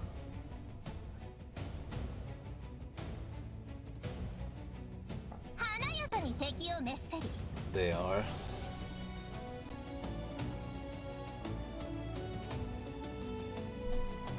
By now, you guys have probably all noticed that sourcing Beyblades from Japan is next to impossible. Sculpting has become such a huge problem in recent months. Whether you're ordering online or trying to find them in your Bey hunting adventures, you're gonna have a tough time. There's been countless reports from Bey fans in Japan not being able to find any stock at stores they frequented for years. Many are shocked by the sudden difficulty of buying a single Bey. This wasn't a problem a month ago, is what everyone is thinking. So, what happened? So in this video, we're gonna talk about the real reason behind the Beyblade shortage and how Beyblade X became viral. Thankfully, I understood Chinese and I actually saw this whole thing play out. It all started with this user on Threads, Fabio here, says that some of his family friends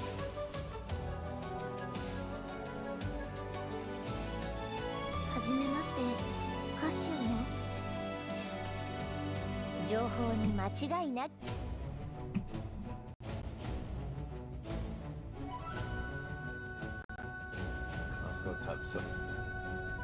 Yeah, good question.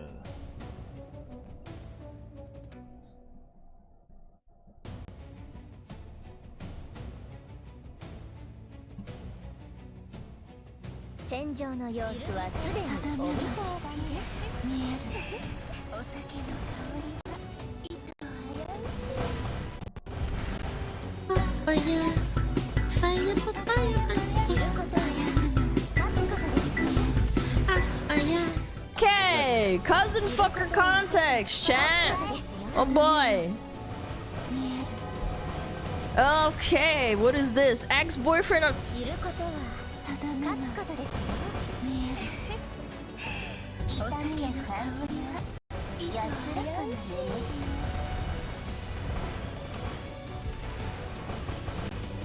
Yogurt male affirmations time? Oh yeah, chat wants me to show you this. What? I feel like you're a man. You're strong, right? As a man? Are you? As a man? As a man? I think it's time for you to ditch the sigma. What is this emote? I don't see this emote in my chat. The as a man emote. I don't have this. Why don't I have this? Listen, you gotta ditch the sigma, you gotta ditch the alpha, you gotta ditch the beta male, and you gotta become What am I, a yogurt delta? male. Yogurt male. Yes. Please, can you unlock your inner yogurt male and Let me watch listen to this video? real quick. Listen to this real quick. Not sure why you're special? This is Kolas from No Limits Fun. Many yogurt males don't know why they're special. We have a unique set of tastes that set us apart within the social hierarchy. In many ways, we are the most interesting. ¡Coño, carajo, hijo de la puta mierda! ¿Qué yo te dije a ti? Que si algo está pasando, tú me tienes que decir. Nice.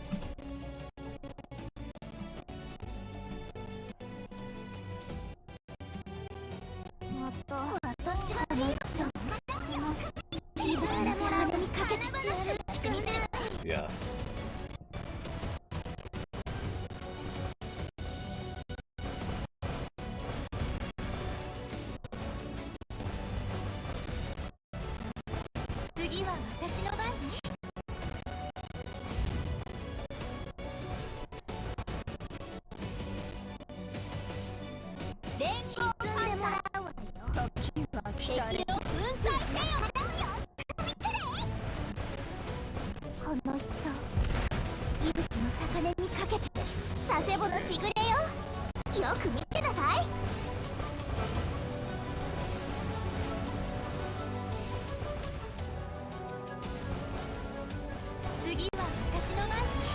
See, when it comes to these baddest video ideas, I tend to run a poll with my audience because I'm a firm believer in democracy. But just like American politics, it was never a choice to begin with.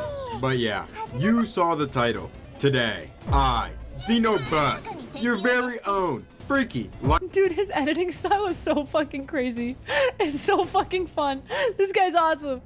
light skin, we'll be going over the top 10 baddest virtual YouTubers. These creators are the closest things we have to real life anime girls. And since we, yes, we, us, you watching this video right now, get no girls and no play.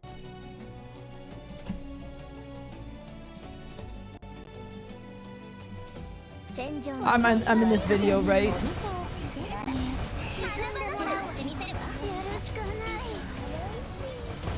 So many people sent me this.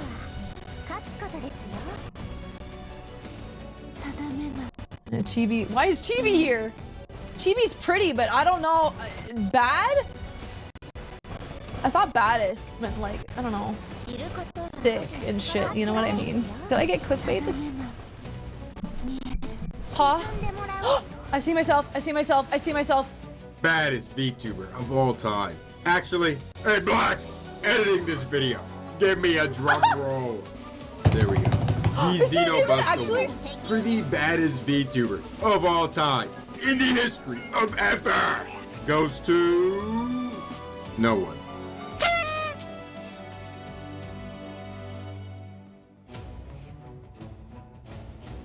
Okay. That's right. There is no single baddest VTuber. VTubing is such a huge space with new VTubers joining every day. No, true. And in reality, every VTuber is the baddest because it's not about numbers. It's about what's in our hearts. Oh, is what a bitch would say.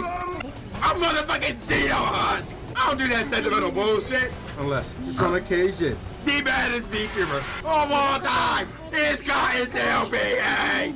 It is Cottontail VA. Cottontail was the first YouTuber I ever watched, and will always be my day one. She's quite literally the whole reason I started making those baddest VTuber shorts. And it's been almost 2 years since then. And I've seen a whole lot since then. First of all. Oh my god, dude. Dude, this guy's editing is insane.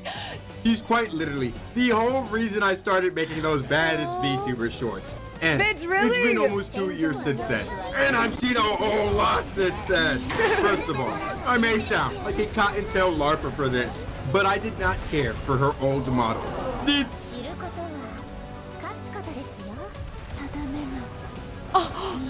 I did not care for Godfather. 3D model looked like a Big Mouth character, dude. Be nice. I love that model. I just couldn't. The new one is so much better. Now, I'm not saying the design was bad, but the model was just so uncanny to me. Back to the goon though. Cotton is literally the LeBron of YouTubers.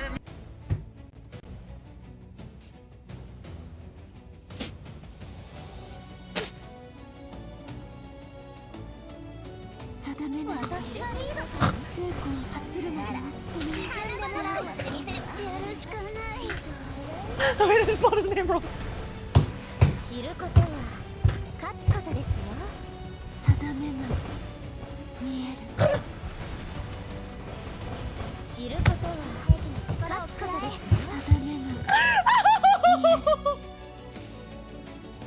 LeBron James. We use it with an A or with an E. Guys, wait, how do you spell his name?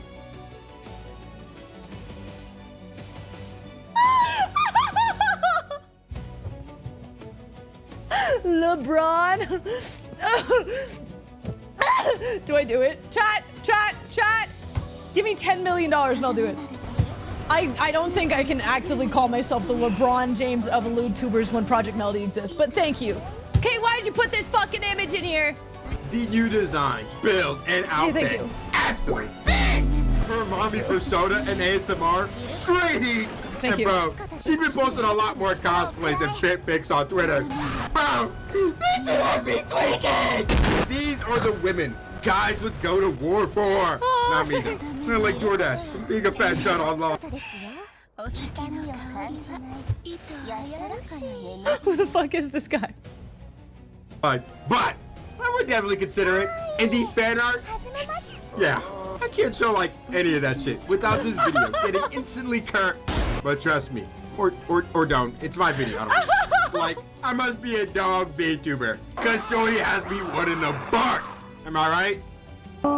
So yeah, Cotton is the baddest VTuber. I'm right, and if I'm wrong, then I'm still right, cause it's my video. But what about her gamer subs flavor?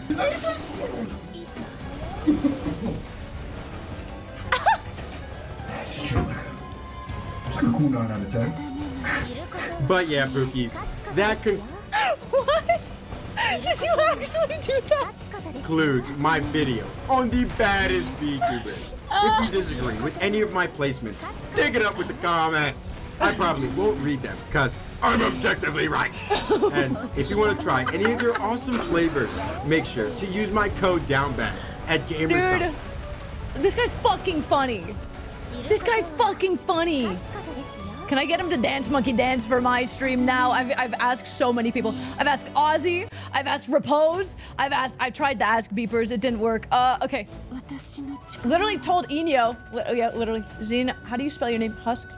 Do you think his Discord is just Zeno Husk? Let's see if he. What if he like accepts the friend request? Anyways, I'm very honored. This is so fucking funny, bro.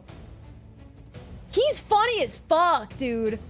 He's so funny. Dude, his editing's so good. Anyways, big fan. What can I say? Of course, I'm the best. Check his about. How do I check the about? Is it this? Cyber Samurai talking about freaky shit and whatever crossed my mind. Business inquiries. All right. Yeah. I already have him on this. Is he no Husk? Dude, he's fucking funny. Dude, he's funny. Appreciate that. Thank you. Hey, thanks. Number one. Baddest VTuber. Thanks, I appreciate that, then. It's an honor. It's truly an honor. Dude, he fucking...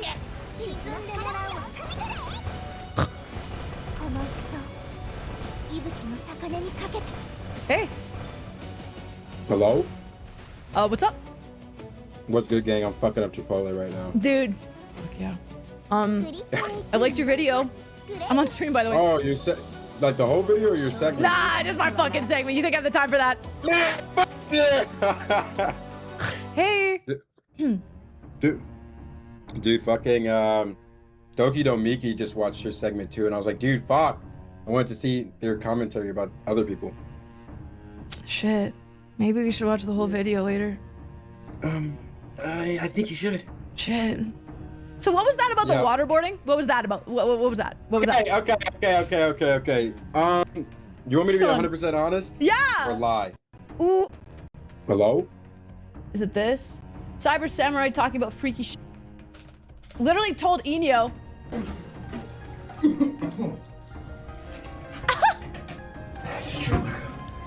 It's like a cool 9 out of 10. But yeah, Pookies, that What? Did you actually do that? concludes my video on the baddest VTuber. If you disagree with any of my placements, dig it up with the comments. I probably won't read them because I'm objectively right.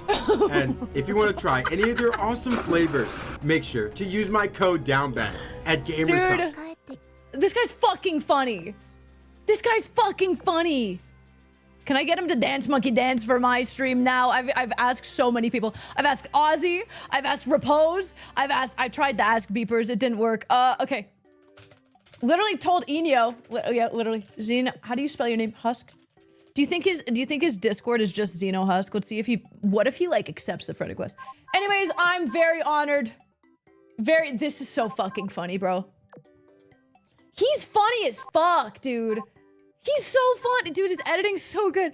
Anyways, big fan. What can I say? Of course, I'm the baddest. Check his about. How do I check the about? Is it this? Cyber Samurai talking about freaky shit and whatever crossed my mind. Business inquiries. All right. Yeah. I already have him on this. Is he no Husk? Dude, he's fucking funny. Dude, he's funny. Appreciate that. Thank you. Hey, thanks. Number 1. Baddest VTuber. Thanks, I appreciate that. Damn. It's an honor. It's truly an honor. Dude, he fucking...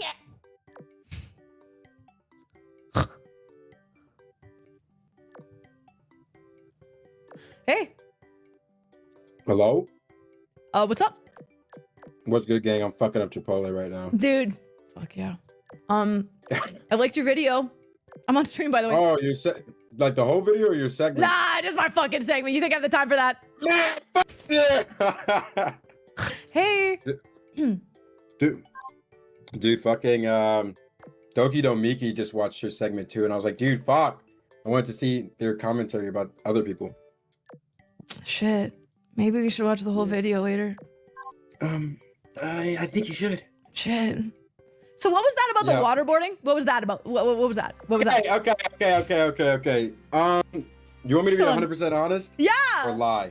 Ooh. Do the content thing. Do the content for you guys fucking? No. This is my first time talking to this person. Hey, man. Sorry, man.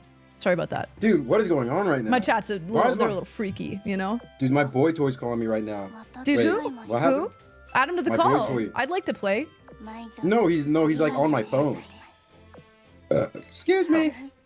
Can you burp a little quieter next time, please? My fault. Yeah, good boy. I can't do this. What the fuck? All right, bye. Hey, man. I really like your editing. What's up? I think you're fucking funny. Let's collab. Yeah? What do you think? Dude, like... I'm streaming, just by the way! You're...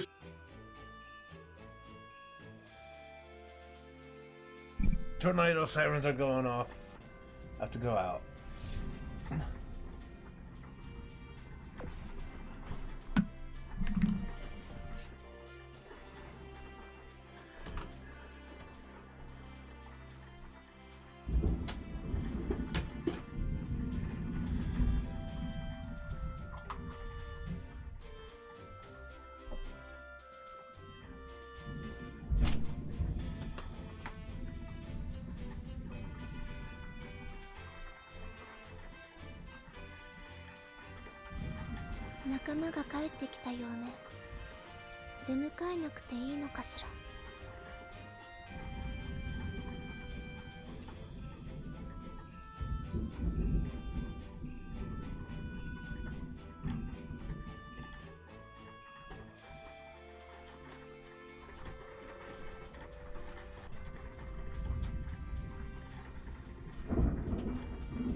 肉の付け合わせに野菜。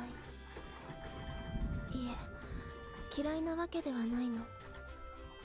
私は普段野菜を口にしない一族だけど、秘伝の薬草を使った特製スムージーを飲むことがあるわ。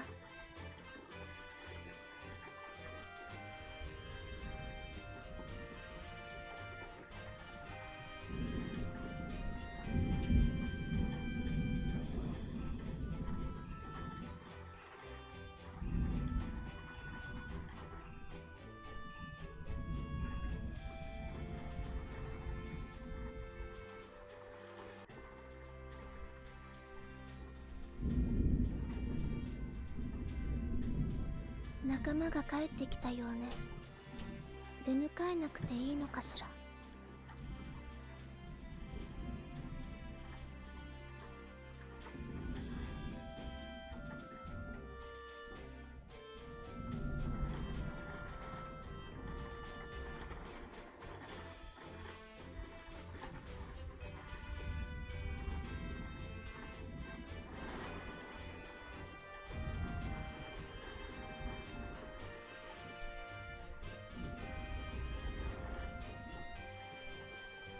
この植物、ヨモギという名前なのね。私の探しているものとは違うけれど、怪我にはよく効きそうだわ。え？ヨモギの歌がある？そう。ぜひ聞いてみたいわ。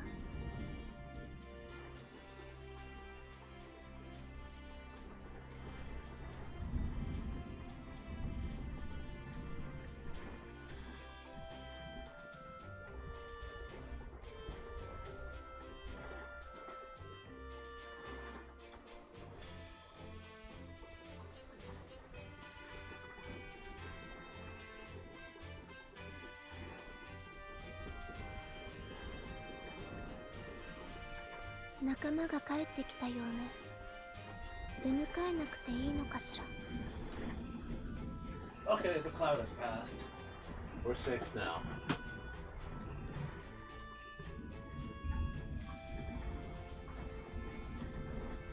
And the stream.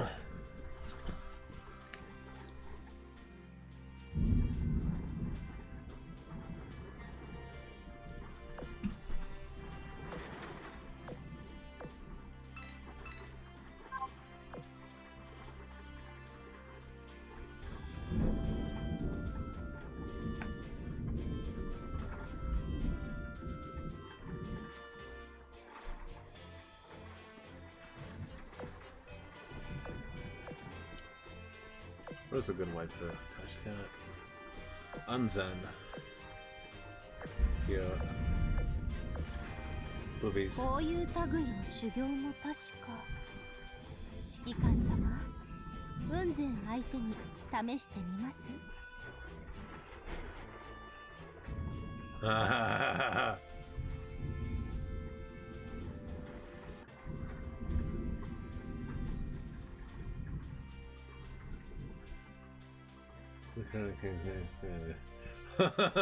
え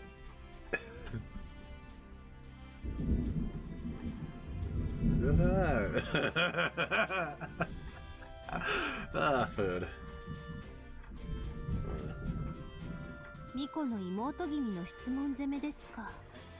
確かに対処法がわからなければ厄介ですね。指揮官様、そこはあえて答えないのも手ですよ。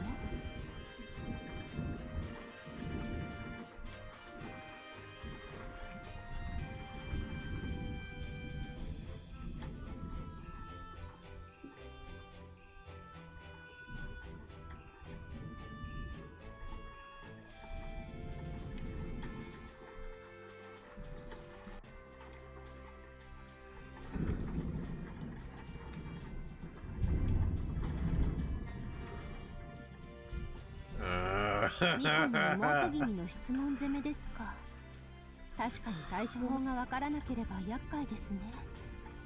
指揮官様、そこはあえて答えないのも手ですよ。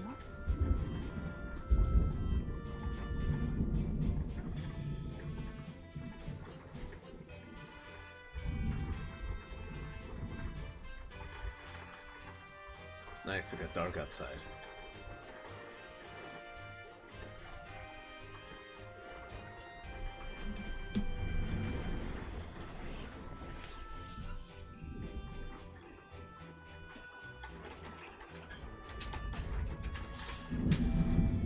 時に仕事や人間関係から逃げるのも選択肢の一つです。夜離れせよとは申しませんが、少し戦火の心構えを見習ってみてはいかがですか？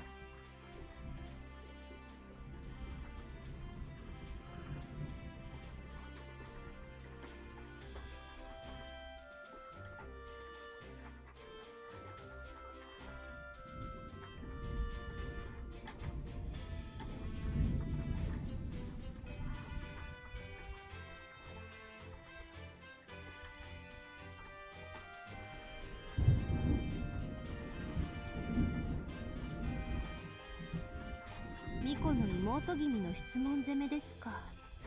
確かに対処法がわからなければ厄介ですね。指揮官様、そこはあえて答えないのも手ですよ。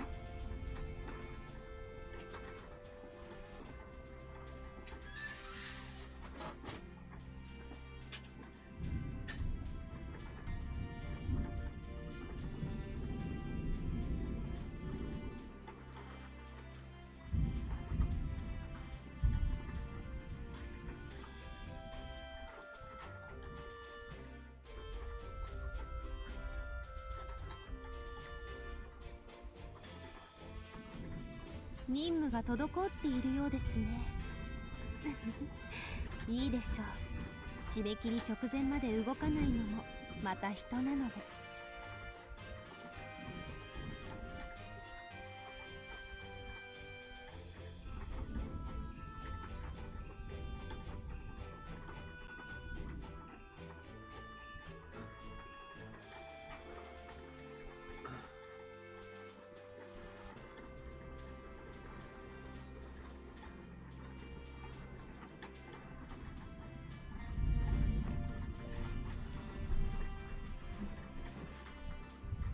封印だけでなく風水霊脈も多少は存じております。